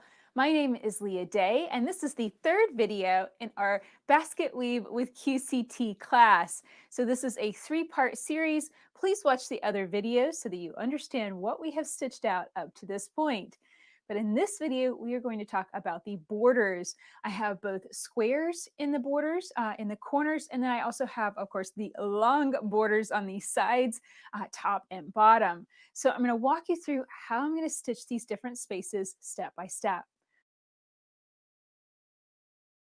So I've already fired up QCT5 Beginnings, and I'm going to select and sew. We're going to place our blocks in the corners by selecting a design and placing it like a block. And I'm going to do number 2. So it's block 2 is the design that I'm using in the border corners. So I just tap on that and tap open. Okay, so I have lots of different ways that I can place this. My favorite is still that 4 points and stretch. So that way, if I have a little bit of distortion in that space, it's going to stretch it so it fits and fills the space nicely. So now I'm going to roll my machine over. And as you can see, I have switched to the ruler foot just because it's a little bit easier to describe what I'm doing. I'm going to line up so that the edges of the ruler foot are in line with the edges of that green square printed on my fabric panel. And the reason why I want to place my foot like this is because this ruler foot is exactly 1/2 inch around, meaning that from this edge to my needle, there is exactly 1/4 inch of space. That's exactly what I want. I like a little bit of a margin around the design. I think it looks really nice. So with my foot and needle in this position, I'm going to tap that first node, and you can see it's going to pop over here because it's on the far right side of the quilt. Now I'm going to roll over and position my foot in the next corner. That looks good. Tap on that corresponding node and then roll over to this corner. And just take your time with this placement. This is what guides the design. This is how you know how it's going to be placed. And you might be wondering why I'm so picky about this, why I bother with this 1/4 inch spacing and have mentioned that so many times. Well, the reason is if I go all the way out to the outer edge of the block, and I certainly could, and let's say line up with the corners, what if I overshot that a little bit? What if I got out here into this part of the border or out here over the edge of the quilt? That wouldn't look very nice.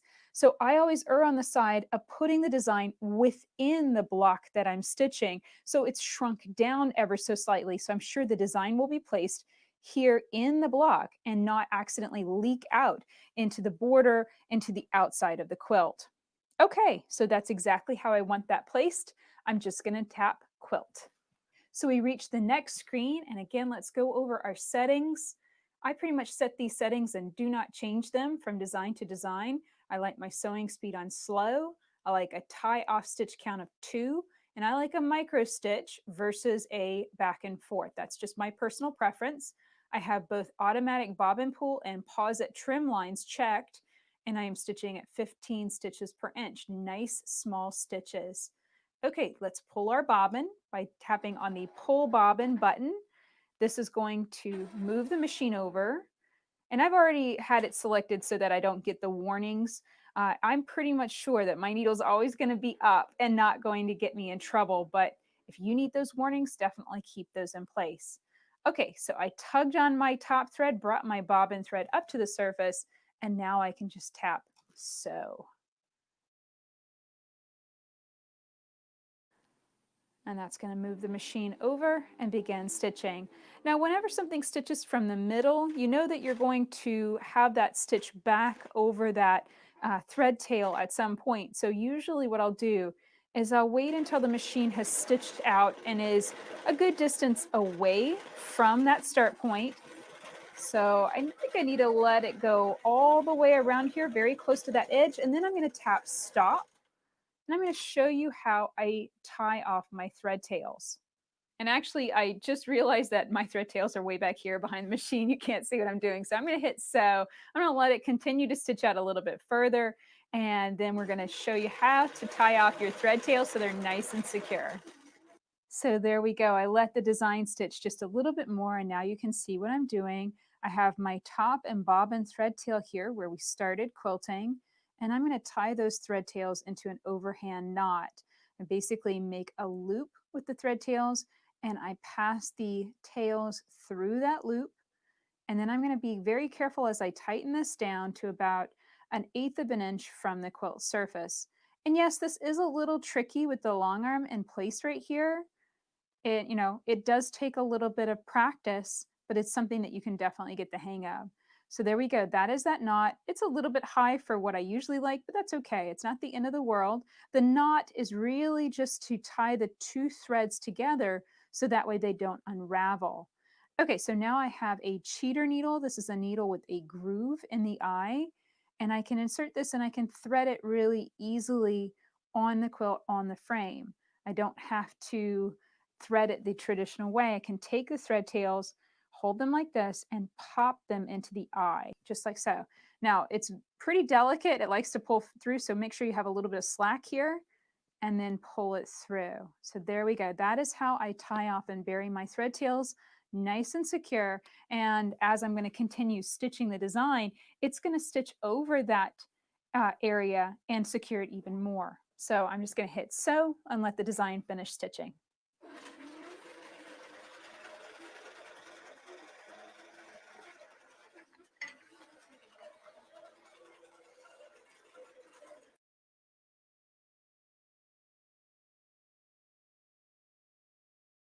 So now that we have quilted the corner blocks in our border, it's time to start talking about these long sides. So this is the long vertical side of the quilt. This is the longer side of the border that I have loaded in my frame this way. If you have a different frame, such as an 8-foot continuum or a hoop frame, you're going to have to be kind of creative when it comes to placing your border design. I would advise possibly breaking it into sections so that you can quilt part of the design, then move forward and quilt the next part of the design. That can work really well too if you have issues with the border not being perfectly straight across in the frame. And this is something that I struggled with whenever I got to the bottom edge. I went on ahead and quilted this border once, and I found that my bottom edge wasn't perfectly straight. It was kind of frowny. And that means that the corners of the quilt, the sides, were drooping downwards, and the middle of the quilt had pulled upward so that the bottom edge of the quilt was kind of forming a frown.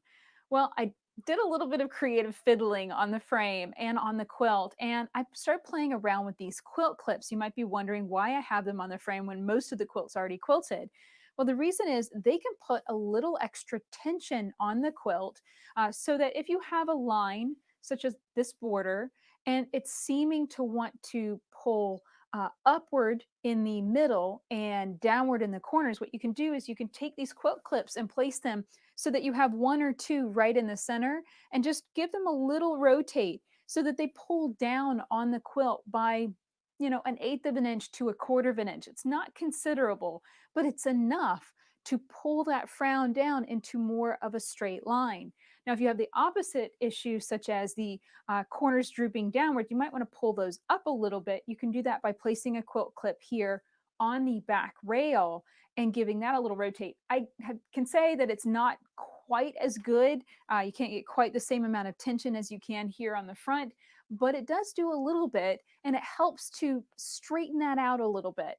So I'm just going to be perfectly honest. My quilt didn't end up perfectly straight, and you have to just figure out how to fix it. Whatever you end up with in the end, you just have to kind of troubleshoot your way through it. I did a good bit of ripping, meaning I stitched the design and then I saw it was kind of veering downward as my design came and hit that frown, that higher part of the border. The design started veering into the bottom edge, and I noticed that, so I ended up ripping that out. And this is just one of those things. It takes trial and error, and the more quilts you do, the more borders you stitch, the better you're going to get at it. Okay, so now it's time to actually start planning and designing our border, and you're going to need a tape measure for this because you want to know the full length of that border minus the corner blocks. And that is coming out for me at about 70.5 inches. Remember, whenever we set our safe area, we set our safe area to the full width of the frame from as far as you can go to the left to as far as you can go to the right.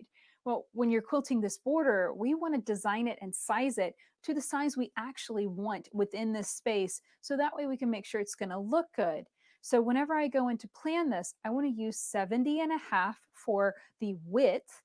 And as far as the height, again, I don't like to take a design and max it out in that space because I just think that it just doesn't look as good to me whenever a design is packed in there and going all the way from the top to all the way to the bottom. Also, because we might have a little bit of variation in the straightness of the border, it helps to make the border design more narrow. That hides it a little bit more than if you max it out, in which case it's pretty obvious whenever the border isn't straight because the design ends up either bleeding into the main quilt or bleeding off the edge. So for this reason, I'm going to size my border at 5 inches tall. Now you have got a total of 6.5 inches of space here in this border to quilt in. So that might seem really narrow, but I'm going to actually stitch a straight line within the border, a 1/4 inch away from the bottom edge and a 1/4 inch away from the top edge. So that little bit of echo ditching, it's a 1/4 inch space line, really adds that little extra bit of border in the border. And it also helps to hide that subtle variation if your design doesn't fit perfectly. So again, I'm going to size this within a space 70.5 by 5 inches tall. So let's go in the software. I'll show you how to do it. So I'm going to tap on Pantograph because we want a continuous line design. And I'm going to change this total width to 70.5. Then I'm going to change the total height to 5 inches. So there we go. That is the space that we're working in. So now I'm going to select pattern, go into continuous line, and dial down to pattern A. Hit open. And as you can see, this loads in only one design, which is massive. So we want to keep adding until these look good. And it really is entirely up to you how many you want to place. I look at 8 across that space. Now I like this look for many reasons. It looks like a nice paisley or teardrop shape. They're well formed without being too packed together. Of course, I could go up to 10, but you can see they start to get a little on the squished side, a little bit less proportional. But it's entirely up to you. And this might be something to try stitching out on scrap fabric, just to see what it looks like and experiment with these designs. I know I've been going through my QCT and stitching out designs just on scrap fabric just to see what they look like when they're, in a nice kind of square or rectangular shape. And then when they get squished together, just to see what happens. So this is what looks good to me. Again, my settings are 70.5 for the total width. My total height is 5. The pattern width, it comes from the number of patterns divided by the total width. So that is calculated by the software to be 8.812. And then my pattern height is again 5. So this looks good. I'm very happy with it. I'm going to hit place as single pattern.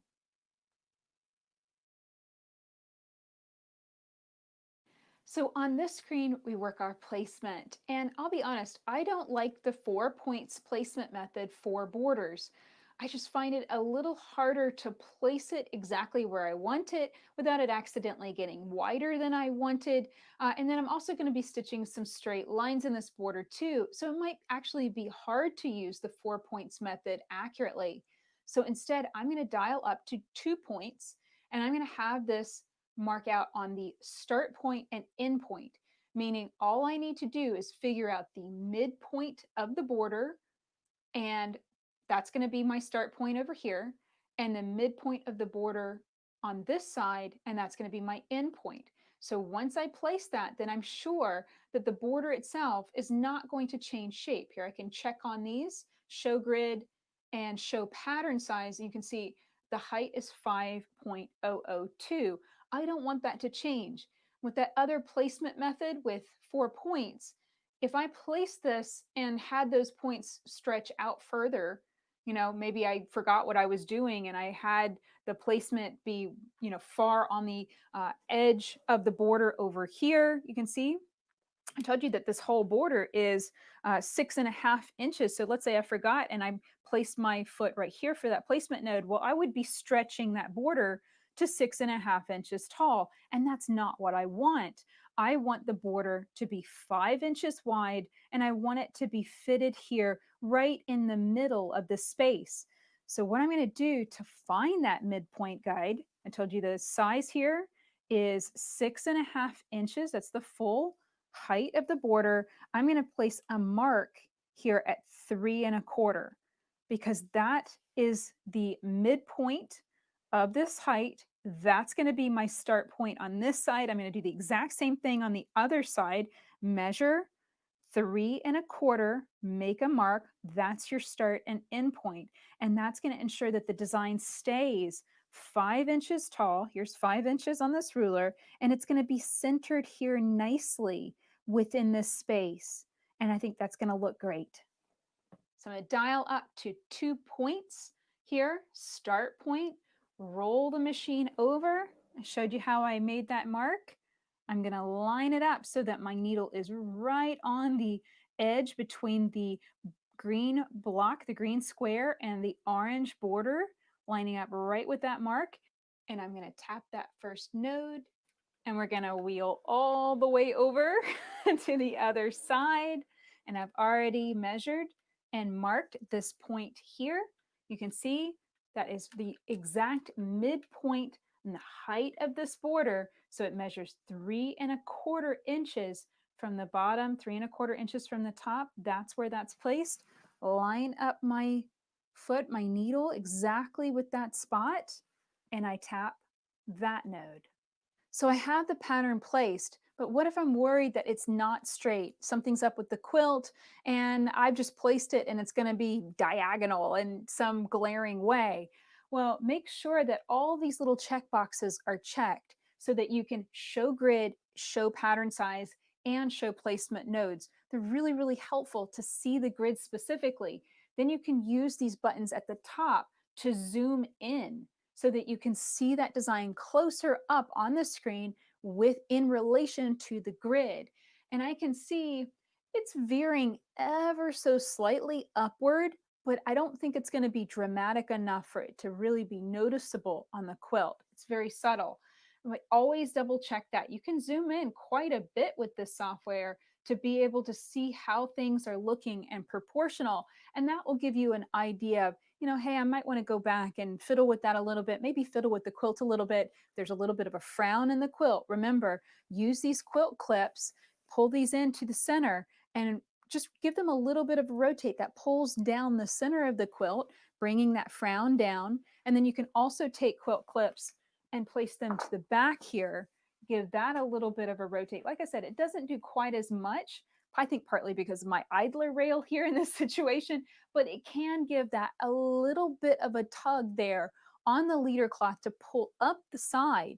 So that way the frown, that's what it typically ends up doing. It kind of pulls downward and harder on the sides versus the middle, and that'll kind of level it out a little bit. Okay, I'm happy with this. I think it looks good. I'm ready to go. So I'm going to hit quilt and we're going to start stitching out this border. And this is definitely going to be a time at this point to stop and check your bobbin. Do not start stitching a long border like this and without a full bobbin in your bobbin case, because it just adds a whole nother element when you have to do a repair pattern and fix it. And I already know my bobbin's running a little bit low. So I'm going to change that out real quick, and then we'll start stitching. Don't forget to pull your machine over to the side to do a little bit of a tension test every time you change your bobbin or your thread. So change my bobbin, and I ran the machine for a little bit over here on the side just to do a little tension test. And this is a good habit to get into. Every time I change my bobbin, change thread, change needle, or change foot, meaning anytime I change the foot height of my foot or the type of foot that I'm using, I pull the machine over to the side off the quilt and I do a little tension test. because all of those things can affect your stitch quality. All of those things can affect how things are threaded and feeding. And, at any point in time, I could have made a mistake with my threading. I could have missed a guide, and that would have thrown off my stitching. I'd much rather figure that out off the edge of the quilt than when I start my border design, right? So always do that little bit of a check-in before you start stitching something big like this. So again, I'm going to hit pull bobbin to pull the bobbin thread up to the surface. You might wonder why I bother doing that and why I emphasize it so much. It's mostly because when you leave the bobbin thread on the back of the quilt, it can get stitched over and become a big, nasty, wadded up mess on the back of the quilt. It's not all that pretty.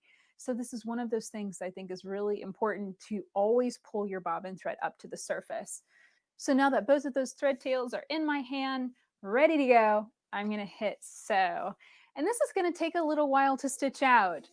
And I have had some questions from my students and customers over the years, and that is, at what point can you walk away from the frame? I don't think it's a good idea. I think you should at least stay in the room with the machine running, with it stitching out something this long. You want to keep your eyes on it. As you're stitching, you want to make sure that the design is staying straight. If you need to make a little small adjustment as you go, you can. And then just in general, you don't want to walk away from especially a Qnique long arm, because there isn't any sort of alert or beepy noise or anything like that if you run out of thread or something breaks. You won't know until you walk back in the room and the machine's on one end and your stitching stops somewhere in the middle. So I think in general, this is going to be something you want to just hang out and monitor it. If you have another machine, I have an embroidery machine in here, I might go stitch some embroidery while this runs out. But yeah, it takes a little while, but it's one of those things that it's kind of fun to watch it and just let it stitch out and take its time. And you can enjoy maybe doing some piecing in the corner, and that'll work out great. Now, as this stitches out, if you're worried about it staying straight across the border, what you want to do is just measure real quick from the top of the design to the top edge of the quilt. And I've got a little bit less than 1 inch, let's say 7/8 of an inch.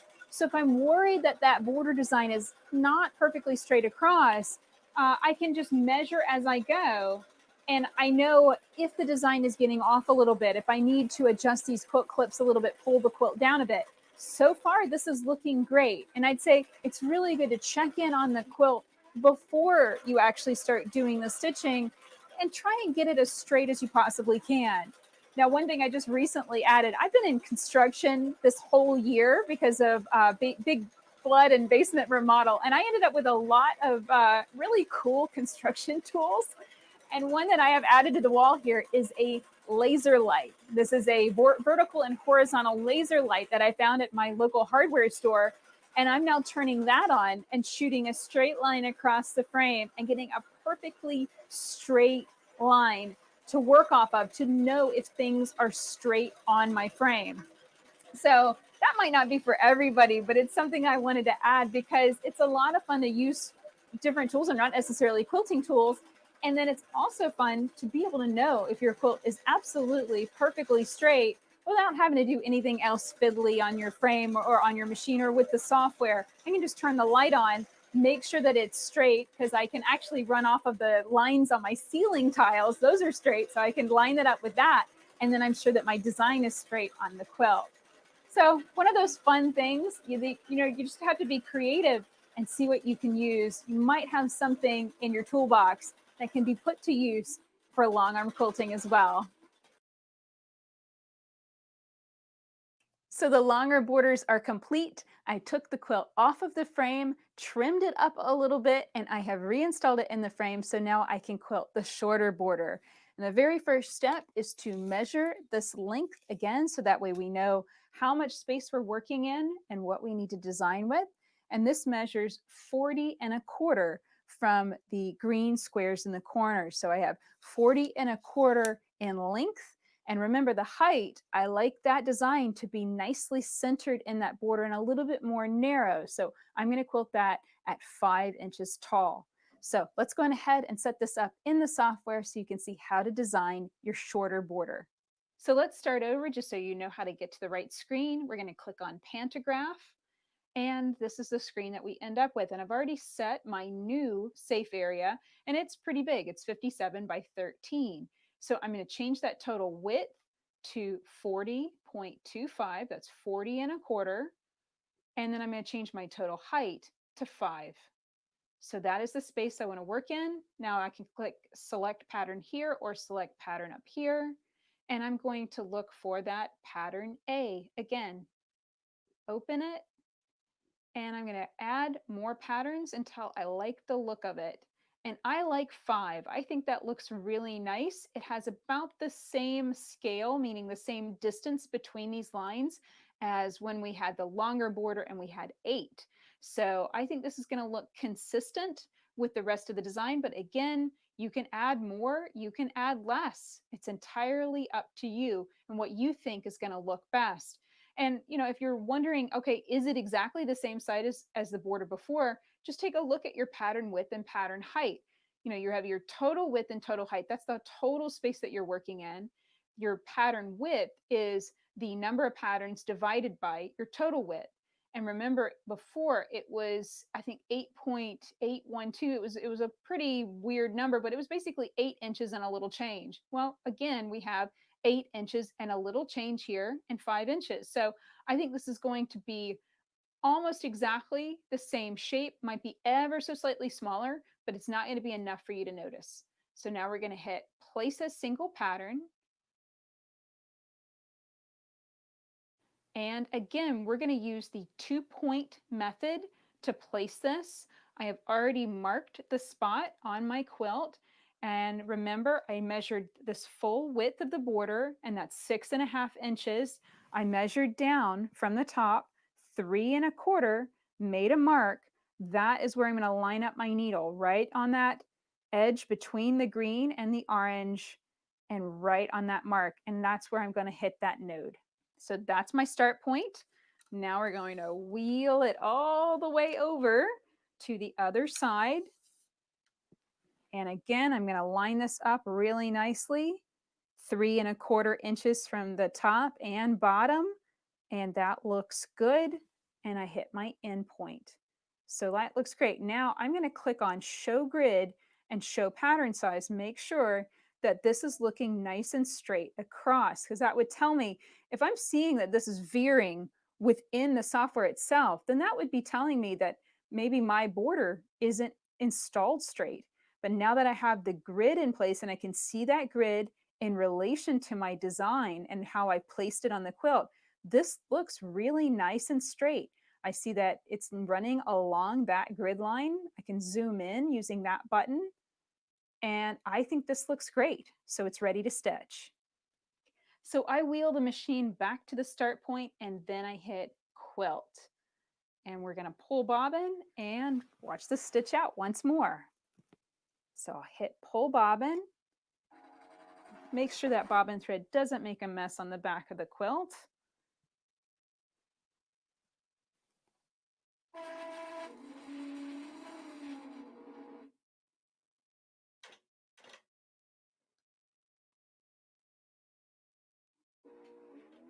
And you know, it's always nice to do this because you can always check your placement.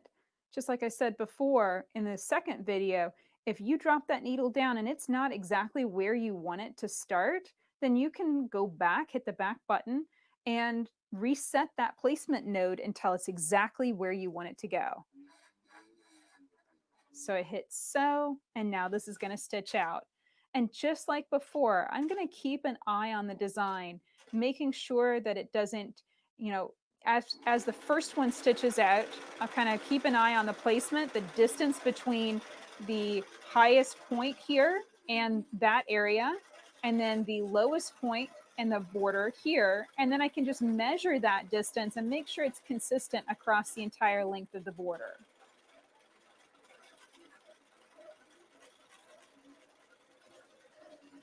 So I just finished stitching out my shorter border, and that is it for our basket weave with QCT Quilt Along. I have learned so much in this process about placing designs, about designing with these continuous patterns, and about how to keep things straight and square and continuous within the frame. I know that there is so much more to play with when it comes to computerized quilting, and I can't wait to dive in and continue sharing new ideas with you. Of course, I hope that you will enjoy more videos in Grace Company's fantastic fall festival. Join in the fun, share your quilts in our quilt show, and have fun meeting new quilters from around the world. Until next time, let's go quilt.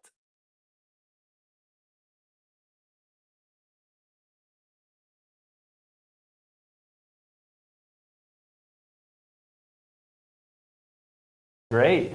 Yes, it was. Lead Day. She's always great to listen to and to watch because she is so educated and she's so fun and she's so upbeat. So that was very fun. With that, thanks everybody. We're glad to have everybody back again. Thanks for watching and sticking with us through the day. I know there's a lot going on outside right now for those that are not directly streaming, and maybe you're streaming 2 devices, which is congratulations to do for your multitasking. But earlier today, again, I just want to say, Karla, I just want to do a shout out to you since you're here in our studio. Thank you again for your trunk show. That was super fun.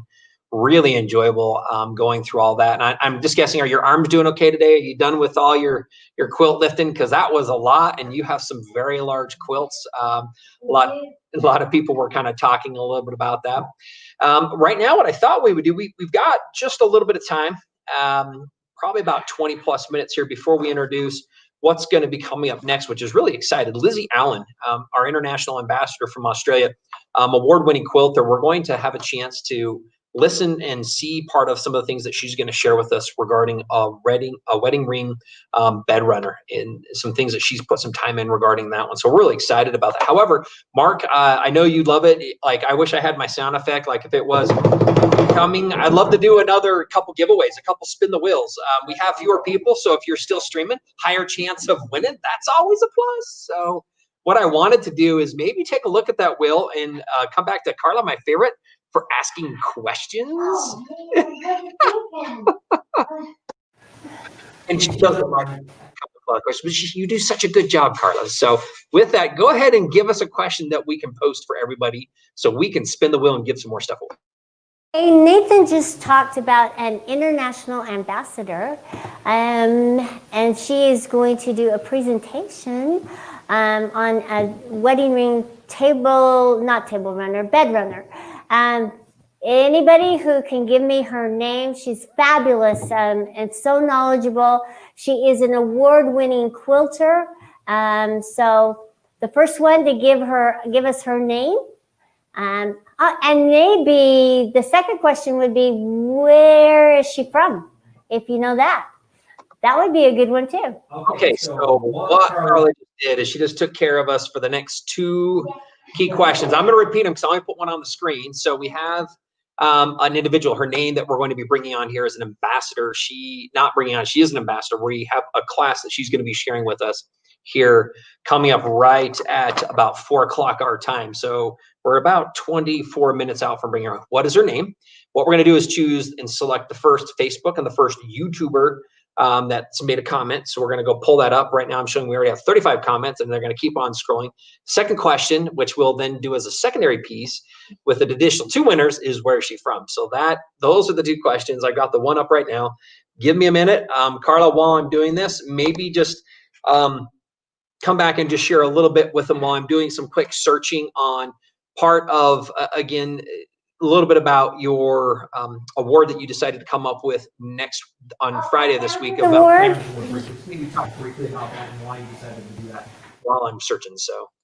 I just thought it would be fun to add a new category and to our quilting awards, because I love quilters and I appreciate all the hard work that you have done.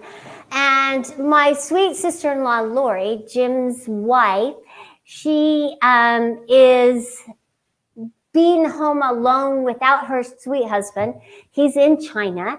And I thought it'd be fun to involve her. And she has quite the story. I mean, she's been from ground zero to now and been a loving, supportive wife with moving the company forward in the directions that we're all going. She's active and involved. She'll come and give her 2 cents on the products that are out there. And she's not she doesn't sugarcoat anything. She'll say, nah, I don't like this. What does it do? And then that helps us to improve the product. So it's the Founders Award, and I'm very excited. She'll be here on Friday to present her award. Thank you very much, Karla. So excited to have that award. Again, it's just adding to part of the success. I feel like has been a wonderful part of this fall festival. Great idea, Karla. A little bit more appreciation for those who have entered your quilt. So again, feel free to enter. We are still taking submissions for those, and votes are currently happening. So we'd encourage you to reach out to those around you if you've submitted a quilt to get them to come and vote for you. With that, we do have a person we're going to select, Karla. We had a couple people up here pretty quickly that came out with the right name. I am going with the first one that actually had the full name, and I'm going to bend this in just a little bit. This isn't easy. This is the winner from the YouTube stream. Elizabeth Allen is correct. Lizzie Allen is her name, and we're going to go ahead. And Mark, congratulations on that. Would you say Judy DeLayet? DeLaw? Anybody help me out with that one? Sorry, Judy. Got your first name. That's an easy one. My last name, it has its own world of wonders as well. So with that, Mark, let's spin a wheel. Let's see what we're going to give away to Judy today. Yeah.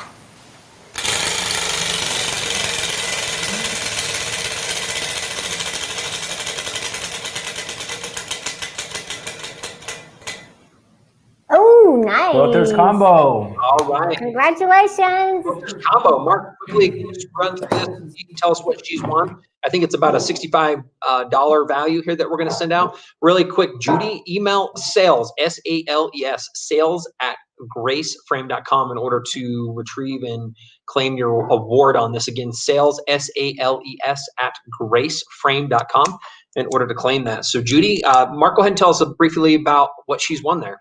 This combo involves the 6.5 by 24.5 ruler, the 45 comfort cutter, the new comfort cutter, and the True Grips. Yeah, the quick release comfort cutter. So awesome. Great package there. So you got the grips to hold the ruler in place. You have the tracking guide from the cutter and the ruler. So that is the Quilters combo. All right. Second winner here. I'm guessing it was supposed to be Lizzie. It ended up with Lizzie Allen. Lizzie Allen is correct. We're going to take this one as a Facebook. Georgie Kane. Gregory Kane, not Georgie. Gregory Kane. So, Gregory, congratulations on this. Mark, give it a spin. Give it a spin. Let's see what he's going to win.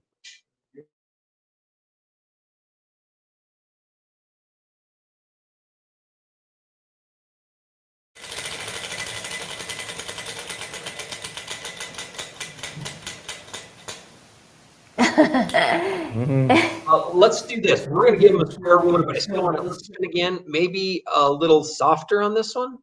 Yeah. See if we give away something else. We give away a lot of square rulers. We're going to give you, by the way, Gregory, we will give you the 12.5 by 12.5 square ruler as one of those, but we're going to give you something else as well. So let's do another spin. And tighten it up here.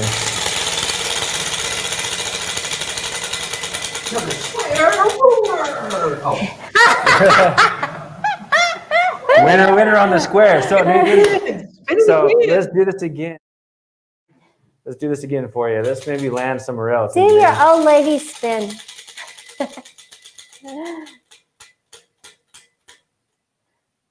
The comfort cutter. Yay. So the 45 millimeter comfort cutter on that one. Andy, let's do a Quilters combo, so it's a full pack form. So Gregory, you're lucky you got not only the square ruler, but we're going to give you a Quilters combo as well.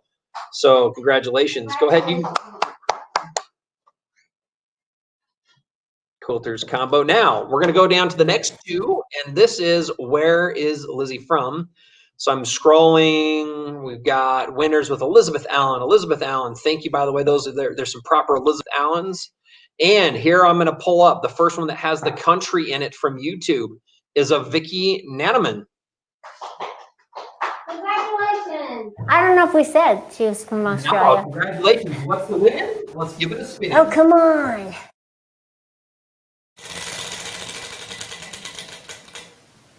Okay, Quilters combo. Quilters combo. That's been like. Those are. That's a great gift. I mean, can't go wrong with that Quilters combo. Mm-hmm.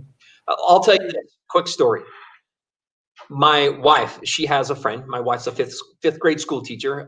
Yeah, it's been a little bit challenging with COVID, but she's doing a great job, loving it.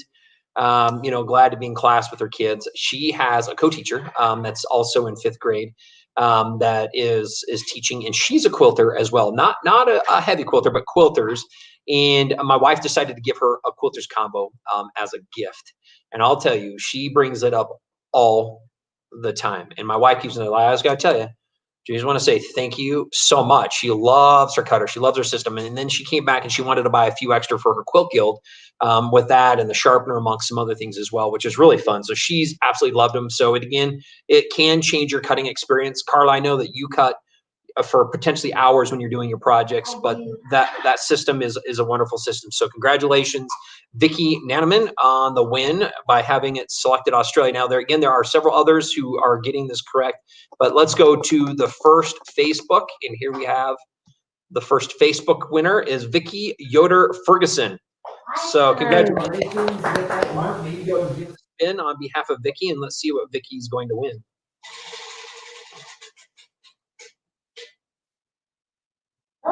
Triangle rulers. So that's a good one. That's a new one. That's a good one. So triangle ruler, Nathan. We'll have the 90 right triangle on that one. So this is one of our newer rulers, is the right triangle. But Nathan, we've been up in the ante for everybody else. What do you think about the whole set? Yes, I think say you're yes. good to go. You have those there to show what we could give her as part of that set. The 60-degree, this is awesome as well. I showed you a couple quilts made. I used both of these. And this is kind of a combo of both, so can't go wrong. Mm-hmm.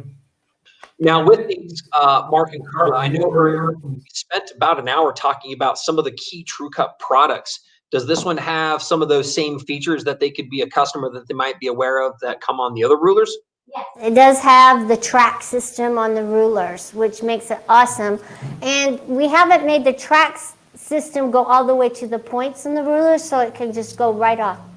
So as you're cutting, it just makes easy, quick work, and the lines are easy to line up and give you that nice, accurate cut that you're looking for, so you don't have to re-sew anything. Mm-hmm. And then let's go ahead and maybe go back there. Hold that up one more time, Karla, in front of the camera. Fan those three out so we can get everybody to see what those three are. Hold them up a little bit higher so we can kind of see. So you've got the equilateral, I call it the kite ruler in the middle there, and then you have the right triangle ruler as part of that combo. So congratulations again, Vicky Yoder, on that one. That's a great combo. You can use these. Now, a question mark I'm going to throw out to you. What if I have regular rotary cutters? Can I use these with those or not? Or what's your recommendation on that? Yes, you sure can. So if you have your own rotary cutter, you can use that with the rulers. Absolutely. You don't get that nice guide system to keep in the, but with the raised side, with the regular cutters, it really does help you keep nice and straight. Mm-hmm. And it's safety, so they can still use their rotary cutter. Yep. I like talking about, regardless of what your system already is, by adding a complementary TrueCut product, you are picking up and adding, again, safety is a key one. I think you're adding accuracy. I like to talk about that taller edge that's on that ruler, gives you more space to put your blade up against, even if you're using an existing rotary cutter and you don't have our special guide attachment. So I think that makes a pretty big difference. It's also safer. It's twice as thick as your standard ruler, so it makes it significantly harder to go up. So again, easy, safe, and accurate are those key things that I think, regardless of what you have, I would say get started with something from the TrueCut line, and then we can build and we can expand from there. So I think those are some great things to know that we have. So again, we've been able to give those away. What I'd like to do, and I would like to say, let's see what time we have. I feel like there's a couple things too that we can go back to, and I really haven't done any touting on behalf of our business with what currently is on sale or what people can buy, what kind of discounts can they expect. Mark and Karla, would you be okay if I pulled up our current fall festival specials to review some of those? Up on that one. Let me bring this up, and then Mark, maybe I can have us starting at the top, since I normally do this. Maybe you can walk through and share with everybody a little bit about what those particular promotion pieces are. And hold on here, let me pull that up. There we go. And I'm going to go ahead and scroll to the top of this particular one. Now, earlier we talked about the automation, so don't ignore the quick scroll. We're going to start at the top down. And Mark, why don't you kind of talk about just really, again, high level. There was a question that came through earlier. What might be the difference between a 21 and 21 Pro? We don't have a lot of time, but maybe you can just briefly touch on that, and then we'll talk about the pricing for this. Yeah. So a quick thing about the 21 Pro, the differences are the screens. The 21 Pro comes with a 5-inch touchscreen, and it stitches a lot faster than the 21. The 21 Pro does 2,600 per minute, while the 21 does 1,800. And with either of those two machines, you get a free frame continuum. Whether that's an 8, 10, or 12, it's going to be free, and also a light bar. So you purchase a 21 of either model and get a free continuum and light bar. And then the next one below that, we'll have the prices are as follows: is $8,000, really $7,999, but let's just say $8,000 on the 21 and $9,000 on the 21 Pro. So $1,000 difference, and again, free frame and light bar. Then we have the 19. The 19 was a machine that we talked about earlier. It's one of our lighter machines. You still have that larger throat. This one comes with a free Q-Zone Hoop Pro and also the light bar. Now, a quick thing about this is you could also upgrade if they wanted the continuum, the larger frame, they can do so for only $1,000 more. And normally that frame on its own is $2,500. So only $1,000 more they can upgrade to the continuum frame. We call it kind of a more of a professional frame. Not necessarily, you don't have to be a professional, but it just has all the high-end features that you will really want it in a frame. Comes with the continuum. So that's that wonderful package, and that's only for $7,000 on that one if you go to Q-Zone Hoop Pro. 7,000. Really quick, I don't know, and I thought, we're working on updating this for our customers. I don't think they understand necessarily the value, so I thought I would throw this out just so you know. Generally, this 21 with the frame. So remember, you're getting a free frame. With the frame, with the light bar, the value is actually $3,000 more expensive than it's about $3,100 more. So you're actually, by getting the free frame and that light bar, you're saving over $3,000 as part of this combo. So you're not really seeing that. And the same thing exists with this Unique 21 Pro. You're talking, this combo normally is over, I think it's right around $12,000, about $12,100, and you're getting the Pro for $8,999. I know, Mark, your team's been super busy with people asking between these two, because it's an amazing deal. Like, not only are you getting the free frame, you're getting an additional accessory, but it's kind of the best deal that we kind of run. We don't do this all that often. And I thought, hey, let's bring this back. Let's do this free frame giveaway.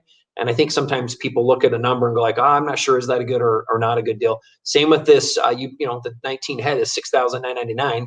Normally, you're looking at that frame that's coming with it. That's $1,900 as an additional frame. Plus the light bars we gave away earlier, those are between $450 and $600 light bars. So that's a really good combo as far as part of a price to see with that. Mark, go ahead and continue with our 15s. I know that these are our most popular machines that sell out there. They are the most popular machines, and there's 3 models. We have the 15M, the R, and the Pro. All 3 of them come with a free Q-Zone Hoop standard, not the Pro on that one. Now keep in mind, it's a free Q-Zone Hoop on the standard, and also the Q-Zone Queen. But don't stop there, because if you have been interested on getting, again, the continuum, you can do so for only $1,250, so $1,250 upgrade. They can get the continuum frame with either model machine of the Unique series. And again, if you talk about the value, these 3 as well, they're saving, I want to say over a couple $1,000s on the value of those as well. So again, I'm just going to re-clarify, it's not 2 frames, it's either or, right? So the Q-Zone Hoop frame or the Q-Zone Queen frame, you can choose. Some people prefer the roller frames. Other people don't have room for those bigger ones. So again, we're partnering that with the hoop frame as a whole. And Mark, let me continue down. Those of you who aren't interested in long arms, that's okay. We find that there's actually more people that aren't interested in mid or long arms, but still love what is quilting, and they're looking for tools that make quilting even easier to do. And that's what we can kind of move down into part of our frames here. So as part of that, we have selected frames that work with some of the domestic machines. Maybe, Mark, first talk about the Q-Zone frames, and then we can kind of go back up to the other frames that we have available as well. Yeah, I think that's a great idea. Starting with our most popular frame because it reaches a wider variety of customers. It is the Q-Zone Hoop frame. It's on sale for $889. It will accommodate all domestic machines, whether with a foot pedal or if you want to add a stitch regulation or speed control to it. So you put your domestic machine on a top plate. You can also upgrade up to a 19-inch machine on this Q-Zone Hoop. So you can start with a frame using your own machine and you can grow from there. You don't have to be stuck with a frame. If you want to upgrade, you can keep that same frame and upgrade up to 19 inches. But this is our most popular frame because it does hit the wide range of quilters who already have a domestic machine. They can already use that. So $889 on this one. And yeah, it's a wonderful, wonderful win or a price on that one. And then from there. Well, with that, if we look at the Pro, Mark, just so you know, I just looked at some of our numbers. The Pro's new to us this fall, so it's new. We just came out with it. It's an upgraded frame that has the same type of track system that we have on our professional series frame. And I think that we were about 50-50. 50% of the people were moving into the Q-Zone hoop frame. Obviously, earlier this year was 100% that Q-Zone. But right now, one of the big things is they've been moving into this bigger, this professional series hoop frame. Mark, just quickly share the differences on why are we finding so many people upgrading to that Q-Zone Hoop Frame Pro or really going with that one out of the gate? Yeah, so some of the differences, Nathan and Karla, are the track system. So upgrading to the Pro for only $300 more, they can get the professional track system. So what we call really on our continuum frame is a dual track front and back. It also comes with the table inserts and the cloth leader. So those three differences make up for well more than $300 more in a price value. But we are selling that frame for $1189 with that. And both of the frames, now when they buy a frame, they get the free light bar. I didn't mention that on the Q-Zone Hoop standard. So any frame purchased on its own, they get the free light bar. So I thought I would just bring this up here quickly. That's what Mark's talking about is any one of the frames, if you buy them separately, we're including the light bar that goes correctly over that one. So if you buy that hoop frame, either one of these two, either at $889 or $1,189, you're getting that light bar as an additional accessory. That's a $450 value free. I just think, Mark, on this one, just so you know, I think that the retail value on the Q-Zone hoop frame with a light bar is right around $19,950, so $1,950-ish. So I think that's over 50% off. So that's super hot. Not quite the same discount on the Q-Zone Pro, but I think that one's about a $2,350, so $2,350 value. And that was close to about 50% off as well. So those are some really good pricing. Last, Mark, I know we have these other two. These are not quite as compatible, but I know we have our bigger roller frames. They're on sale as well. Oh, and they are the rolling frame. So if you're looking to do a queen frame, we have the Q-Zone Queen. Now this can only do a queen or smaller. You also get the free light bar as well, and then this will be a 10-foot light bar that goes over your frame. You set it up into be 8 foot. That's easy. So the Q-Zone Queen for also $1189, they can do this one. Now this one, like you mentioned with the machines, the machines that go on here is really recommended with a already used either speed control or stitch regulation, or a machine that you can turn the machine on and off on the head itself. You could use foot pedal is a little more challenging because there is that middle leg, Nathan, that's in there, and Karla, right? So it is more challenging, but a rolling rail frame, a Q-Zone Queen, $1189. So again, there is some limitation. That's okay. Keep informed. We got some things in spring that I think will make these frames available for any domestic machine with a foot pedal. But right now, unless you have a machine that's compatible with what we're calling our stitch regulator, which is a way to automatically increase and manage your stitching for consistent, accurate stitches, or the speed control, we really recommend going down to the Q-Zone hoop frame because there's no other requirements on there, where these you do need to buy most likely that speed control or the stitch regulator as part of the package. Mark, I'm going to continue down the page here just a little bit as well. We have a few others. I kind of leave them out every now and then. Karla had a great chance to do a demonstration here with us just a minute ago, back before Leah Day, when we talked about the automation, and this is also on sale now, Mark. Yeah, it's over 25% off. So we have two versions. We have the beginnings and the pro, both of which it's really whatever the customer, if you've done your research or if you're looking for certain things, probably the pro would be the one for you if you're looking for design. So a quick difference between the two. On the QCT5 Pro, you can design your own pattern from scratch. You can also do an entire quilt layout like Karla was doing. And it's very simple, and you also get more features with the Pro. The beginnings is one that a lot of people start with because they can always upgrade to the Pro, so they're not just stuck with beginnings. The beginnings, you're limited on a few of the features, but not enough to where it will stop from someone buying. It is one of our best-selling packages because of the cost. So let's look at the cost now, Nathan and Karla. So $32.99. Normally, the beginnings is $44.99. 95, so $32.99 on the beginnings, and the QCT5 Pro is normally $6,999, so about $7,000 on that one, on sale for $49.99 on the Pro version, so over 25% off on that. Wonderful. Those, again, that maybe aren't too familiar, I'd ask you and remind you to go to our website. Feel free to also call any of our account executives. They'd be more than willing to spend some time with you on the phone. They'll talk about compatibility, function, feature sets. With that, Mark, I know quickly I'm just going to bring you and Karla back up here. We're about ready to end Alan. And again, maybe Karla, any last thoughts again before we move into kind of part of this concluding part of our day? We're going to do Lizzie Allen, and she's going to have a great chance to share with us here for about an hour on part of our wedding ring. And then we're going to move in last to one of our hand hoop frames. Any last thoughts before we move into meeting and introducing Lizzie? Well, it's been really exciting to be here today, and thank you for participating and joining us. You'll enjoy Lizzie. If you haven't met her, this is your chance to meet an award-winning quilter, and she does beautiful work, and she is so much fun to listen to and so knowledgeable that you can really pick up some tips. And then Deidre, she is awesome as well, so stay tuned. You will learn so much from these ladies who have a history of quilting and love quilting. They're passing this little bit of knowledge onto you, and we can always pick up little tidbits and take them into add them to our quilting. And so just enjoy this next section. And thank you again for being a part of today. It's been fun. Wonderful. Thank you very much, Karla. With that, what I'm going to do here is I'm going to bring up Lizzie Allen, and I'm going to just kind of run through part of what this is and what you can expect with this.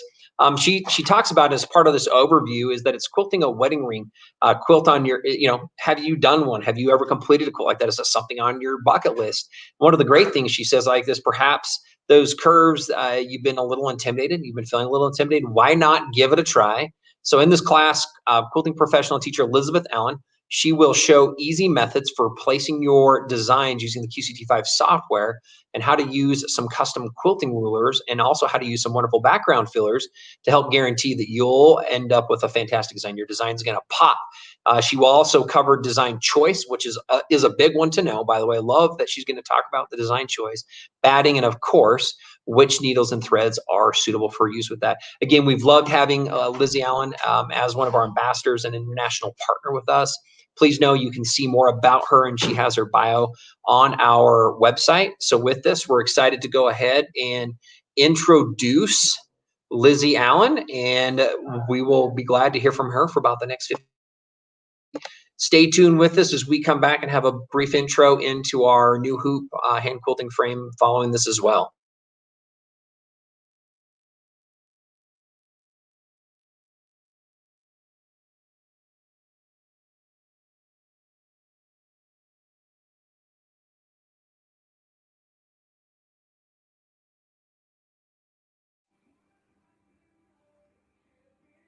Hi everyone, thanks for joining me. I'm Lizzie Allen, and today we're in my quilt room. I've been a long arm quilter for more than 10 years, and today I'd like to share some of the things I've learned along the way. Like most of us who patchwork and quilt, we always looked at a double wedding ring quilt and went, I want to do one of those one day. It's on most quilters' bucket lists. I hope this will be a fun class to get you started on your own journey to doing your own double wedding ring quilt. So let's begin.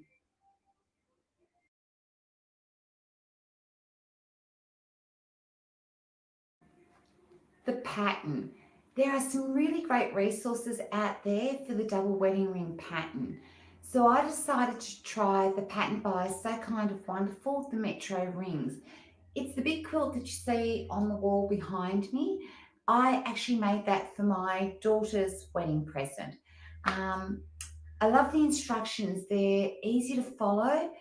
The strict pacing makes this such an easy quilt to put together. They have some really great video tutorials which can be found on YouTube to help you get your quilt top constructed. You will need to purchase her quick curve ruler, but this ruler is used in about 25 of her quilts. So it's good value. She also brings out a line of long arm rulers to match the quick curve ruler.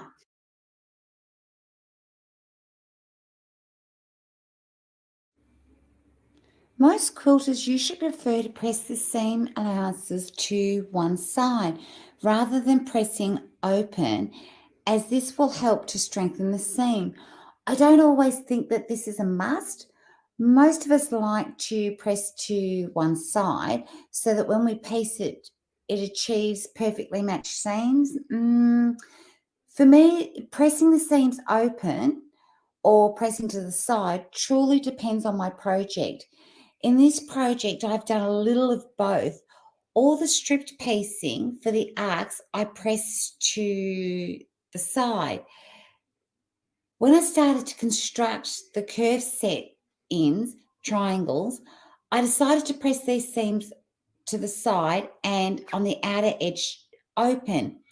I want to make the piece section stand out, and it gives our background far more definition. There is no bulk to one side of the background fabric. The quilt top is much flatter. I've always made sure that the stitch length is 1.5, so it's okay. My seams are nice and truly strong. They're not going to pull apart. And truly, it is much easier to quilt. There is no bulk in the seams. The quilting looks so much better. Ditching is so much easier. I'm literally stitching right in the ditch.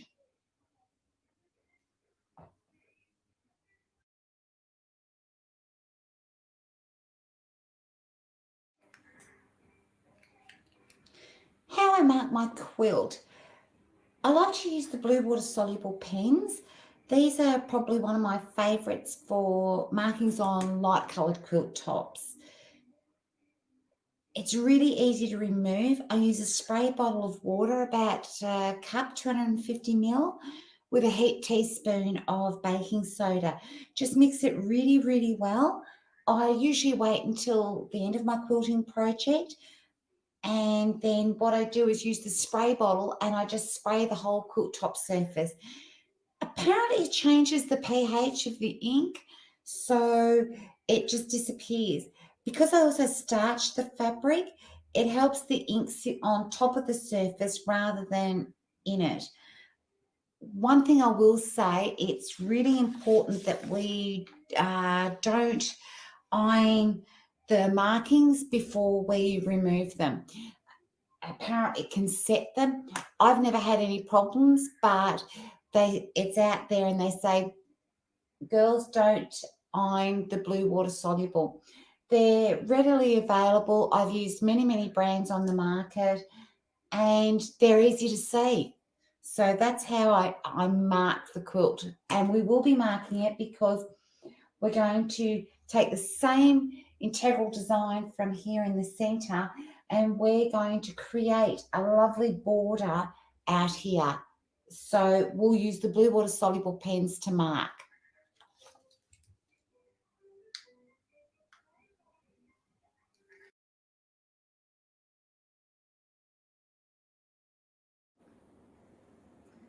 Let's get started. The first thing I need to do is turn on my machine, but make sure that we don't have the power onto the QCT5 carriage.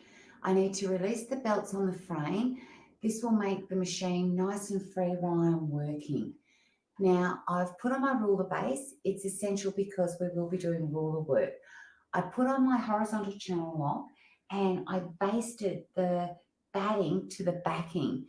Now, this was really important to me because I want the quilt top to go on nice and square. So once that was basted, it then allowed me to bring this quilt top up to this basting line that I'd created. Now, working from the center, I literally based from the center towards the right, making sure that my quilt top is nice and even across this basted line. Then come back and I repeat it going from the center towards the left. Now I know that the quilt top's going on nice and straight. When I'm happy with that, I can base down the left-hand side of the quilt, then the right-hand side of the quilt. Once that is completed, it's really great because I just pop my quilt grip clamps on the side of my quilt and I use the quilt clips at the front because I'm floating the top. Now, just make sure, girls, that you're not quilting too tight. We like the surface to be nice and soft. It's much easier. It doesn't vibrate while we're working.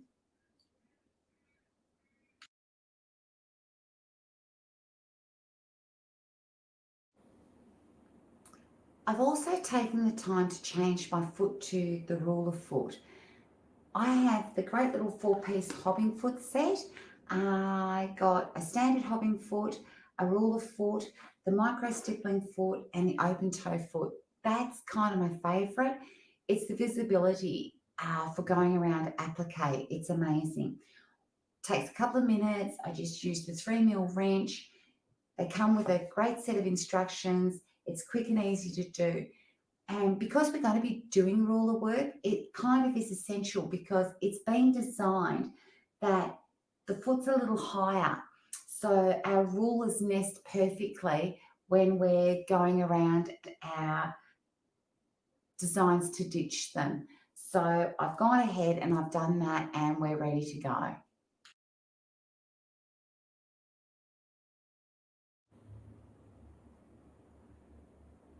Okay, so now you can see I've gone ahead and I've done all the ditching. And I can hear you all groan and say, oh, it's mind-numbingly boring. It really is essential that this is the first step. Put your favourite music on, get your ruler out. If you're really worried, try using a superfine thread. This one's the Micro Quilter by Superior Threads. Thread up your machine and have a go. It's one of the most important things that we can do. It truly prevents the fabric from distorting and rippling. It also means that when we go to place our gorgeous quilting designs in the arcs, they will be perfect. So put that music on, grab your ruler and have a go. Do not stop. It's okay if you occasionally get 1 or 2 stitches that didn't quite meet the ditch and they're on your patchwork. We tend to see that and we stop ourselves and we think, oh, it's a mistake. Trust me, when we're finished the overall quilting, it's going to be stunning. Keep going, girls.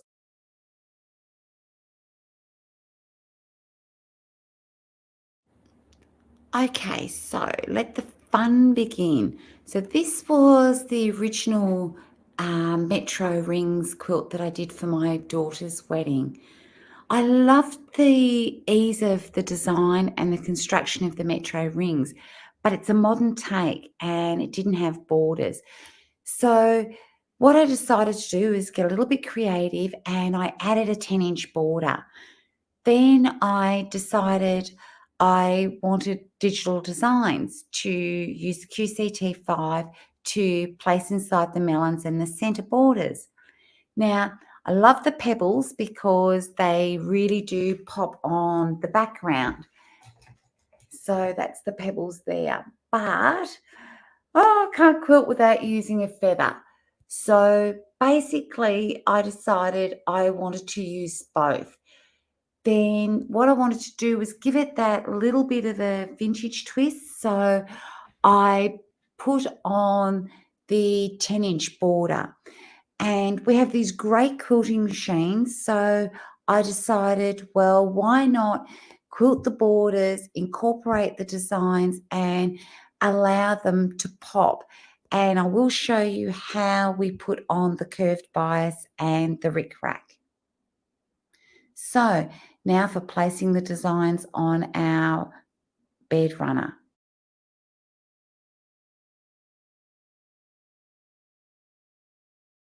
Okay, so I want to start stitching out my border because we added a 10-inch border to the Metro Rings bed runner. So what I've done is these blocks were originally 9-inch. So it makes it really easy, and these are 4-inch. So what I've done is using my blue water soluble pen, and I hope you can see the markings. It's a little hard. I've turned the lights off for us so that we could see. What I've done is I've basically, using my little ruler and my blue water soluble pen, I've perfectly lined up the patchwork block with the border, and then I've literally just drawn on the blue water soluble line. That now allows me to tell the QCT5 where I want to place the design. Now, I know that these blocks finished size were 9-inch, so it's really quite easy to just come from this point here and this point here and make sure that I've got my original patchwork line here, so the seam is nice and square, and I can just do these markings. Now, don't stress it. The design will stitch in the arc, although we're actually plotting a square. Trust me, it's going to look amazing. So now all the markings are complete across the top row of the border. We'll start doing our design. To mix it up a little, I think I might do a pebble, a feather, a pebble, a feather, and then we'll see how it goes down. If I do every other, it should create its own little pattern as we go along.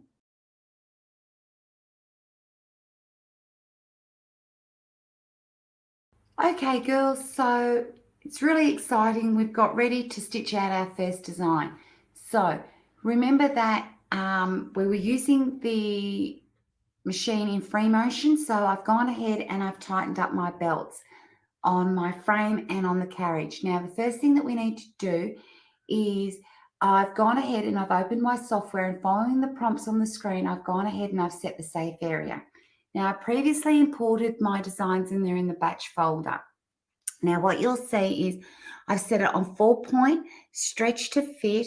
Now, I'm going to go over here to my margins. Now, I'm going to keep my little margin lock locked, and I'm going to set my design to be 1/4 inside the margins that I set. Now, one of the first things I need to do is select markings. Okay, there are no markings to sew because I actually need to come over here to my toolbox and select the marking tool. Now, the first thing I'm going to do is I'm going to move my machine to where I'd like the first marking to be. So I've got my needle in position, and I come up and I select Add Mark. Then I'm going to gently move my machine about 1.5 inches down and start selecting the second markings. 3rd, 4th, 5th, 6th, down into the point on the block. Now you see that I've now created the first arc. So now I'm going to go up about 1 inch, select a new marking, add another one, add another one, add, add, add. Okay, so I'm actually happy I've made all my markings. So now I just select go back to placement on my screen. Now there's no need to rotate the design. So this is in the power placement mode. So now it's as easy as moving my machine to my first mark, and I'm going to select place. Move to my second mark, go back to my screen and place. Then down here, okay, we're looking good. And then my last marking. Now, you'll actually see when we come back to the screen that if you look closely, you can see my marking, but my margins haven't quite worked. So let's see if I just bring this in a little. Okay. So I'm now altering my margins. No, I'll just increase that. Okay. Now, I'm really happy with that. So I will use that margin on all the blocks. Now, once again, I've got stretch to fit showing, and now I'm ready to quilt. So you'll see that it's now connecting to the system. The machine has transferred to quilt motion, and I'm ready to sew. So now, this is how I do it. There's not a right or a wrong, but I'm going to go to Toolbox, and I'm going to go select Move to Start. You'll see that the machine now moves to the position. Oh, please, we can't rush up. Please ensure the needle is up. Just select OK. The machine is moving down to my first placement. Now, the red and green denote on the screen the stop and start, so I can go Toolbox and I can just do a single stitch. This is important for me because I like to bring up the bobbin thread, so I just slide it underneath the hobbing foot and I have my bobbin thread. Now, it's as easy as let's select sew.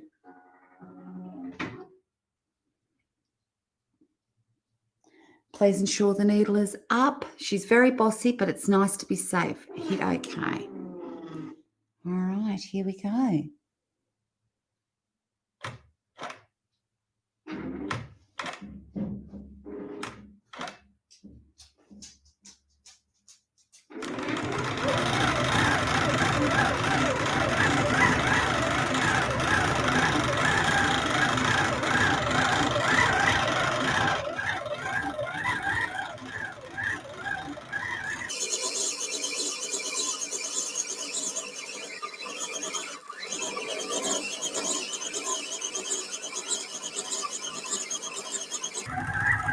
Now, it's important not to panic. I know this is our line where we started, but remember, this is where our imaginary arc would be on the other side of the design.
Okay, so now our machine has finished stitching the design. I am thrilled. The other thing I'll let you know is if you look down here at my screen, I actually have it on 10 stitches per inch. It means that when the pebbles stitch out, they stitch out really nice and round.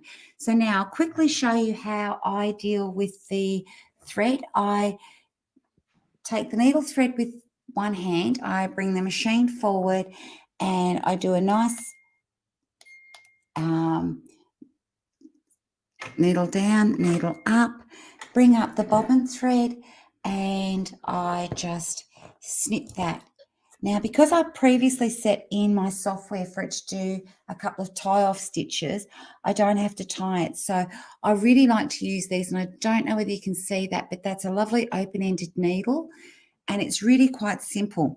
I just place the needle down onto the thread, snap it in, and then just come over and bury that into my quilt soft surface.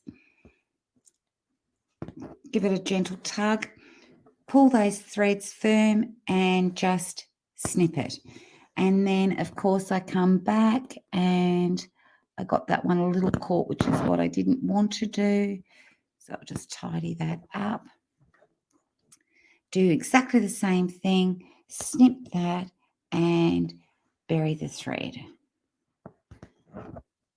And I'll just cut that excess off. Bring it through, give it a little tug, and look at that, girls. We have our first block and it's stitched out perfectly. We'll go ahead and place some more.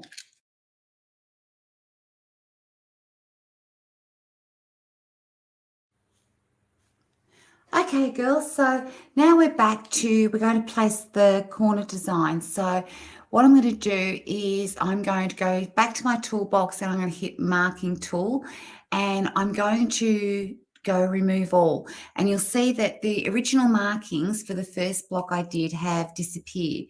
So on the corner of the quilt, I only actually have one arc to actually worry about. So I'll go ahead and I'll start the marking at my first point, and then I'll select add mark, then come down, add another mark, add another mark. Now my markings, they vary to about an inch, inch and a half apart, just so that I can see them on the screen. All right, so when we look back at our screen, we can actually see the marking over here. So now I'm just going to go back to placement, and we've still got our original settings of 4-point and stretch. So now let's go and place the block. So I'm in my first position, so I'll tap it to register it, come to my second point. I've now registered the second, move up to the top here, add my mark, add my mark. And when we look at the screen, we can see that we've got the block all placed, and I'm really happy with the placement and the marking here on the screen. So we're very good to go. So now I'll just hit the quilt and software will open up onto our sew screen, and I'm just going to, now I'm moving my machine because I can see that the start and stop is here, so I'm just going to move it down here to where I know it's going to start. Select my toolbox, go move to start, safety message, okay. I'm going to just use the toolbox to bring up a single stitch. Now I have my bobbin, and of course it's as easy as select sew now. So we'll go ahead and select sew.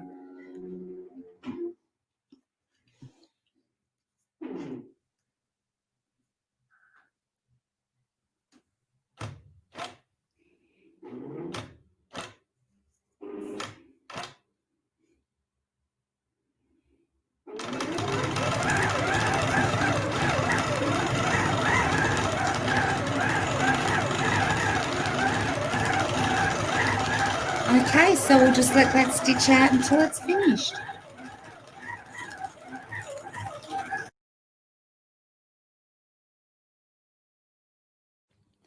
Okay, girls, so we've done all the big blocks. Now we're going to do our lovely little set-in squares. So I've opened my batch folder, I've selected the pattern and brought it in.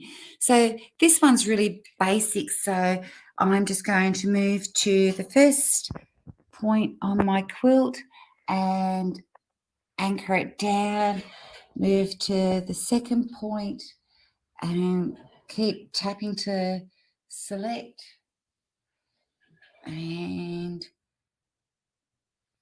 select. Now, the same thing, I'm going to come back up here to my margins and I'm going to set my margins in to be the same. So I'm really happy with that. So I'll make sure that that margin is the same on all of the blocks. So now I'll just check that with the fit and I can see that that's really what I want. And then I'll just go quilt and the machine has gone over. So now all I have to do is I'm going to show you how I check. I'm going to select the sew button. And of course, she's going to be very bossy and say to me, please ensure the needle is up, just select OK. Machine was going to move to our start position. Now I've got the thread between my two thumbs. It's going to do a single stitch. And then I'm just going to slide underneath and I got it without having to do needle up, needle down to bring up my bobbin. I'll just hold my thread and away we go. We're actually stitching out our design.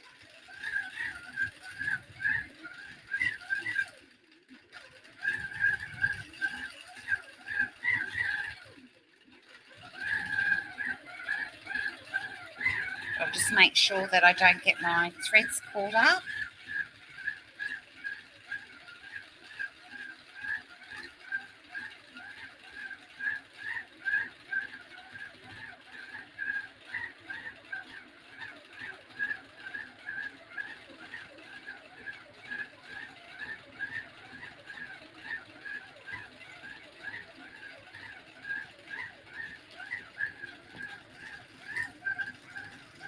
That's looking pretty nice.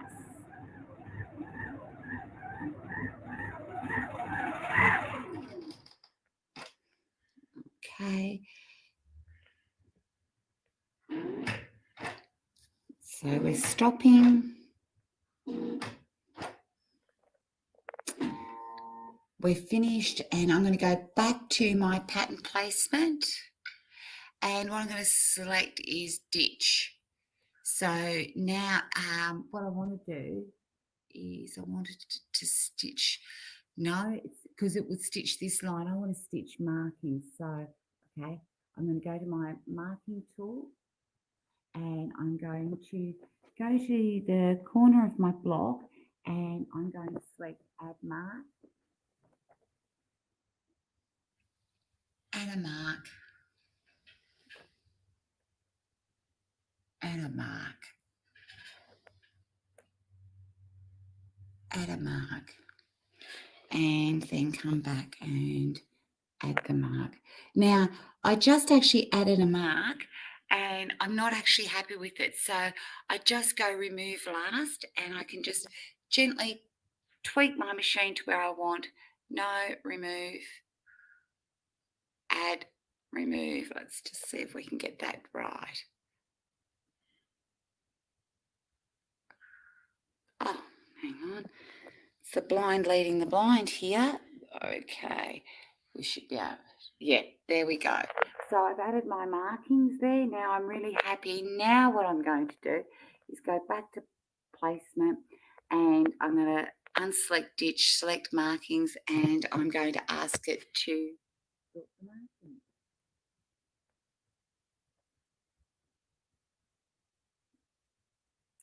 So I'm now going to select sew because my sew screen has come up. And that, girls, is for all of us who don't want to get the ruler out and ditch. First, ensure the needle is up. I'm going to do the same thing, just literally got the thread between my two fingers, then quickly slide underneath and just doing my lock stitches. And look at that, girls, it's doing a beautiful job of ditching that block.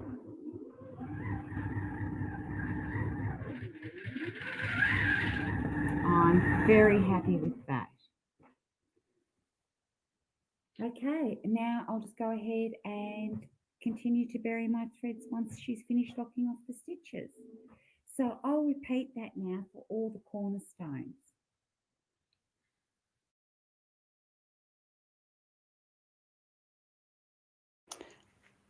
Okay, so now I'm ready to place the designs in the melon.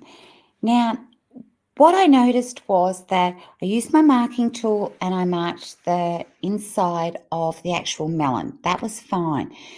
And what I did is I played around with a lot of the options, and there isn't a right or a wrong, but this is the one that I found really worked for me. I put it on point, and I then selected stretch to fit, and I set my margins at 1/4 inch inside. But one thing I found was I was using these original points on my quilt top to mark the length. And although the design was placing perfectly, I found all of a sudden my pebbles weren't round like here. They became little ovals, although they were fitting inside the design really quite nicely. So I decided to play with it. And what I discovered was using my ruler, I've come in and I've lined it up on the block, and I've come in and I've marked a 1/2 inch line. I've done exactly the same on the other end. Then using my seam here, I then place my ruler and I've made sure I've made a mark here, here, here, and here. So now what I have is I've got easy placement of the design. It's literally a rectangle. So I'll go up to the screen and I'll show you what I mean. So up here on my screen, you can see that I've already placed the block and we're on one point and we're stretch. You'll see that I've set my margins over here and there's the melon. Now you will see, according to the markings, you can tell that I really have set that rectangle, that 1/2 inch inside. But I love the way that looks. It now looks balanced inside the melon. Now, one of the things I want to show you is if you find that I've actually got my screen up here. I've actually got it on about 75% so I could see what I was doing. If you plot it and you find that your design is a little off, see what I'm doing here? I'm just using the degree for rotation and I'm just tapping that and I'm just placing it back where it was. So you don't have to replot it every time to get it right. Just play with your degree. Now I was only doing it 1 degree at a time. Now I'm really, really happy with that. So I can just go ahead now and select the quilt button. We're connecting down to my machine. And of course, I just hit the sew button and I'll show you a melon in a minute.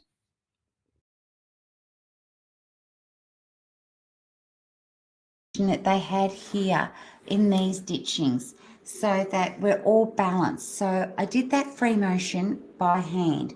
So now what I'm ready to do is show you how I'm going to have a bit of fun doing these borders, the piano key borders. Now, I will tell you, I always use the blue water soluble pen even when I mark these lines, because I find it's a lot easier to tell your brain where we're going and what we're doing. It means that I have a path and I'm set on it. So you look up at the screen and you'll see the last design that I have there is actually the melons. So what I'm going to do now is I'm going to do some add markings. So what I'm going to do is the first thing I'm going to do is go to our toolbox and hit marking tool. And now I'm going to start adding some marks. So I'll add a mark and I'll come down and I'll add a mark. And I'll jiggle it across a little, add a mark, and come back up. If you're actually having trouble seeing whether your piano keys are far enough apart, just increase your screen and then come over. I'm actually quite happy with that. I'll just have to come back. Now we can all see what I'm doing. Now what I'm going to do is I'm just going to continue to come along and I'll continue to add marks. It's a really, really fast and easy way for us to add the markings on our quilt. I'll just zoom out a little bit because I went way too far. Across and a mark, wiggle across and another one, come up, and now you can do it in segments, which is what I've been doing. I'm quite happy to do that.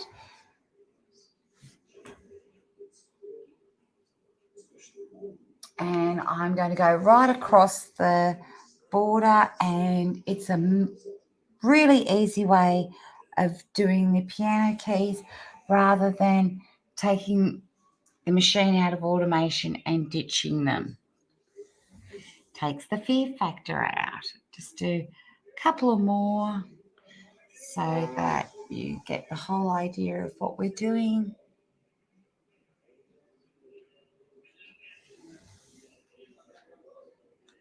Okay.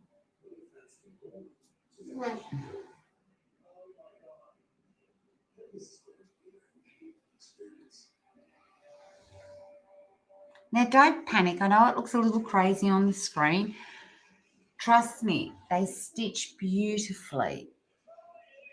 So, okay, nearly there.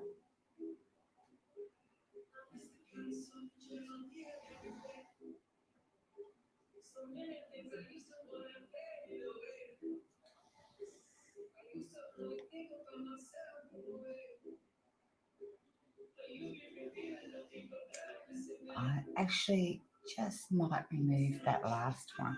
For some reason I wasn't quite straight enough. That's better. Okay.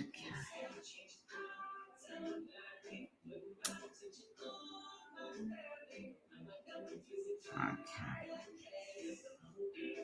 All right, we will get this right. This is what I love about the program.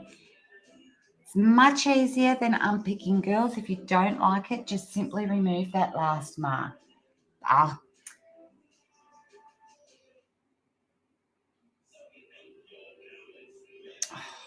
Now I've confused myself.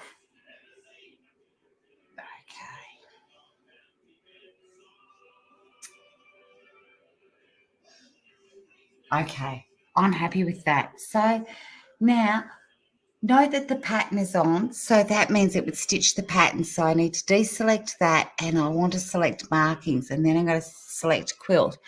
The pattern is, yes, it's connecting, because really what I only want it to do is actually stitch the markings. So now I'm going to move over to where I know the machine's going to start.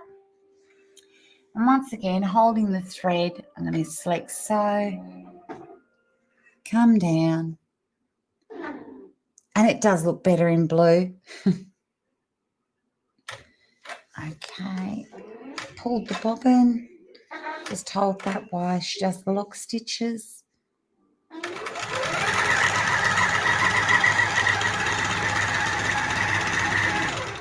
Okay, now we're successfully stitching our markings, and we're doing piano keys across our border.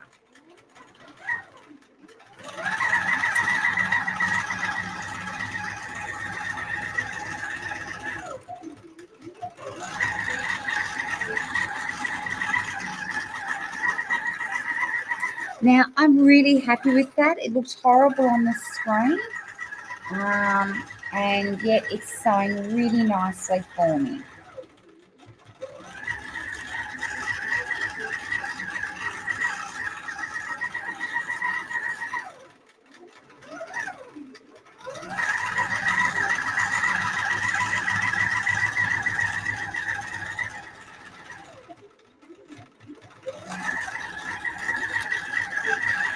So when I finish marking and stitching all the borders, we'll come back and we'll mark it ready to do our lovely curved binding.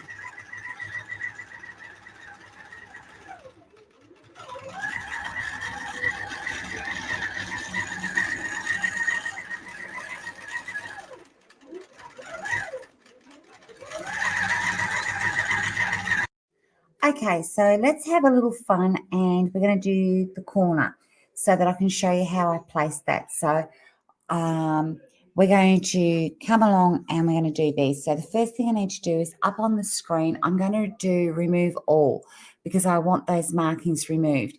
Now I'm going to start, and let's mark the corner at a point, come down. Now this is different because I'm placing a point here, placing a point here. So I'm going to add point, come across, add a point, wiggle it up, add, come across, add a point, and then come up here. So it's still piano keys, but we've made the border just a little bit more interesting by drawing that 45 line down the center and getting it to turn the corner. Add a mark, come up, add a mark.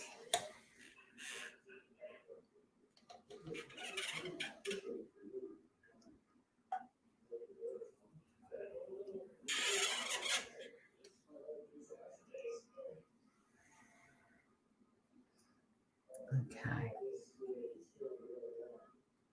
Now I just enlarged it so that you could see it on the screen. So that's what we're going to create to actually stitch the markings on the corner. So when I'm happy, I'll continue doing all the markings. I'll just hit.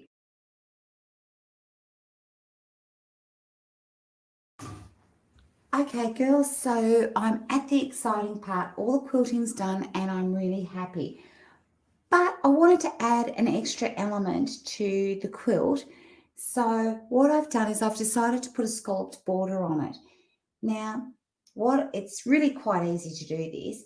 Using the patchwork as a guide, what I've done is I've used my curvet ruler, and basically I've lined up this center line here with the center line here of the quilting, and I've just lined it up, and I've gone across and I've drawn with a blue water soluble pen all the arcs.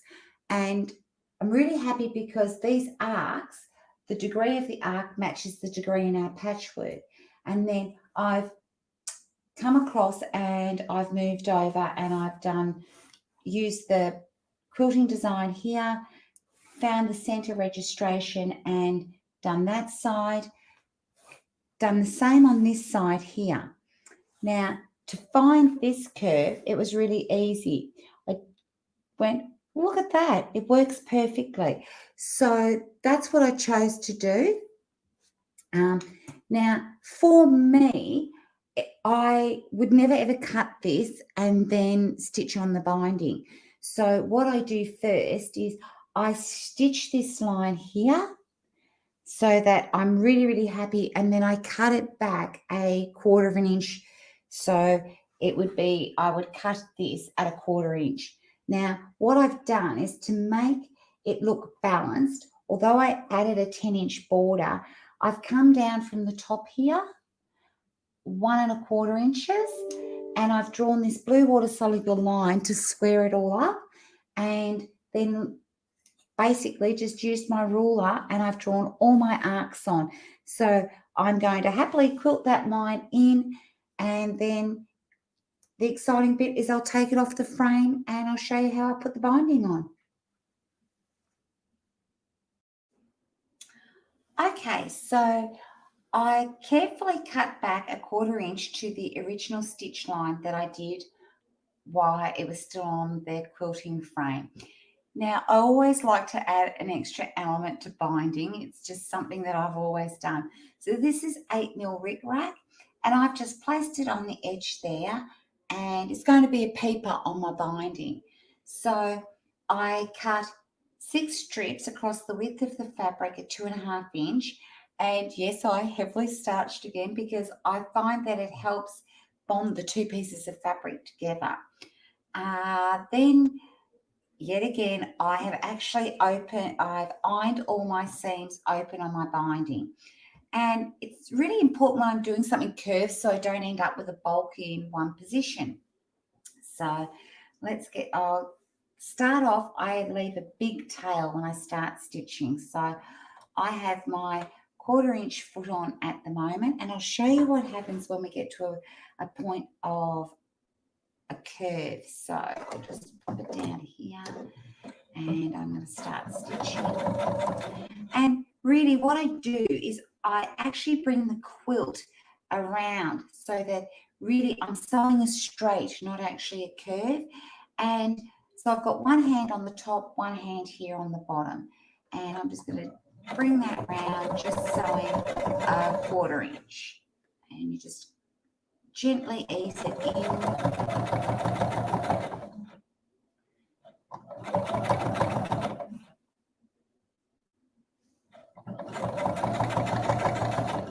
For me, I love the binding. It means that it's nearly going to be time to just sit down with needle and thread and enjoy the hand stitching. It's therapeutic. So to stitch in here, so this is, I'll just straighten this up. This is my curve, so that I stitch that basically straight. And because I want the fabric to give, I'm going to take my scissors and I'm just going to clip that point, and I'm about 1 mil away from my stitching. And then what that does is it just allows the fabric to ease, because what I want to do is I want to sew my binding on straight. That way I don't end up with too much fabric bulk when I turn it into the point, and I'll get the binding will turn beautifully into the curve. So I'll just show you.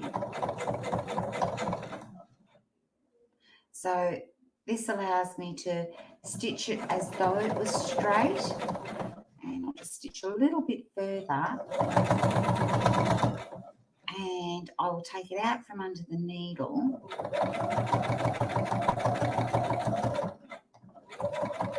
and show you what I mean. So when I let go, that has gone back. So when I now turn this over and I go to the wrong side, you'll see that that's the little nick that I made. So it didn't quite go into the point, which is exactly what I want. So when I bring this over, I will actually hand stitch it down like that, and the fabric will gently ease and take itself into the curve, creating a perfect binding.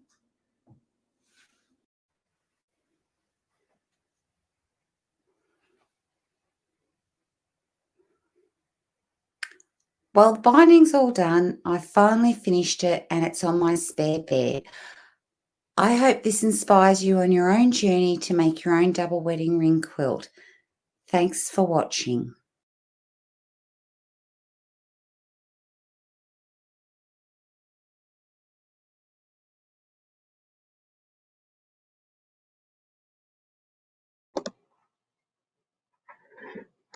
Welcome back, everybody. We've been glad again. Thanks for staying with us as we had Lizzie Allen. I was thinking about this as I was watching and experiencing part of that. Just a quick bit of that's pretty amazing. I was down in Australia with her when I saw that quilt for the first time at what's called Quiltopia last fall our time. And I kind of looked at it and I took a minute and looked at a quilt that she had it was the one that was in the background.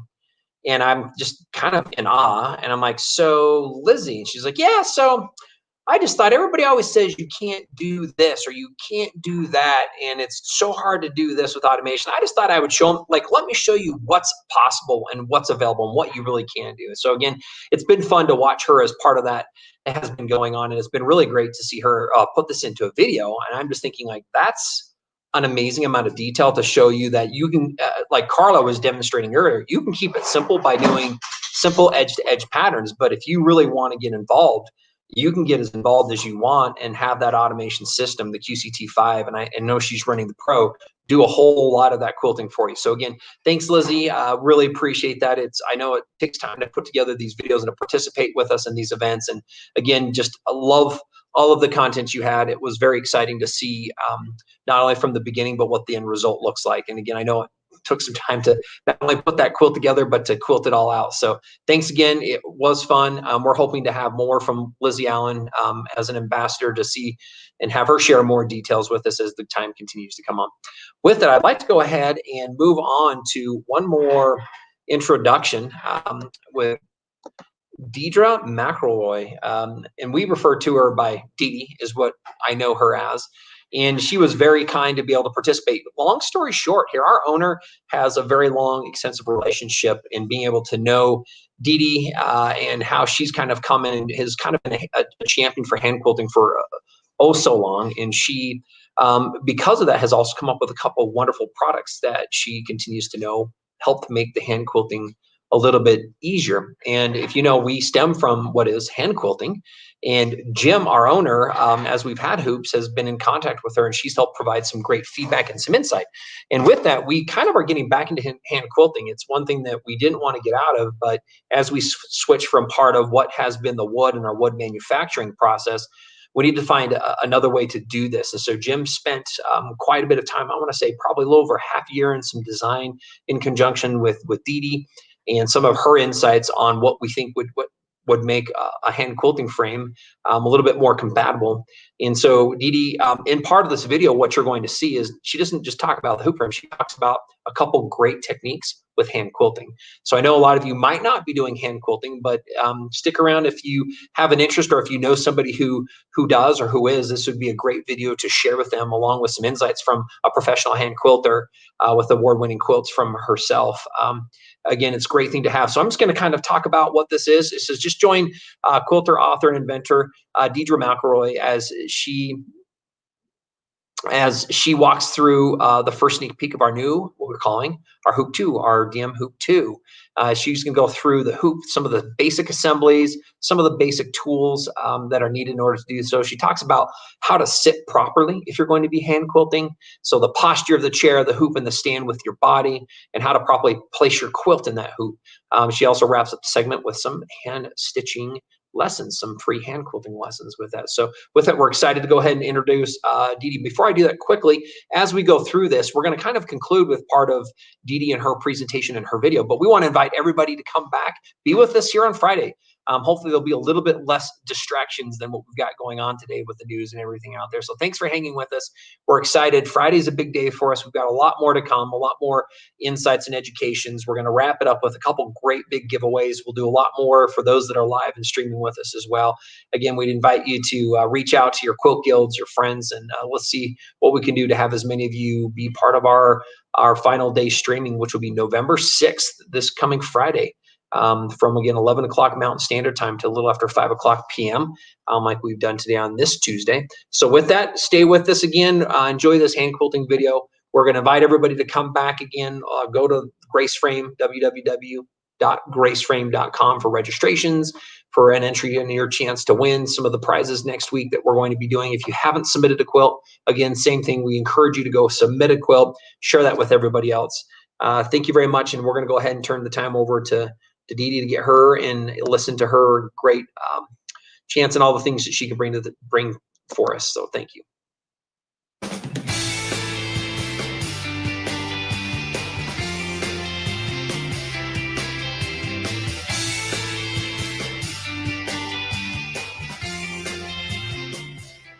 Hi, I'm Dee Dee McElroy.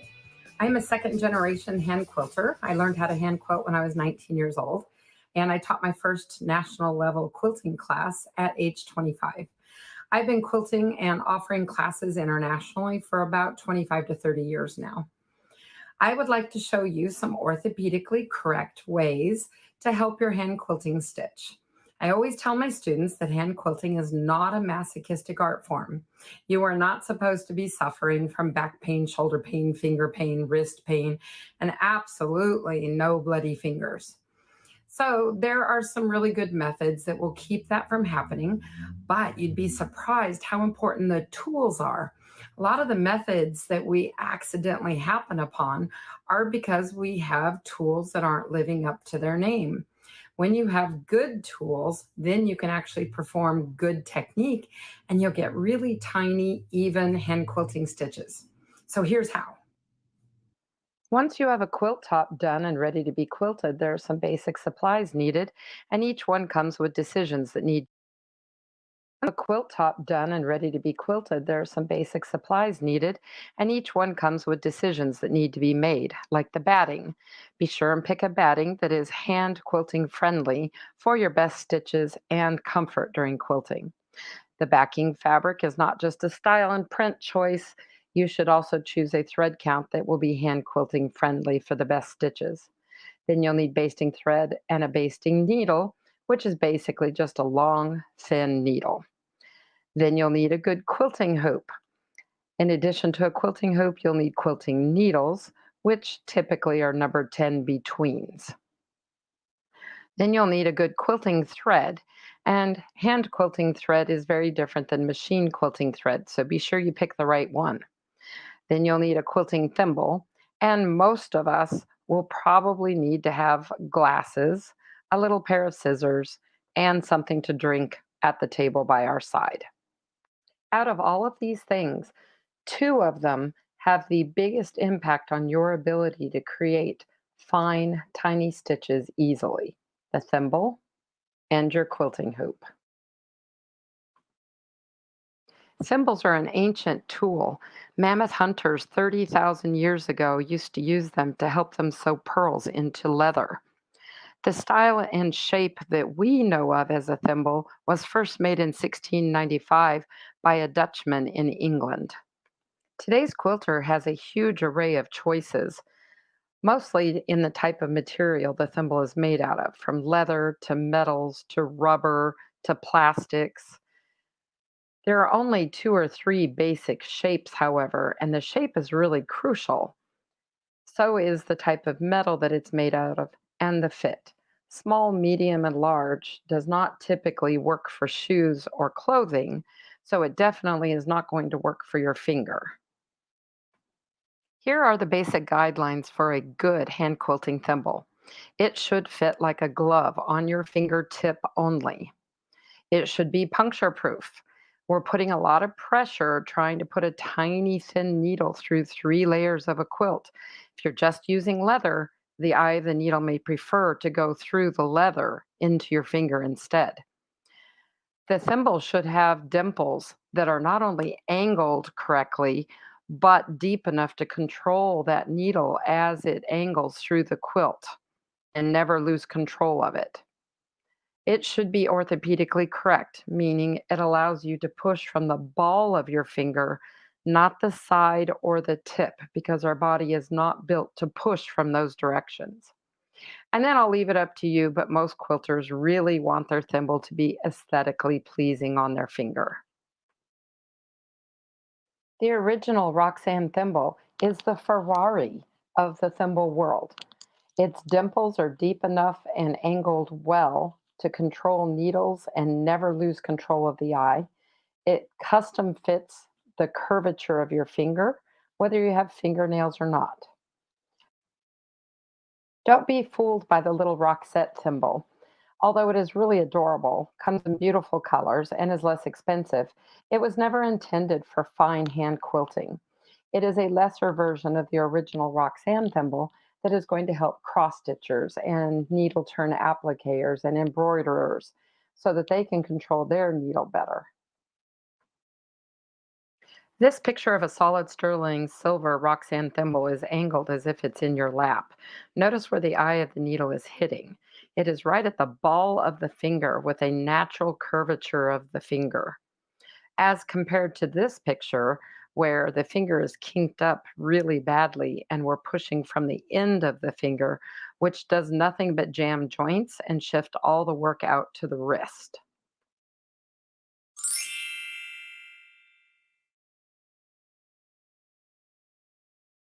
Now let's talk hoops, the second most important thing in your hand quilting toolbox. I love asking this question in the classroom. The most common answer I get is that it keeps the 3 layers of the quilt from shifting. But technically, that's why we based our quilts. Your quilt hoop only has one job, and he needs to be really good at it. And that is to weight the quilt down in your lap so that it counterbalances the force that your underneath hand has to put on the 3 layers of the quilt while quilting. The Grace Company has always been a leader in innovative quilting tools. They've now modernized their traditional hand quilting hoop and produced the Grace DM hoop. It weighs just over 4 pounds. If you measure from inner wall to inner wall, it is 12 inches wide and tall and 14 inches wide on the diagonal. Even if you are quilting a king-size quilt, you do not need to have a gigantic hoop. Your forearm will only reach just so far, so 12 to 14 inches is perfect for most people. It has a nice profile for your lap, being only 4 to 5.5 inches tall. This may not seem like a lot of space, but we only need just enough to get our hand in there. Any taller than that on your lap causes you to lift your elbow to rest on it, which is going to change your shoulder and your neck and your back, causing long-term discomfort. Our hands are only 4 to 5.5 inches wide, so that's plenty of room. My new Grace DM hoop arrived neatly packaged in styrofoam in its box, so I unwrapped everything and read the instructions and tried to follow them. I don't normally read instructions, but I thought I would try this time. It wants you to balance it on a table with an edge over, which gives you easy access to putting the screw through the bottom. However, my table was way too slippery and I kept losing control, so I decided to just do it my way.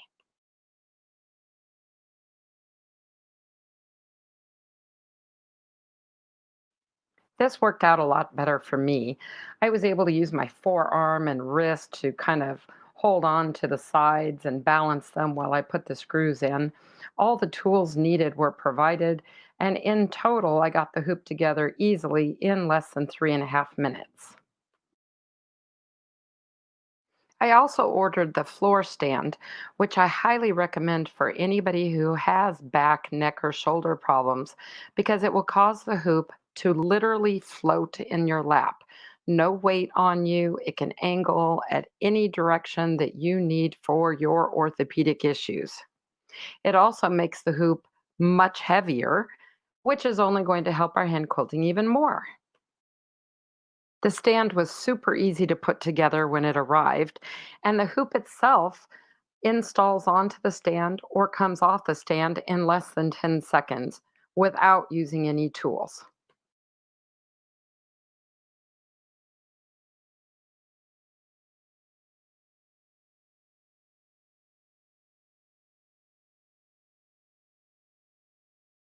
This little knob helps control how easily your quilt will rotate or tilt and is easily accessible while your quilt is installed in the hoop.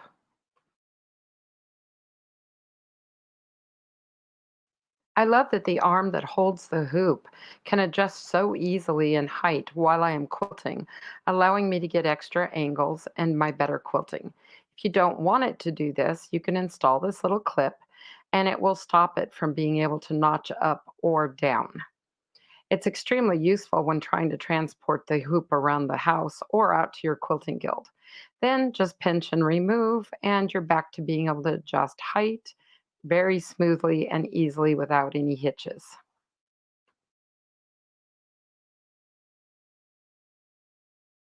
The legs of the quilt stand are low profile and easily slide under my lazy boy chair, my Queen Anne chair, or my sofa, allowing me to shift to any spot in my house to quilt wherever I would like.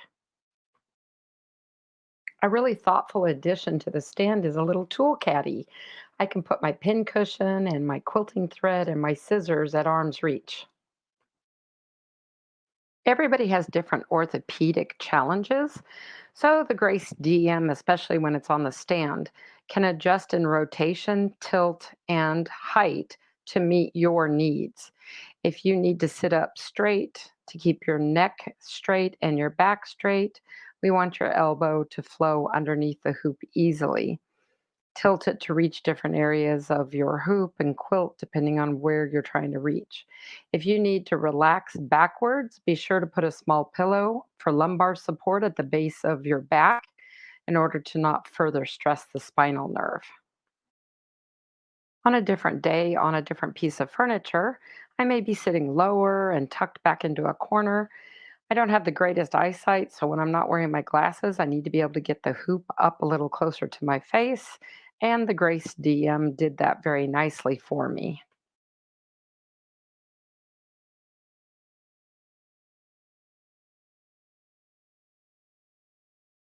Sometimes we need to be able to put our feet up, and the hoop moves out of the way for my knees really easily.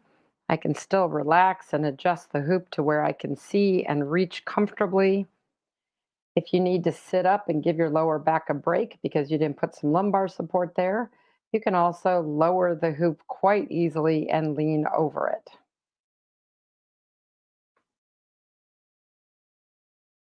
Getting up is a breeze. It just pushes away from the sofa with no problem. If you have a recliner, it is actually your most orthopedically correct place to do your hand quilting. It allows you to put your feet up, relieving pressure off your lower spine, provides some natural lumbar support, and allows you to angle the back of the chair at such a position that you're comfortable but your neck and spine stay straight. Your Grace DM hoop will adjust to any angle you're comfortable at so that you can get your very best stitches. This quilt is the Tiare de Tahiti pattern. It's fashioned after the national flower of Tahiti, where I grew up, and is on the cover of the newest edition of my best-selling book, That Perfect Stitch. I set the quilt in my new Grace DM hoop just to show you a question that frequently comes up in the classroom. How do you rotate or tilt the quilt hoop easily if the large quilt is dragging on the ground, getting dirty, or weighting things down or twisting up? Or better yet, what if you have dogs or cats that now think this is their new personal hammock? A super easy solution is to create elastic straps on Velcro on either side of the hoop. So it attaches to the inner side of the inner hoop and the outer side of the outer hoop. And you would do this for all four sides. I didn't have elastic at the time of filming, so I'm just using straps, but elastic is a much better option.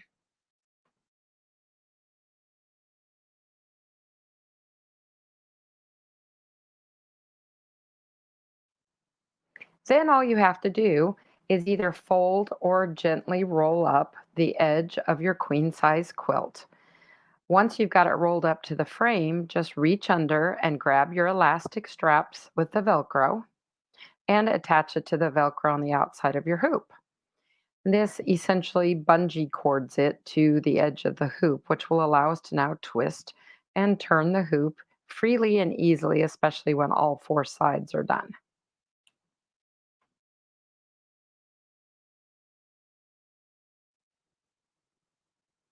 Now your quilt won't drag on the ground, nor will it be a favorite hidey hole for a cat or a dog.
Basting is a necessary evil. None of us like to do it, but it is the one thing that is going to keep your quilt square and flat when it's finished if you baste correctly.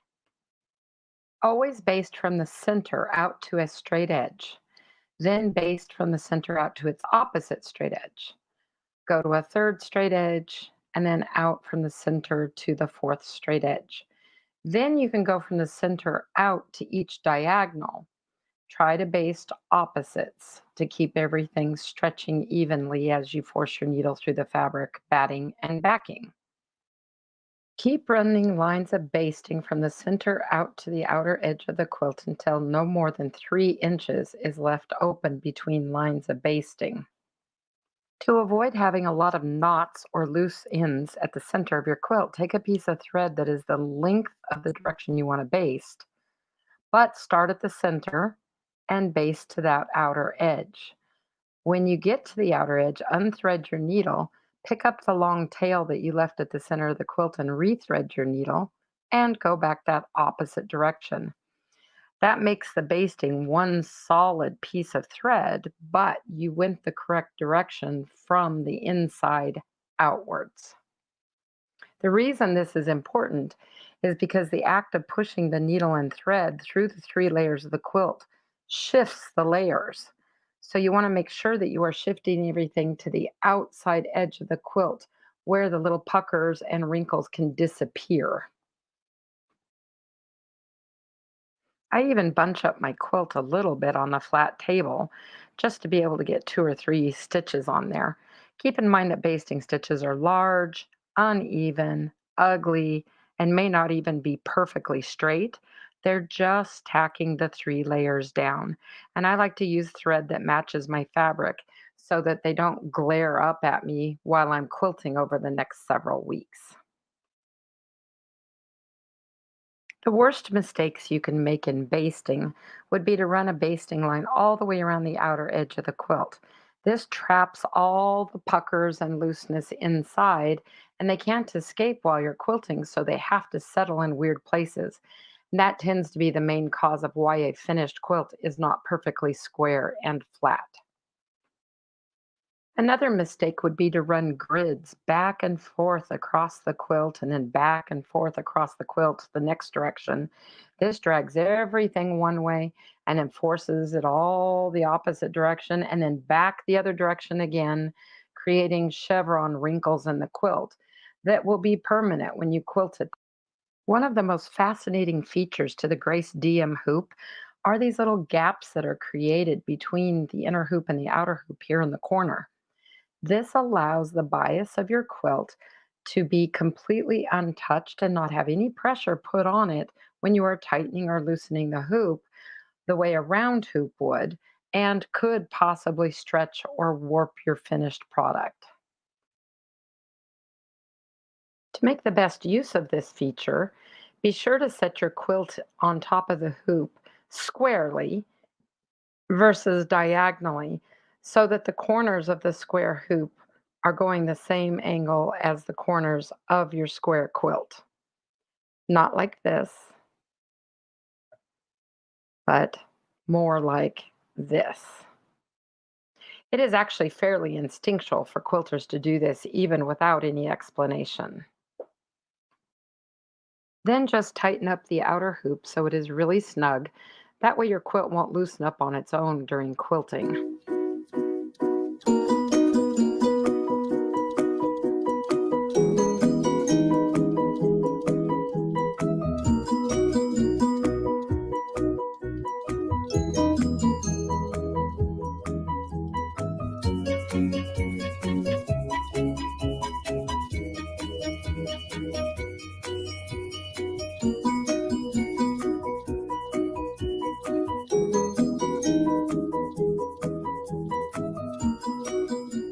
If you've put the quilt into the hoop too tightly, be sure to press on the center until it looks like a 30-pound cat took a 2-hour nap in the middle of it.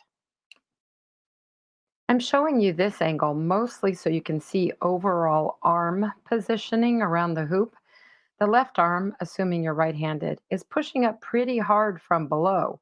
So your hoop has to be heavy enough to counterbalance that force. Or the right arm, who's trying to create tiny even stitches, will start leaning on the hoop, counterbalancing that force. And that limits the range of motion in your wrist, which ultimately affects your ability to get your very best stitches.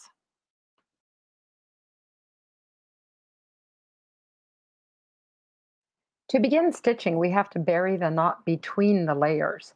We don't want to see the knot from the back of the quilt or the top of the quilt. So figure out where you're going to start quilting and then put your needle in about 1.5 inches away from that flatly so that it goes through the top layer of fabric. Wiggle it around in the middle of the quilt to catch batting, and then let it resurface right on the line where you want to start quilting. When you pull and the knot stops you, reach back down there, pull and rub backwards, and the knot will slide right through the fabric into the middle of the quilt. This is a cutaway view of right-handed quilting. I want you to think of quilting no longer as just pushing a needle through the fabric, because that would be sewing. Here's an example of left-handed quilting, and I want you to instead adjust your attitude and think of it as warping the quilt around the tip of the needle. We actually don't push on the needle very often or by very much.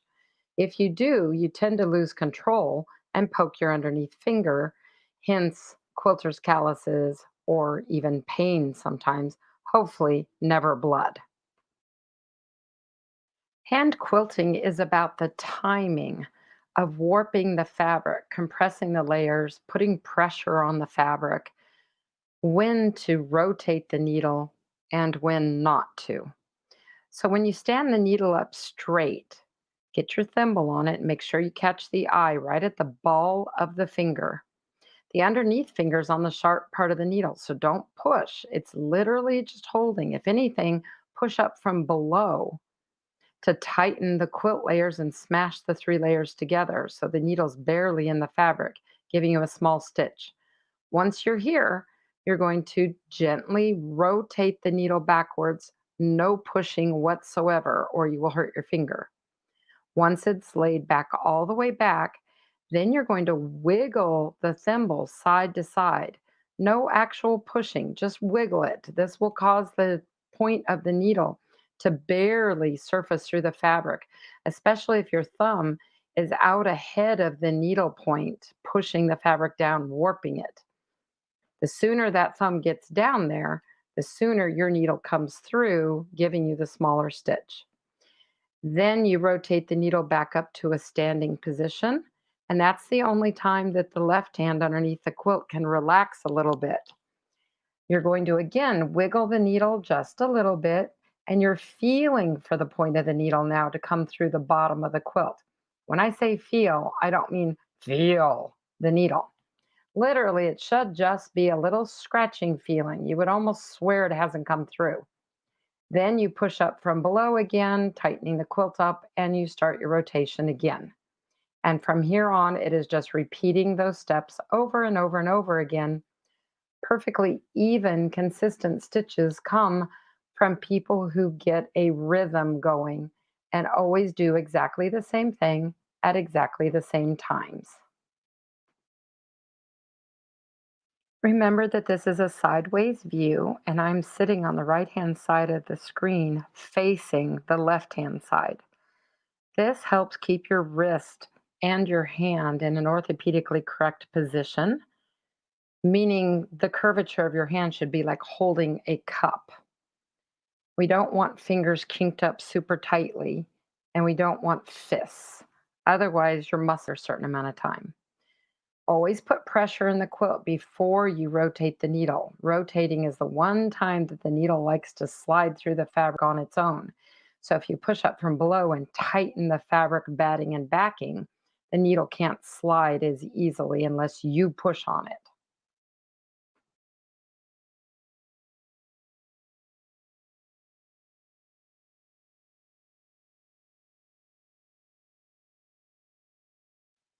All right, this is a slow motion picture of the hand quilting stitch, only now it is an angle as if you are doing it in your own lap. So you're facing the screen and you are going to be quilting towards your stomach, which is downwards in this screen. Your thumb comes in and presses the fabric down as your needle rotates backwards away from your body, and you're pushing up at the same time from below. Wiggle the needle just a little bit, not really pushing on it. It's literally a wiggle side to side. the needle will ease itself through, and the needle should come out above your thumbnail, whether you've got a long nail or not. Cram that thumb in hard enough that the needle comes out above so you don't have any accidents. Keep pushing from below as you rotate the needle back up to a standing position. Once you get to a standing position, you can lower the pressure from below a little bit so that you can feel for whether the needle's coming through or not. Again, feeling is a matter of, it should feel like a sticker in your clothing that you kind of know is there, but it's hard to find. Any more than that, you've got a big stitch and enough needle coming through under there that could hurt you. Once you feel like enough has come through, you push up from below on the point of the needle, rotate backwards, cram your thumb into the surface of the fabric.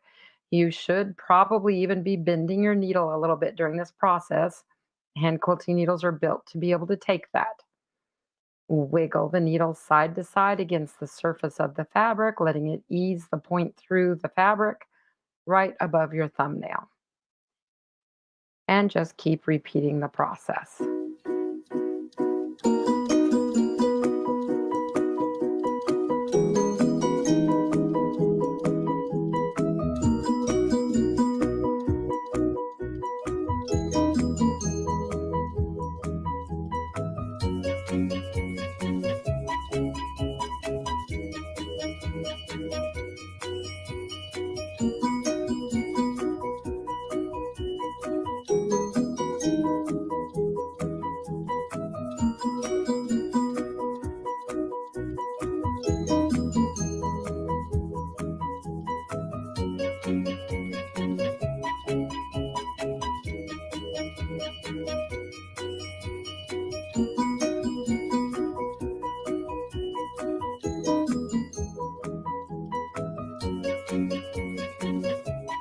Here's a little bit different angle, different colored fabric, different fingernails, and real live action. No slowdown. Rotate backwards while pushing up from below, cram the thumb in, wiggle for the stitch. Keep the pressure from below, stand the needle back upright, drop the pressure, wiggle to feel the needle come through from below, put the pressure back in, rotate backwards again. Anytime the needle is rotating, whether you're standing it back upright or laying the eye backwards away from you, you must be pushing up as hard as you can from below to tighten the fabric so the needle can't slip on its own.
Wonderful. Dee Dee, thank you so much. That was incredibly enjoyable. I've never done any hand quilting, but I'll tell you that was some inspiration there. Thanks for doing a wonderful demonstration on that hoop frame as well. So I think that this is an exciting thing for people to see. So thanks everybody for joining us as we've streamed a lot of this information and content. Thank you, Dee Dee, for that last piece and reaching out to another large group of those quilters out there that are doing hand quilting. And obviously you can tell that she's a professional with hand quilting, and her lesson is worth its weight in gold. So again, thank you everybody for joining us. Thank you, Dee Dee. That was amazing to watch, amazing to see. Those who are interested maybe potentially in the DM hoop, it is in our shop at graceframe.com. If you would like to find out a little bit more about that, that is something that is also on sale as part of this fantastic fall festival. So again, thank you everybody for joining us. As we go ahead and conclude, I'd just like to throw out a reminder here. Last minute pieces to please go ahead, and if you haven't already registered for a chance to win, go and do so at graceframe.com. Again, that's www.graceframe.com. If you also haven't submitted a quilt and you have one, we know that people are submitting. We heard this morning there's a few comments coming through of people submitting their quilts this morning. So we're going to encourage you to do so as well, so that you have a chance to participate in part of what's going on with that quilt show. We're going to encourage everybody to go view those quilts. It's been amazing. It's been fun to read the reviews and to read the different things that people have done in order to put those quilts together. A lot of great categories, something for everyone. So even unfinished projects. So we're just encouraging everybody to participate with us. With that, we will be streaming again live on this coming Friday. It's going to be a full event starting again 11 o'clock Mountain Standard Time, with a full schedule of a lot that'll be happening. We've got some wonderful things scheduled. We're going to encourage you to go look at the event schedule on the fantastic Fall Festival site. With this, we're also going to kind of put out a little bit of a teaser. We're excited for everybody who has been joining us. We're looking to see what we can do to maybe do something here in the spring along the same lines with another type of a festival here with Grace Company. And we're going to wish everybody a good week, and hopefully tonight, as things continue and part of what's going on in TV and others, everybody is going to turn out and do okay. So again, thanks for joining us today on this day. We appreciate everybody's participation. Thanks, and we want to say congratulations to the winners of some of the bigger prizes, and congratulations to the local individuals here within the states that have been live streaming with us as well as we've had that. With that, we would say good night, thank you, and have a great evening. And we look forward to seeing you again live on Friday this week.